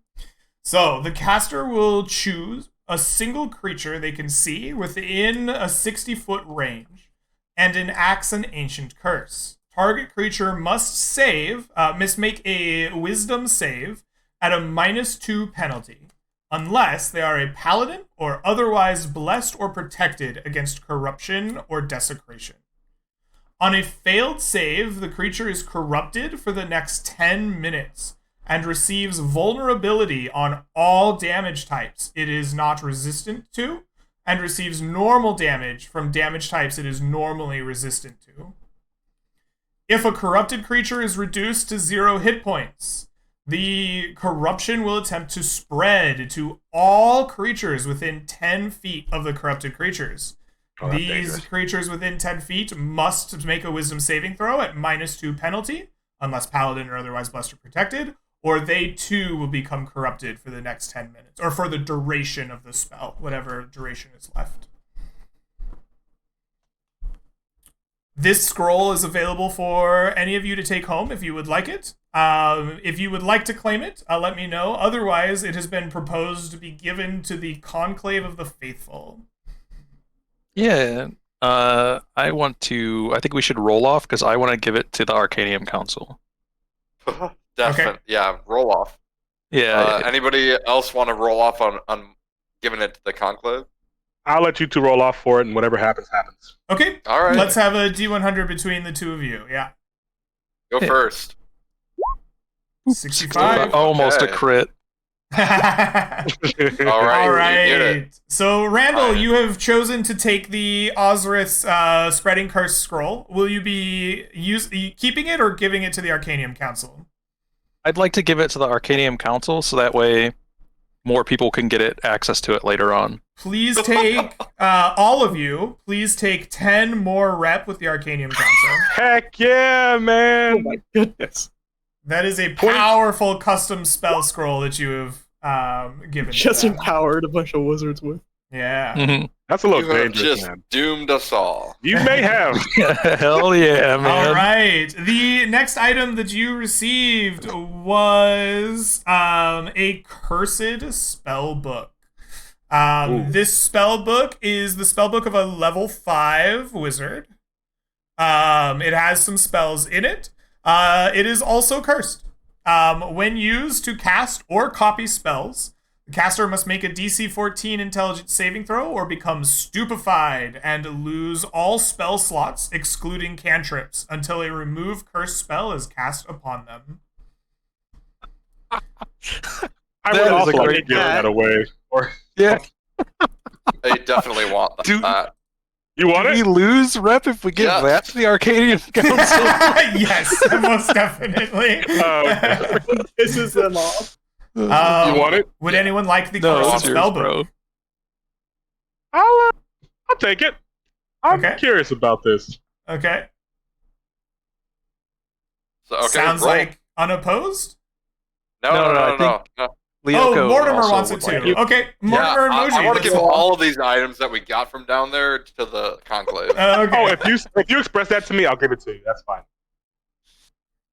Okay, You? cool. Yeah. Okay. yeah. Yeah. Fantastic. Yeah, I'd say, I don't think that having any of these will do us any good. And yeah, try to convince everybody. Unfortunately, someone thinks it's a good idea to spread the curse, but that's Hell another yeah. matter. All right. So it sounds like Mortimer is unopposed. Please take the Cursed Spellbook. You're giving it to the Conclave, I've heard. Yeah, All to right. make sure that they burn it. Each of you, please take home +5 a reputation with the Conclave of the Faithful. Okay. All right.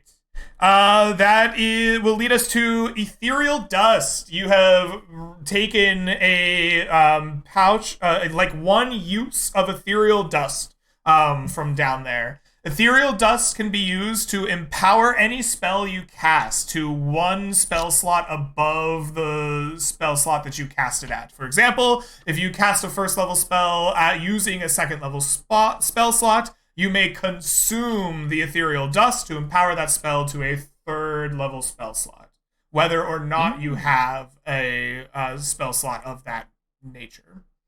Would any of you like the use of Ethereal Dust? I can't. Is this gained in the from the necromancers?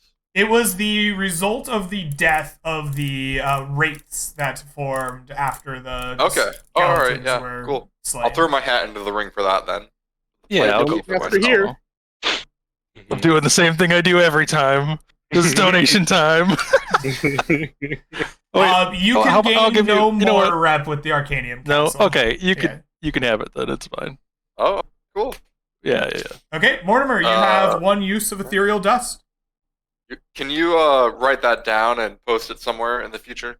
Later. Yes, I will make note of that. I'm not going to do it tonight. I have to run, but Yeah, no, I get you. I will Just make later. that happen. The next item that you received was the Cold Sworn Gloves. The Cold Sworn Gloves read as follows. While wearing these gloves, any melee attack made with your fists or a held weapon deal cold damage instead of bludgeoning, piercing, or slashing. Would anyone like the Cold Sworn Gloves? Yes, I want to donate those. And by I donate, want I it. mean have the church destroy them. No. I'll do it. I'll roll for it then. right, I'm let's going roll to off. say that we've already given something to the Conclave. If Moji actually wants these, I'm going to prioritize his claim over a donation claim here. Okay. All right. Okay. Well, yeah, sure. Moji, go ahead and take the Cold Sworn Gloves. The second to last item is the Devil's Whetstone. The Devil's Whetstone reads as follows. As a bonus action, you may run any bladed weapon across the Devil's Whetstone. For the next minute, the affected weapon counts as magical for the purposes of overcoming resistance and deals an additional 5 magical slashing or piercing damage on a hit. When the creature wields or wears the affected weapon, their AC is set to 10 plus their Dex modifier. Oh, yeah, I want this. Definitely. I kind of want it too. Go for I'll it, roll man. for Go it. for it. Yeah, yeah. Okay. Let's roll it. No. Oh. Randall! You Randall take really wanted the it. Devil's Whetstone. All right. And last but not least, we have a magical weapon, or a magical set of armor from the Queen's own personal armory. She offers you the Queen's Cuirass, heavy armor that, while attuned, provides the wearer an additional 25 maximum HP. Well, Art's claiming that because he can wear this armor. Yeah. What's the AC of this armor? Because you originally said it was half plate, but I think half plate's like a medium armor, right? It has the it is a heavy armor with the AC of half plate. And this bonus. That's still really good. I just can't. Hart I needs can't rage with it, right? No, 25 extra HP makes up for having like 2 less AC. I can't. I'll throw in for that for sure. It also All right, weighs dude. 15 pounds. It is very light. That's So very put good. that out. I can't. I do got it. It's nothing, heavy man. armor, but it weighs only 15 pounds, huh? Please, let me have it. You got a bunch of It's shit. magical. All right. This is Hearts, or is anyone contesting him? Yeah, I'll contest it. I'm a heavy armor user. Okay. Just the two of you? Yes. Oh, Oh, just barely. my one! Hell Heart, yeah. please take the Queen's Cuirass. That's really good. It is yours. All right. With that, I'm going to bring this to a close because I have to run. Thank you so much for playing with me. I hope that you enjoyed the session a lot. I had a good time. Twitch chat, I hope you enjoyed it as well. I do want to shout out one more time here. I did launch a Patreon this week on Friday, and if you are at all interested in supporting me and the stream, or if this has brought you happiness, I hope that you might consider it, although no, I don't want to pressure you into it. I just want to bring awareness that it now exists. You can find it at patreon.com/Gregory Hansen, just like all of my stuff, or you can find a link to it everywhere. But thank you all for even just watching and hanging out in chat. It's a lot of support, and I appreciate that just as much. So until I see you again, have a great rest of your day, night, week, whatever it is, and I'll catch you next time. Peace, everybody. Peace. Peace. Bye.